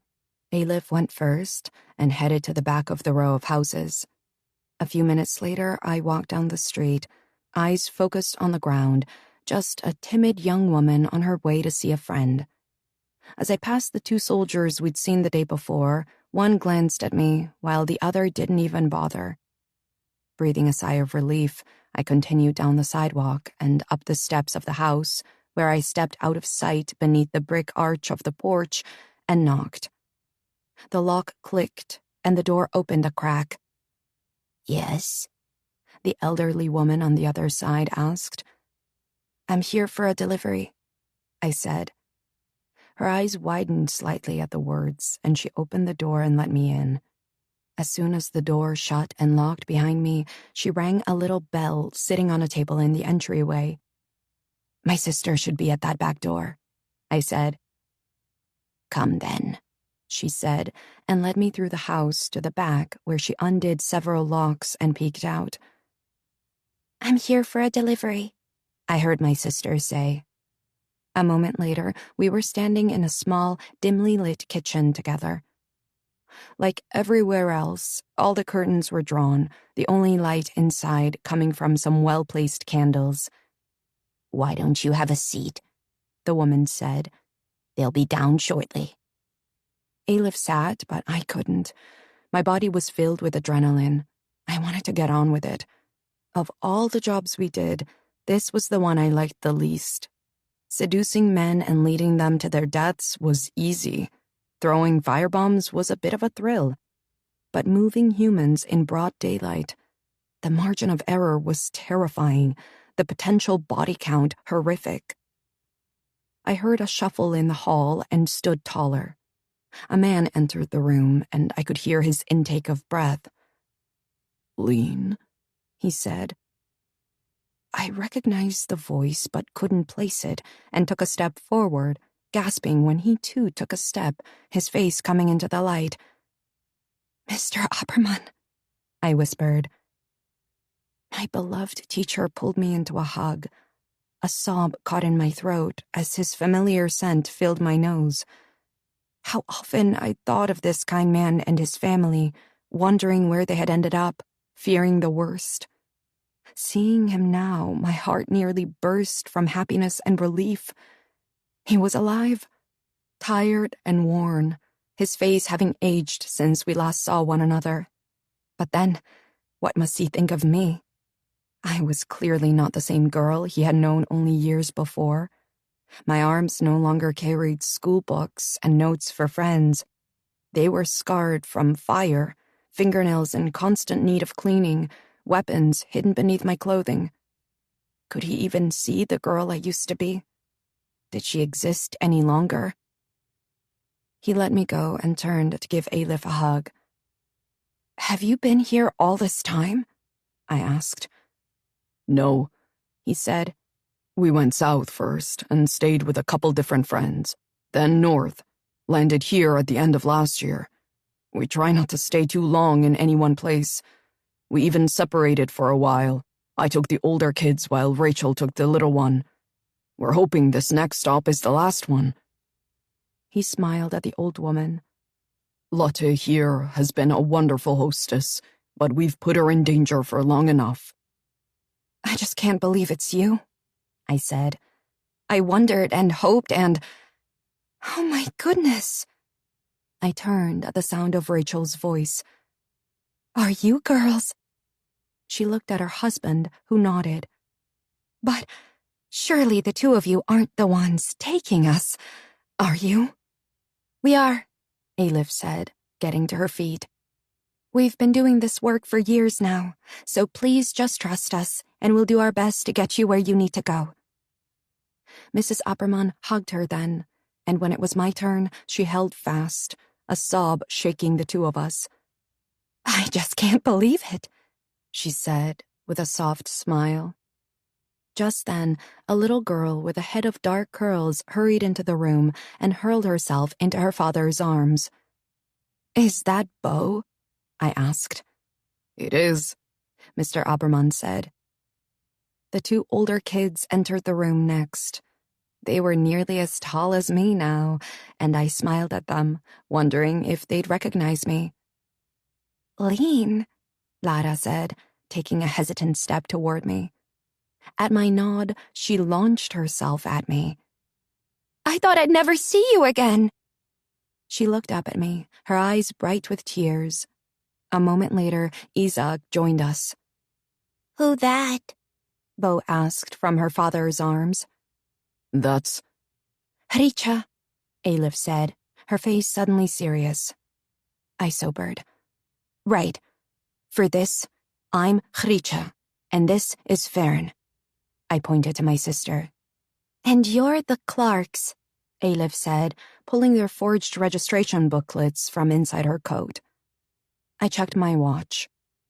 "I wish we could talk longer, but we have a small window when the soldiers out front switch with two others, and it would be great if we could avoid walking directly past any of them." "How will we do this?" Mr. Aberman asked.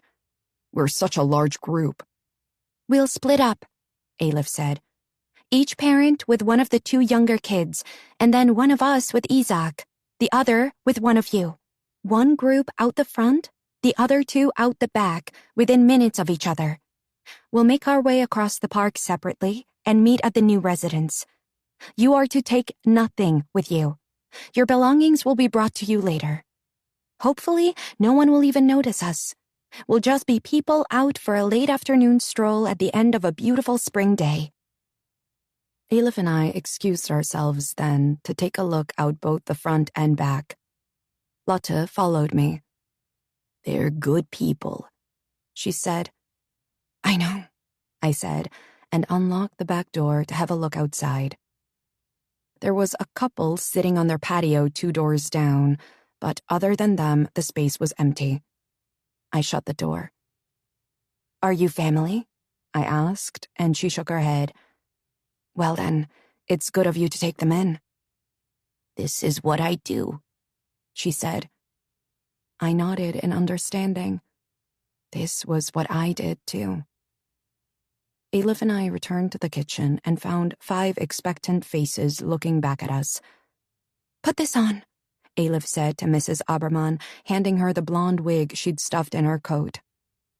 Lotte stood in the hallway as we filed out and kissed each of the Abermans, or Clarks, on the head as they passed.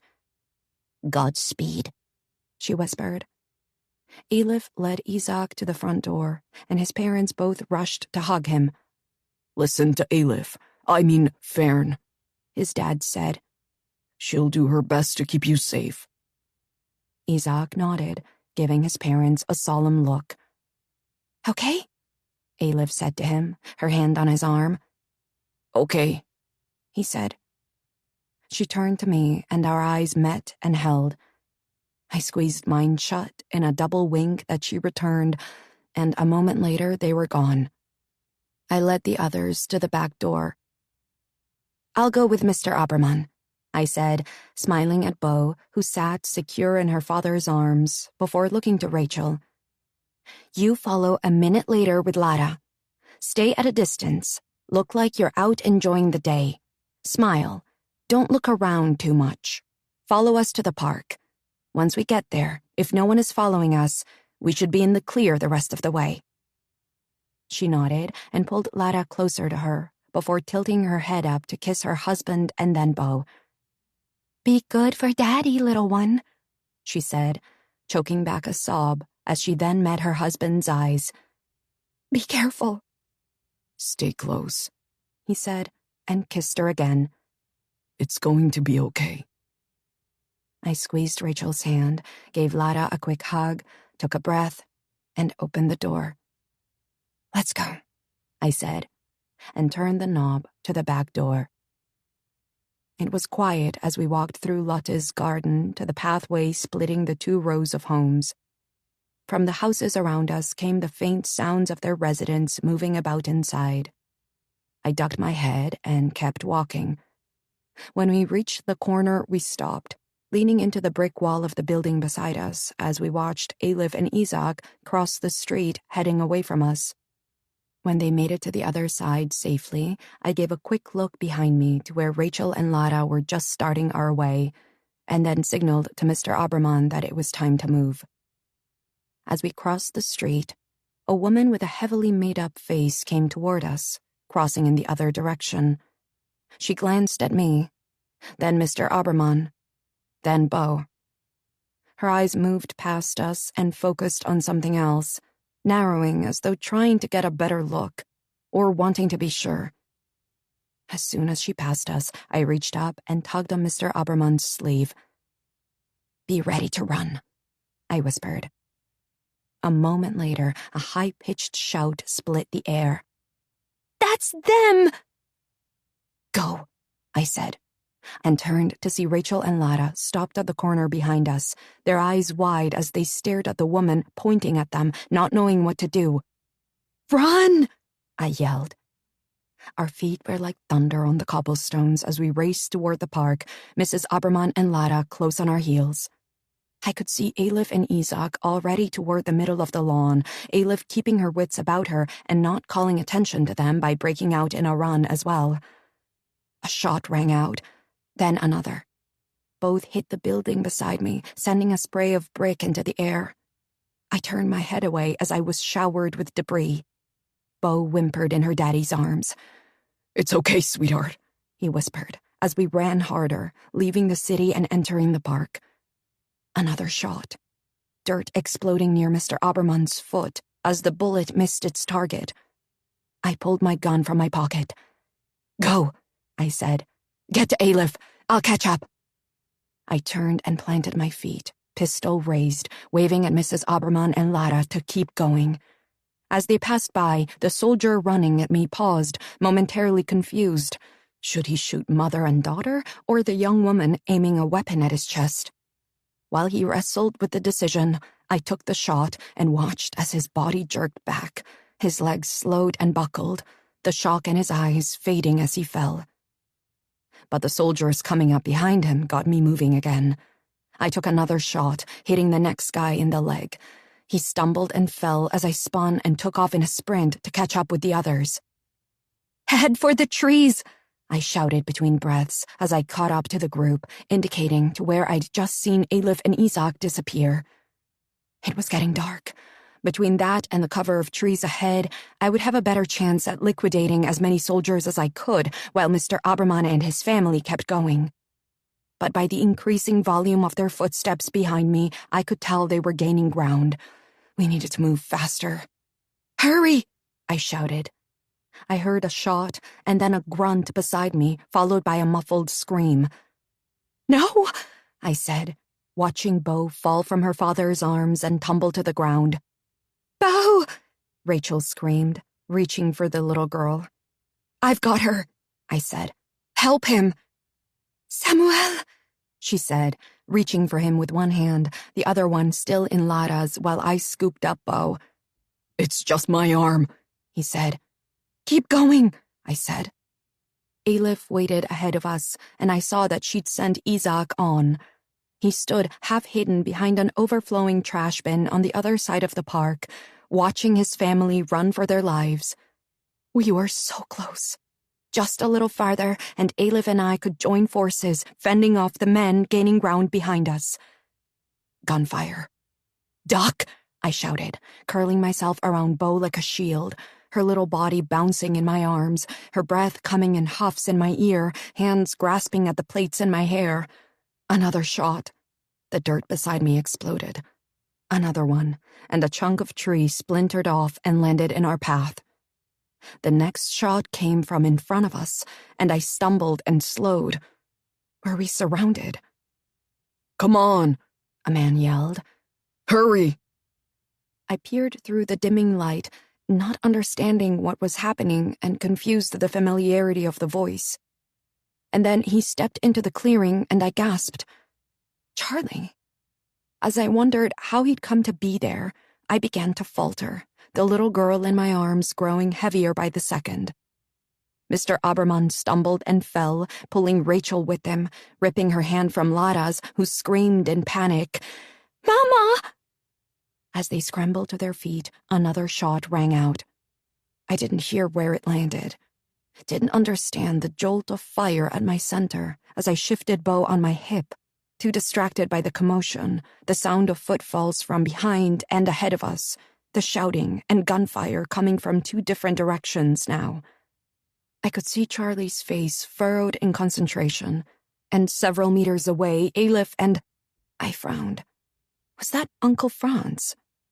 They each stood, guns in hands, motioning for us to keep coming, keep moving, don't stop now. Beyond them, I saw Isaac being ushered into a car by another familiar face, one I'd seen in passing several times as we slipped notes to one another in the streets over the years. Charlie's eyes met mine and I smiled, bow slipping a little from my grasp. We were nearly there. I saw Charlie begin to smile back, but then something else crossed his face as a deep burn filled my belly. A look of anguish as I began to lose my grip on Bo, who slid down my body to the ground. I tried to hold on, but my strength was melting away. I tripped over her, my knees buckling, my breath fading. I looked down, seeing now what Charlie had. A red stain growing across my abdomen. "No," I whispered, as pain ripped through my center. "Bo!" I reached for the little girl again, yelling out as another bullet ripped through my shoulder. My knees hit the ground hard, and Charlie ran toward me, his mouth open, shouting words I couldn't hear, a tunnel of black closing around him, until he was gone, and the world finally and mercifully went quiet. 30. July 1945. The sun shone high in a cloudless sky, its rays sparking off shop windows. The few that were open barely had a thing to sell, trying to entice the happy-faced Canadian soldiers with the items they had left. But for every shop that was able to open its doors, there were two more that couldn't. The Ten Boom watch and clock shop was closed. Several restaurants, as well as every flower market, the fields producing next to nothing this year with so many of the bulbs scavenged for sustenance during the winter, would probably not open until next year, if ever again. Harlem was an odd sight these days. Elated but ravaged faces walked the streets, looking for connections, old friends, and familiar sights and sounds. Our every emotion was quick to appear and overflow, too fragile to find an in-between space. Oftentimes, people were seen crying as they spoke quietly on a corner, eyes darting, waiting, expecting, fearing it was all a joke. The Germans were coming back. Any minute, the rumble of tanks on our cobbled streets would come, the strike of boots returning and shaking us to our cores. But they didn't come. They never would again. So much had been lost here. A way of life, a sense of security, entire families. I hadn't heard from Tess again. I prayed it didn't mean anything. I prayed I'd hear a knock on our door one day and find her on the other side. But the more time that passed, the less likely I knew it was that it would happen. And my grief made me fold in on myself some days, stealing my breath, crushing my heart. I inhaled, breathing in the sacred scent of fresh bread from a nearby bakery. A gull called out to another overhead as a rare bicycle, its tires intact, glided by. And then a sound I hadn't heard in years stopped me in my tracks.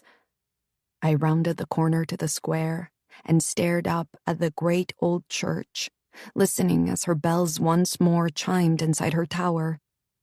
Around me, others stopped as well, their faces lifted, eyes filled with wonder and tears. How simple a thing, the toll of a bell.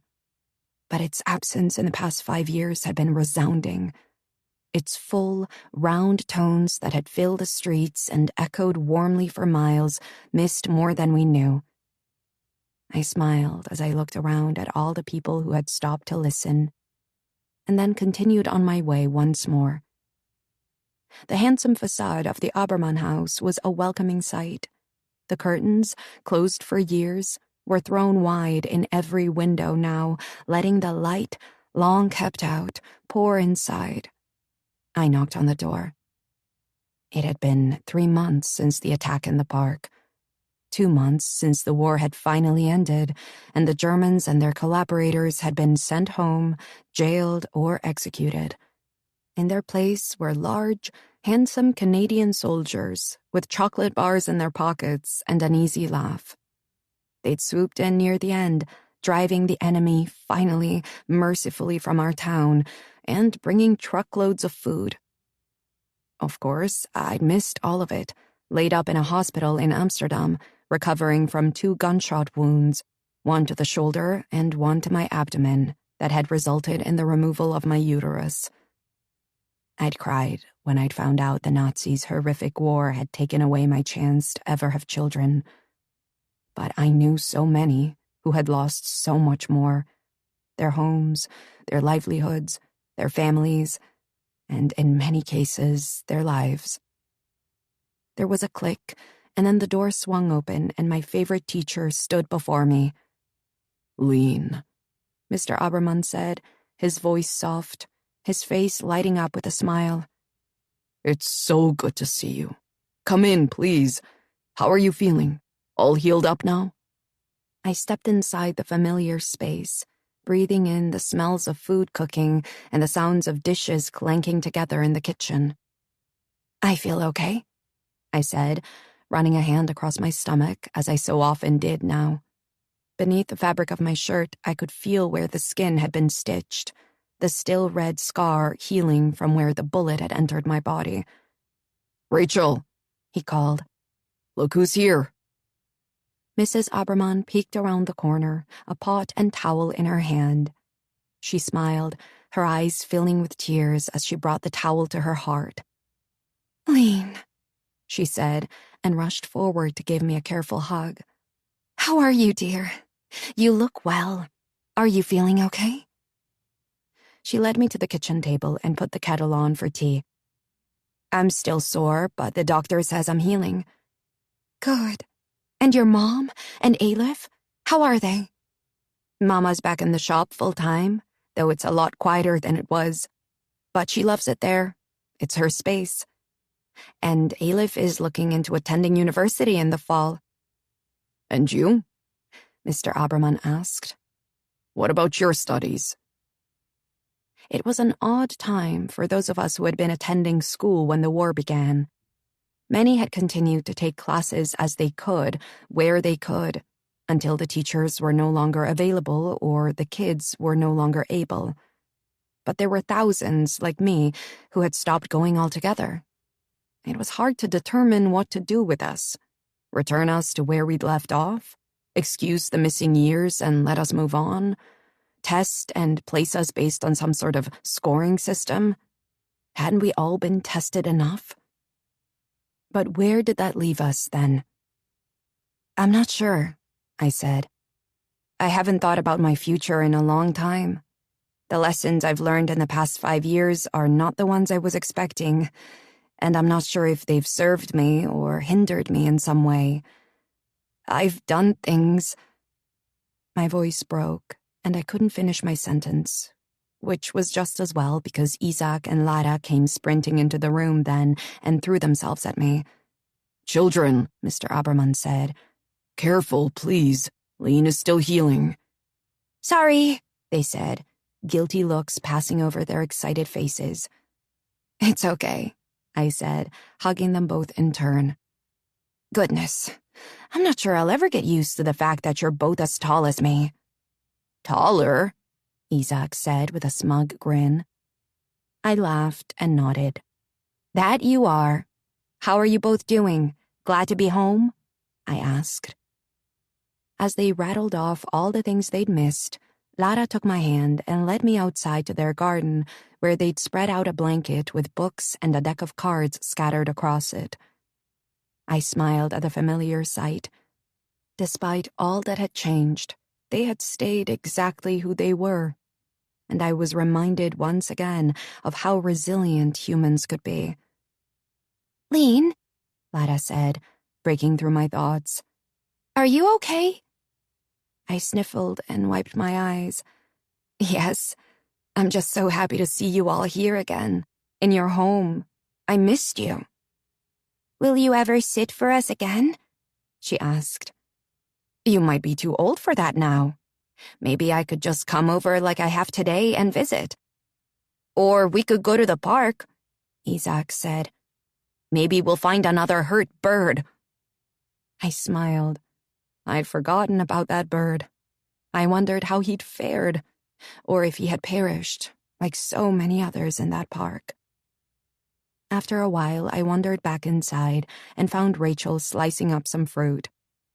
"I could hardly believe it when he brought it home," she said, her eyes wide as she pointed to the coveted apple. So many things were still scarce these days. Getting a piece of fruit felt like a small miracle. "We had one last week," I said. "I swear I've never tasted one so sweet." She held out a slice, but I shook my head. "Thank you, but I wouldn't dare deny someone a slice." I sighed then and looked around. "Is Bo—" Mrs. Aberman smiled. "She's upstairs in her room. She woke from a nap while you were outside." "May I see her?" "Of course." She wiped her hands on her apron. "Come on, she'll be happy to see you. We talk about you often." "You do?" "Oh, yes. You're the girl that saved her life. She calls you her angel." I paused on the steps, my breath catching in my throat. Mrs. Aberman looked down at me. "Are you okay?" "Yes." I forced a smile. "I'm fine." We continued up the narrow staircase and stopped on the second-floor landing. To the right, a door stood open, the sound of a small girl singing to herself floating into the hall.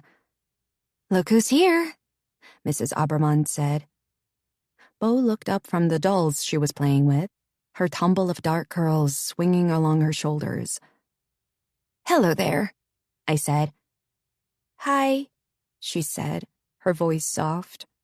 She wore a navy blue shirt with embroidered white flowers scattered across it and a pair of shorts. "Do you remember me?" I asked. "You're my angel. You had an accident." She pointed to my stomach. "You're right. I did. You had one too." I pointed to her stomach. She grinned and pulled up the front of her shirt, revealing a small pink scar that marked where the bullet that had ripped through me had lodged in her. Thankfully, my body had slowed the speed enough that her injury ended up being minimal, and she'd barely needed more than a few stitches, unlike me. I untucked my blouse and lifted the hem, showing her my own pink scar.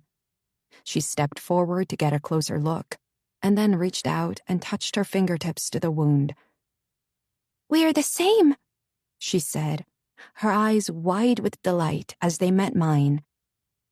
I looked to Mrs. Aberman, who squeezed my hand as I blinked back tears. "We are the same," I whispered to Bo. "Want to play?" she asked, holding out a doll. I grinned. "I'd love to." As I knelt, I reached into my pocket. "I have something for you, actually." Her brown eyes widened as she saw the little red bird in the palm of my hand. "This was my sister Maddie's favorite toy in all the world," I said. "She was in my pocket when you and I got hurt, and I fell on her, which made her get hurt too, see?" I pointed to a crack where the tail had broken off and been glued back on. "She can't be played with much now." "Because her tail might fall off?" Bo asked. "Exactly," I said. "But I thought maybe she could sit in your window and keep watch, if you want." Very carefully, so as not to disturb the glued tail, Bo lifted the little bird from my hand. I watched as she climbed onto her bed and gently set it on the windowsill, its beak pointing out and up at the sky, watching, just as it had in Maddie's so many years before. Bo hopped back down and sat before me once more. She picked up the doll she'd been playing with and handed me another. "Thank you," she said, her wide brown eyes meeting mine. "You're welcome." Mrs. Aberman left us then, and after a while I returned downstairs to find the older kids still outside and the elder Abermans preparing dinner. "Did you have a nice time?" Mr. Aberman asked as I wandered into the kitchen. "I did. Bo is so sweet," I said. "She doesn't even seem to be bothered by all that happened. And the older kids are sure happy." "Kids are tougher than they look," he said. "We all are." "Would you like to join us for dinner, Lean?" Mrs. Aberman asked as she set plates on the table. "I'd love to, but I'm meeting Charlie," I said, pulling out a chair and taking a seat. "Are you okay, dear?" I glanced at husband and wife and saw them both watching me, eyebrows knit with worry. I sighed, my shoulders sagging, and sank farther into the chair. I can't stop thinking about Maddie lately. Tess. I started doing the job for me. It made me feel powerful. All these horrid men lured by Aleph, wanting to do terrible things to her, wanting to do terrible things to anyone they could, until I took their lives. I was proud. And then I pulled in a shaky breath, and Mr. Aberman put his hand on top of the one his wife had linked with mine. "And then what?" he asked, his voice soft. "When I was in the hospital, I watched people taken from their beds, never to return. Or I'd look over in the morning to find my latest neighbor had passed in the night and lay silent and still beside me. It didn't matter to me if they were Dutch or German, it was life. And life is precious. You can have it one moment, and the next you could slip and fall and hit your head, sliding beneath the water, never to return to the surface." Tears spilled over and down my cheeks. I can't stop thinking of the lives I've taken. I can't stop seeing their faces. Were people saved because of a life I took? How can I know for sure? Where is the documentation to prove it? Without it, I fear I'm no better than the other side. I set out to make a difference, to be the difference. But I don't feel as though I've done anything but prove ugliness and hatred comes in all shapes and sizes. And I hated them. I hated them for the people they tortured, the lives they took, and my country that they'd pillaged. But did their actions excuse mine? Mr. Aberman sighed and leaned back in his chair, running his hand along his jaw as he nodded thoughtfully. "We've all had to make tough decisions during this war," he said. "War provides a devastating education, and there's no way to really know if the choices we make are the right ones at the time we have to make them. The fear I felt leaving our home in the middle of the night with my wife, 2 children, and a baby, the things that could have gone wrong. But I knew if we stayed, we'd be put on one of those trucks, and who knew what we'd encounter or where we'd go. So we made the decision to flee, hoping and praying it was the correct one. But every day we wandered, every day until we stepped foot back in our home. Lean, what you did, the choice you made. There may be no documentation to show how many lives you saved with your brave actions, but have no doubt, you saved lives. And there are at least 5 pieces of proof. 2 are sitting at this table with you. You risked your own life for us. You used your own body as a shield for Bo. We were trapped in that house, and you risked everything to get us out. Thank God you were confident. Thank God you had all the experience behind you. We might not be here right now if not for you and Aleph. We owe you our lives. And that alone should show you how right your choices were." His eyes were full of tears now, and he wiped them on his sleeve and continued. I know Maddie's death left you feeling like you were at fault. I know you've been struggling to make up for that every day since. But you weren't responsible, dear girl. You were never at fault for what happened to her. It was an accident, pure and simple. And you're not responsible for Tess being taken either, nor anyone else. None of this is your fault.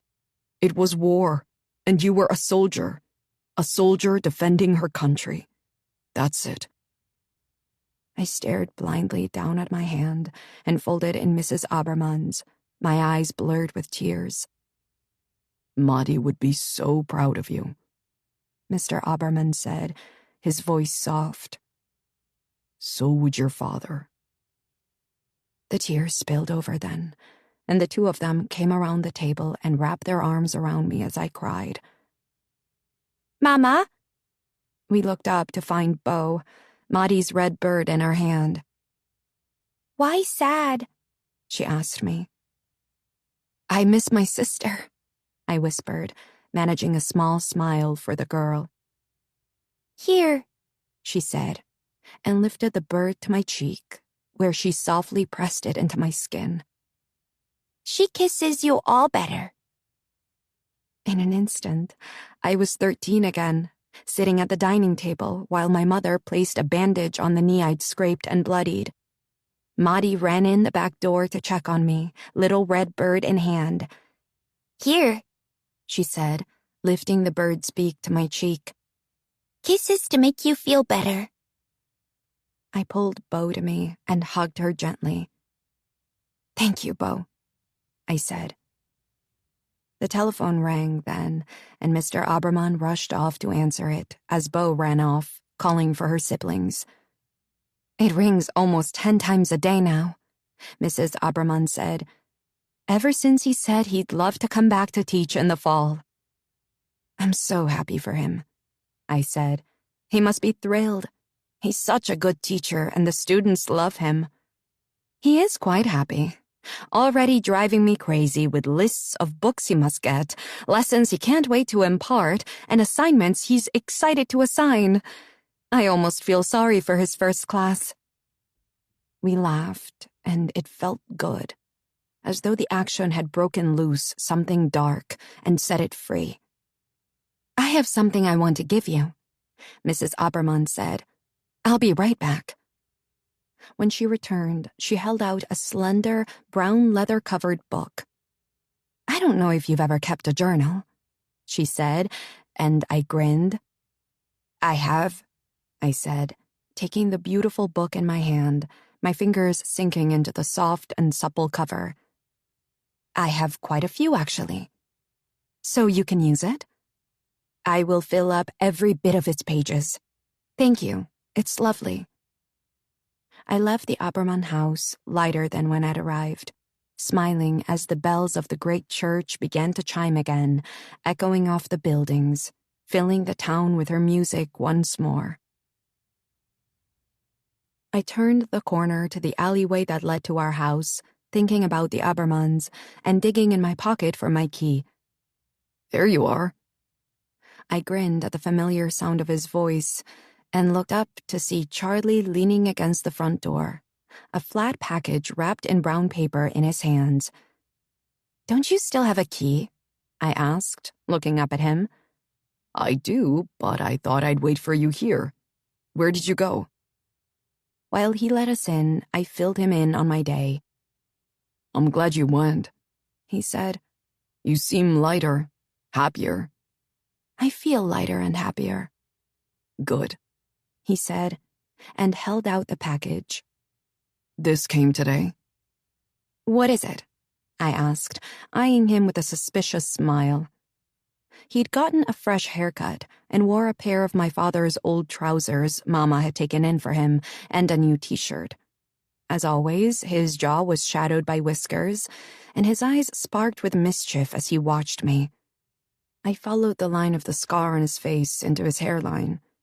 It had faded since the first time I'd seen him, but there were others now, some above the skin, some deep below. Open it, he said, prompting me. I tore the paper open and slid out a brand new comic book. It arrived in the post today, he said, grinning like a kid. Shall we go upstairs and read it? Upstairs, to Maudie's room. It was where I'd spent most of my time since coming home from the hospital. I'd been uncomfortable on the sofa, but didn't want to go all the way to the third floor to Alif's and my room. And so I'd found myself standing on the threshold of my little sister's room, the door long gone, used for firewood, her belongings still exactly where she'd left them 5 years later. After a week of sleeping in her bed and staring at her walls all day, one by one I began to pick up the toys she'd loved, the items she'd claimed as treasures, the things that she'd chosen to represent who she was and would one day be. As I touched them, dusted them off, and replaced them, I allowed myself to really remember her. The blonde hair, paler than both Alif's and mine.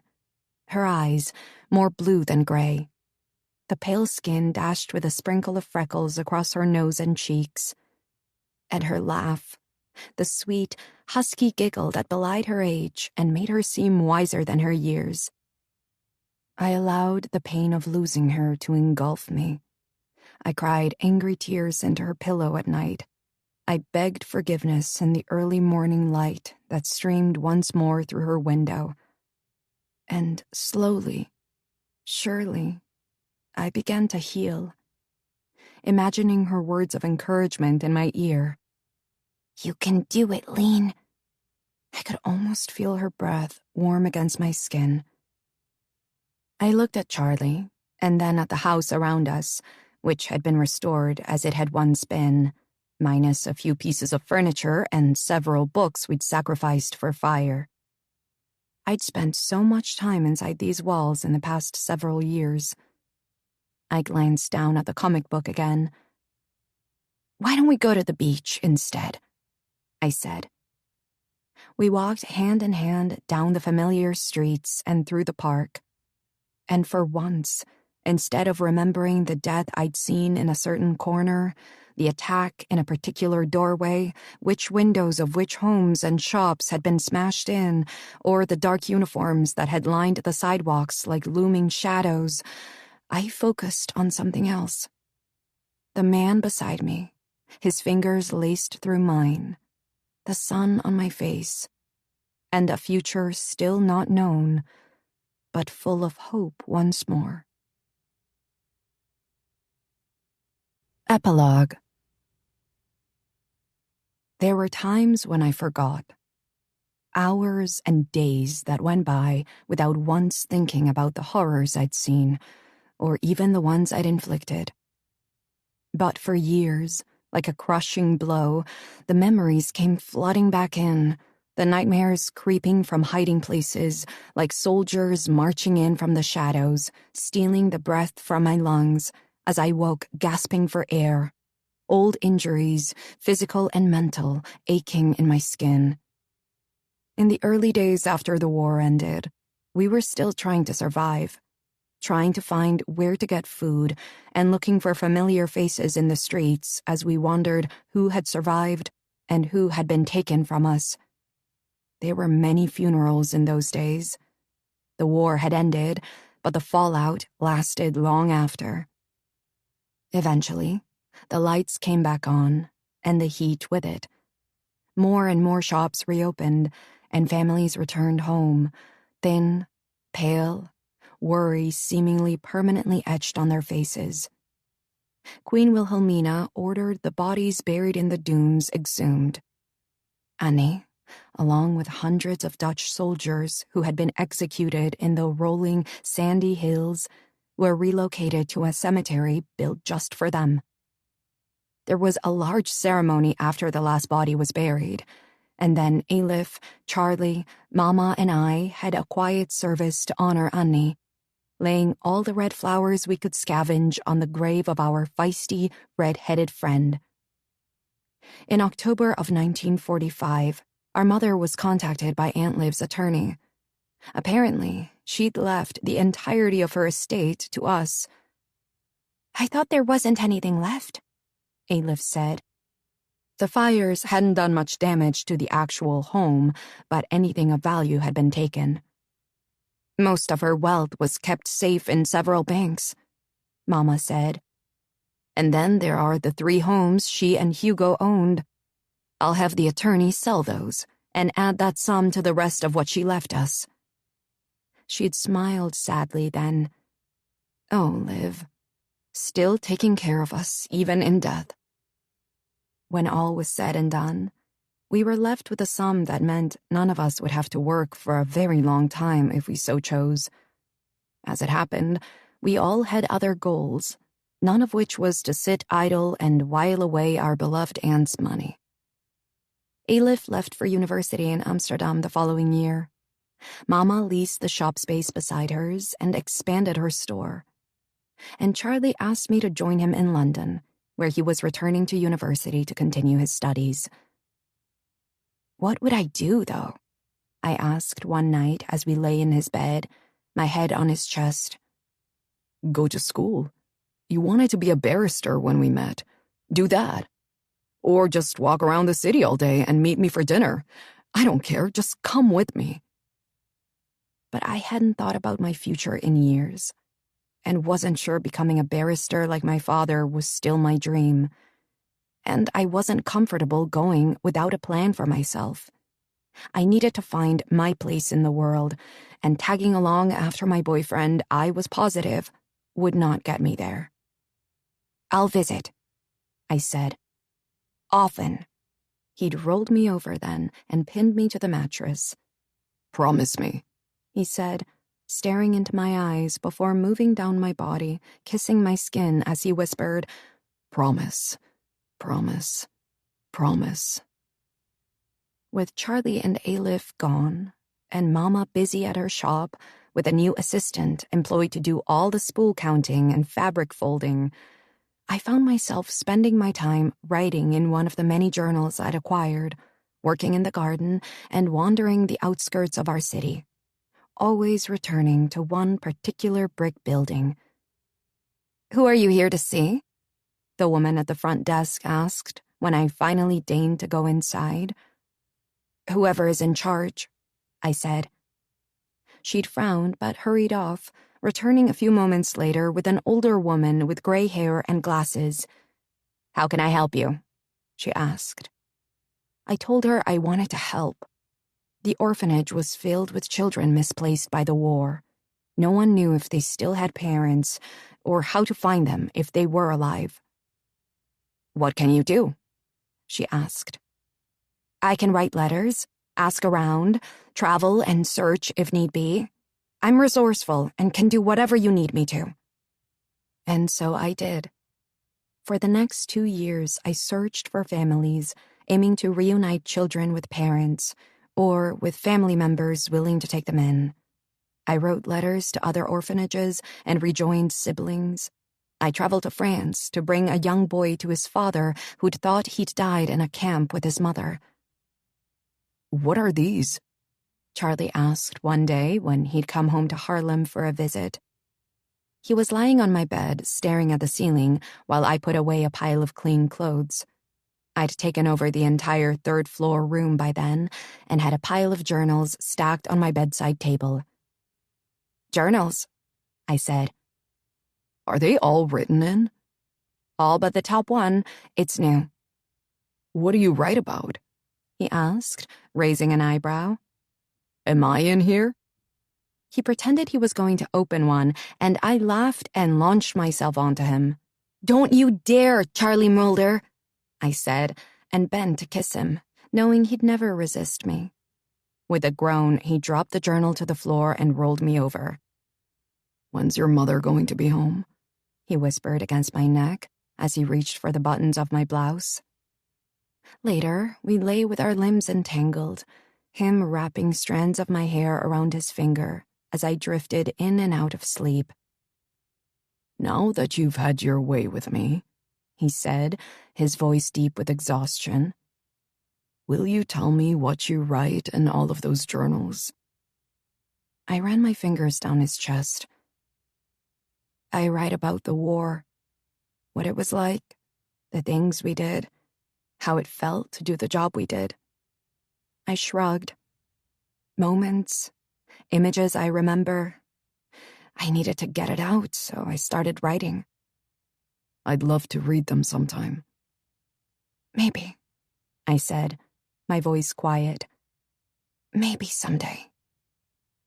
As the years went by, I continued my work at the orphanage.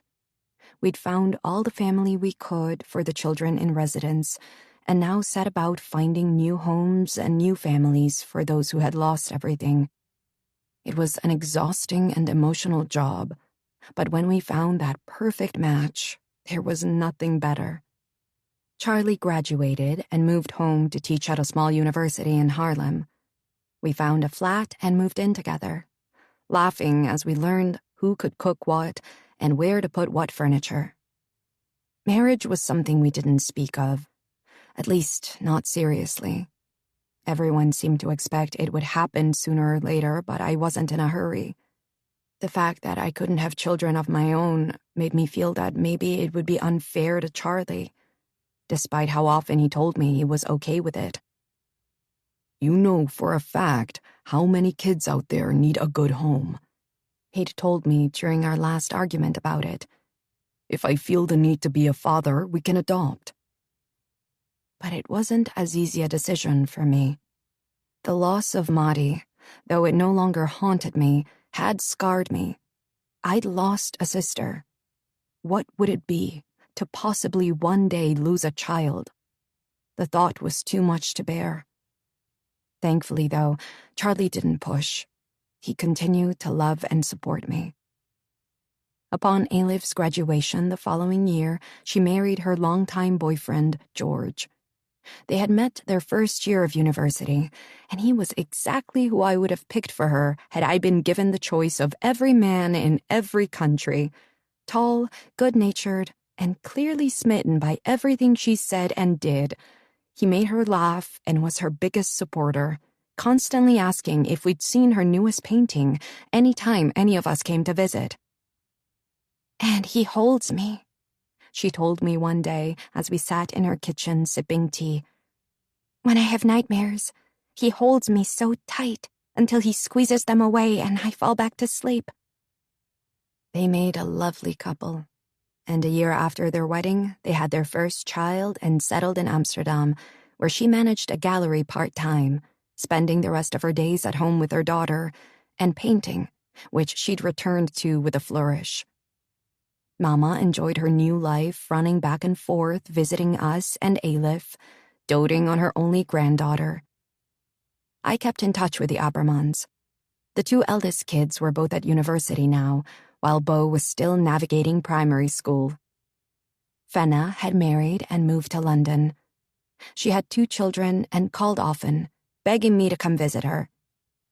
"They won't leave me alone, Lean.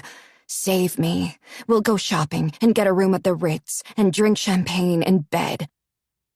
To amuse her, I once set it up with her husband, showed up on her doorstep, and we did exactly the thing she'd wished for.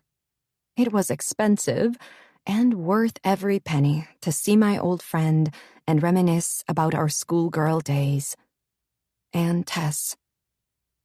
It wasn't until the summer of 1945 was wrapping up that we got answers about our dear Tess. Her father and brother, who had spent years in the camp in Vught, returned home together, looking like so many others before them, traumatized, malnourished, and haunted by the things they'd experienced.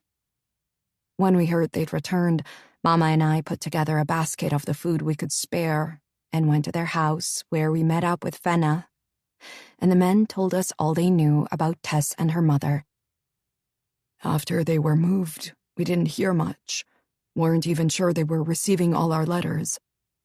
Dr. Abrams said, "Thanks to my being a physician, we got certain benefits. Mail was one of them. But a year after they'd gone, we didn't receive any more letters from either of them, and of course began to worry. Again, thanks to my position, I was able to ask around. Turns out they were part of an escape plan. He stopped, his voice catching on a sob. They were shot and killed. Fenna's hand slipped into mine, and I squeezed her fingers, unable to meet her gaze as I sat there, shocked.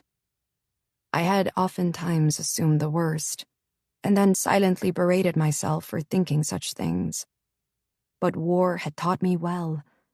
The longer someone's silence lingered, the more likely it was that silence was all we'd ever hear from them again.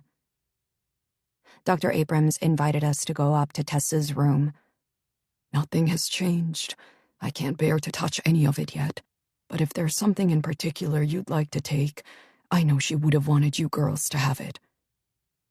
Fenna and I sat for a long while, side by side on Tessa's bed, our backs pressed to the wall like we used to do, our feet hanging off the edge. We cried, thinking of our friend trying to escape the hell she was in. We laughed, remembering how sweet and funny she was. And then we told some of our favorite test stories, before we each chose an item to take home with us. For Fenna, it was a photo of the three of us.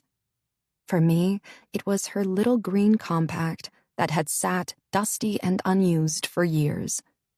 When I opened it, I half expected Tessa's reflection to stare back at me. After some deliberation, I also took the heart I'd made as a child from the corner of her window, the red now bleached a pale pink by the sun, our initials faded to almost nothing.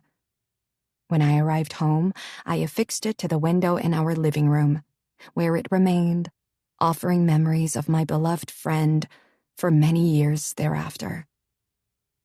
The year I turned 29, Charlie was offered a position at Oxford. I sat in shock on the edge of our bed. "Is it over, then?" I asked. He frowned. Is what over? "Us." What are you talking about? You'll come with me, of course. I opened and shut my mouth. "But I've got a job, and we're not married. Not that we need to be, but—" I stopped talking as he pushed me back onto the bed. Then marry me, Lean. Don't you think you've made me wait long enough? "Me?" I said. "I'm not making you wait." You kept saying you didn't know what you wanted for your life. I thought you meant— He ran a hand over his face, and I was surprised to see 2 pink splotches arise on his cheeks. I thought that applied to me as well. I reached up and pulled him down to me. "For a professor at Oxford, you're not all that smart." I kissed him. "I don't mean you. I know what I'm doing with you. I just wonder about my work at the orphanage." So many of the children misplaced by the war had either been adopted or had come of age and moved on. The service I had provided for years was no longer needed, and I'd been relegated to a desk job, answering phones and filing papers. Perhaps your time there has come to an end, Charlie said, his voice soft. Maybe it's time to find a new mission. But what? I don't know. But you can think about it in our new Oxford home, and as you introduce yourself to the neighbors as Mrs. Mulder. We married a month later in a small ceremony. Ailif was there, of course. Fenna and her family came. And Mama, the Abermans, and several other friends and loved ones. As Charlie settled into his new teaching job, I found a nearby orphanage at which to offer my time. Initially, I tried to ignore the stirring in my belly when I held the babies, soothing their crying and rocking them to sleep. But a year later, that call hadn't stopped. "I want to adopt," I told Charlie over dinner one night. He stared at me for a long while and then nodded. "Let's adopt," he said. "A baby or a small child. Maybe a teenager." "The overlooked ones," I said. Over the next 2 years, we moved into a bigger house and adopted 2 children, siblings Levi and Mila. 14 and 15, respectively. They remembered just enough of the war to have nightmares, but not enough to be tormented. There were many hard days as we tried to blend ourselves together to form a family. Now, Charlie and I weren't the only ones who needed comforting at night when the nightmares came, or space to ourselves when our emotions were too raw to speak about. But as much as I still needed time alone, I found myself craving it less and less, the sound of family pulling me toward them, not away. And then there was the day I held Mila as she cried over something someone said to her at school about her hair. "No one's ever taught me how to do anything more than brush it and pin it back," she said, patting her frizzy, long tresses. "But I'm terrible even at that." Thinking of my old friend Tess and her constant fight with her own tresses, I unraveled my hair from the bun I wore and taught her how to plait, my breath in my throat as she wrapped her fingers around the thick strands and twisted over and over again until she had it. I hadn't even noticed Charlie had come home and was standing in the doorway, his briefcase in hand, watching, a soft smile on his handsome face. The children grew and left us too fast, both finding their voices and a path of their own. With no one to look after anymore, I got antsy. Charlie suggested taking a month off to travel. "Let's go see a bit of the world," he said as we lay in bed one night. "We've always said we would." "Where would we go?" I asked. "America," he said. "New York, California." It was in California, on tiny Balboa Island, that I found myself standing in a gift shop staring at a stack of brightly colored journals. I grabbed two and spent the rest of the day writing. I wrote for days, until I'd filled one and had to start the other. By the time we left, I'd filled 3 more notebooks. "Is it more about the war?" Charlie asked. I nodded, but said nothing more. Charlie went back to work, and I busied myself checking in with the kids and getting the house back in order. But every morning and every night, I opened whichever notebook I was currently working in and wrote more. By the time the clock turned its back on 1966 and we welcomed in 1967, I had a stack of notebooks full of words. On New Year's Day, I slid a heavy box across the floor to Charlie. "Here," I said. "What is it?" he asked, peeking inside. "My journals." "I can finally read them?" I shrugged, exhausted mentally. I had wrung myself out on those pages. "If you want. I'm positive it's just a bunch of drivel, sappy prose that's no match for your Oxford brain." "My wife doesn't write drivel," he said, pulling me onto his lap. "Can I really read them?" "Of course. Just be gentle." For the next month, every time I saw him, he had his nose buried in one of the notebooks. "Don't you have papers to grade?" I'd ask. "Don't you have a quiz to prepare? Shouldn't you be leaving for your meeting now?" He'd just shoo me away and turn the page. "It's a book," he said one morning, yawning as he poured coffee into a mug and sat across from me at the table. I looked around. "What's a book?" "Your notebook, Celine. It's a book." "It's not a book," I said. "Who would want to read that? It's depressing." "It's not depressing. It's your story. It's our story, and Annie's, and Jan's. But mostly it's yours and Alif's story. And it is wild, and agonizing, and so painfully beautiful." His eyes welled as he said it, and I had to look away. There was so much I'd allowed to flow from me on the lines of those pages, things I hadn't talked about to anyone. The fear, the sadness, the guilt, the details of what it felt like to stand alone in the dark and freezing night, frightened, waiting for my prey. The feel of a pistol discharging, the sound of soldiers' boots as I waited to be found, the moment my dagger sank into Dieterich's skin. I shook my head, but he nodded. "It's up to you," he said. "I know several people in publishing here. I've even been asked to write my own account, but it would never be as perfect as what you've already written." He stood then and bent to kiss me. "Think about it." At first, I didn't want to. I pushed the idea from my mind. But it followed me, poked at me, woke me in the middle of the night and nagged at me. I called Fenna. I called my mother. I even reached out to Uncle Franz, who was retired and living in London. And then I called Elif. "Can I read it?" she asked, her voice quiet, hesitant. I delivered it all in person a week later, leaving the special box Charlie had bought especially for them on the floor of her sitting room. For the entire week I was visiting, it didn't move a muscle. 2 weeks later, as I finished my afternoon tea, there was a knock at the door. When I opened it, the box was on the front porch, set there by a courier, a note attached. "Charlie's right," Elif wrote. "This is a book, Lean, and it's beautiful." There were several parties when the book came out a year and a half later. Newspapers asked to interview me, Charlie, Elif, and even Mama. It was the end of the 60s, and a civil rights movement had started, its focus on equality. I was asked to give talks, to tell what we'd done as women fighting for our country, as girls giving up our dreams for the ones who came after us.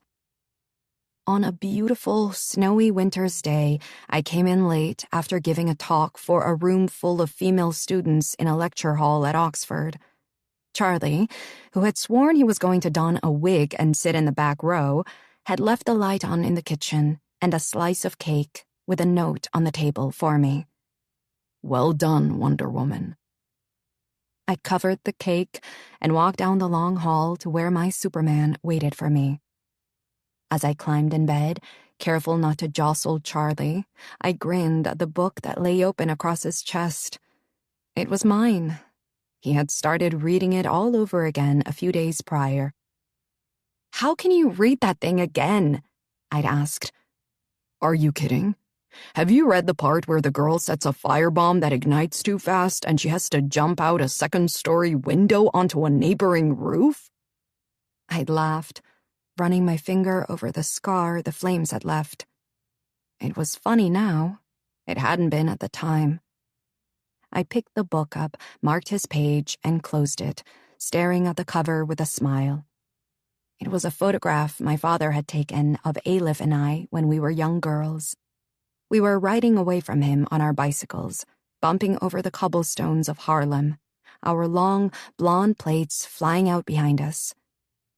As I slept that night, I dreamed I was spinning, my bare feet pressing into the cool grass of the garden at our childhood home, arms outstretched, hair whipping around my face. Faster and faster I went, until, dizzy, I fell to the ground, splayed on my back, the world turning around me. A hand touched mine, and I looked over my shoulder at Elif, her face so like mine, a piece of grass stuck to her cheek. I smiled. Small, soft fingers wrapped around my other hand, and I turned, grinning at Maudie, with her flushed cheeks and pale blue eyes, so alive and filled with mischief. "What should we do now?" I asked her. She turned her head so that she was staring up at the sky, and I watched her, tracing her profile with my eyes, committing it forever to my memory. And then she turned to face me again, a giggle cascading from her lips, as she got to her feet and pulled at my hand.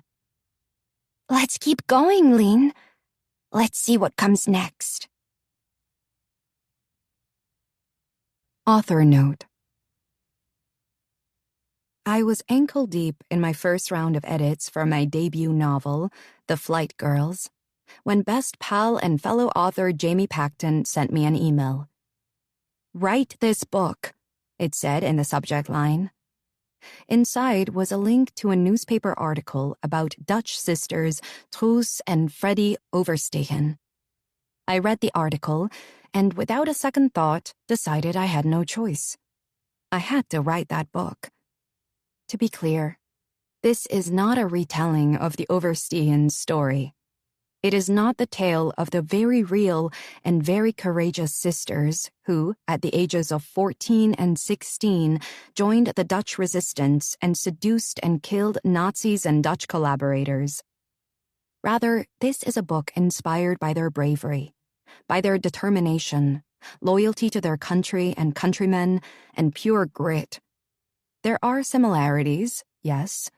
A red-haired girl with the same fate, the variety of jobs done, a watch shop, and a family that actually existed and aided in harboring Jews, and a small, quiet village by the sea with wind so cold in the winter it cuts through your clothes, no matter how many layers you wear.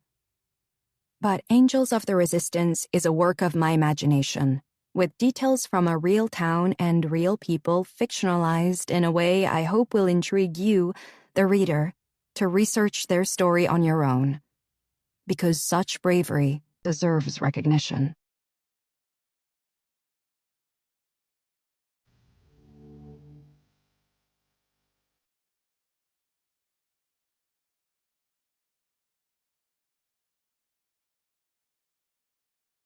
This is Carlotta Brenton. We hope you have enjoyed this unabridged production of Angels of the Resistance by Noelle Salazar, presented by Mira and Harbor Audio. This program was produced by John Marshall Media. Executive producer, Jennifer Lopes. Text copyright 2022 by Noelle Salazar. Production copyright 2022 by Harlequin Enterprises Limited. Used under license with Harlequin Books S.A. All rights reserved. Thank you for listening.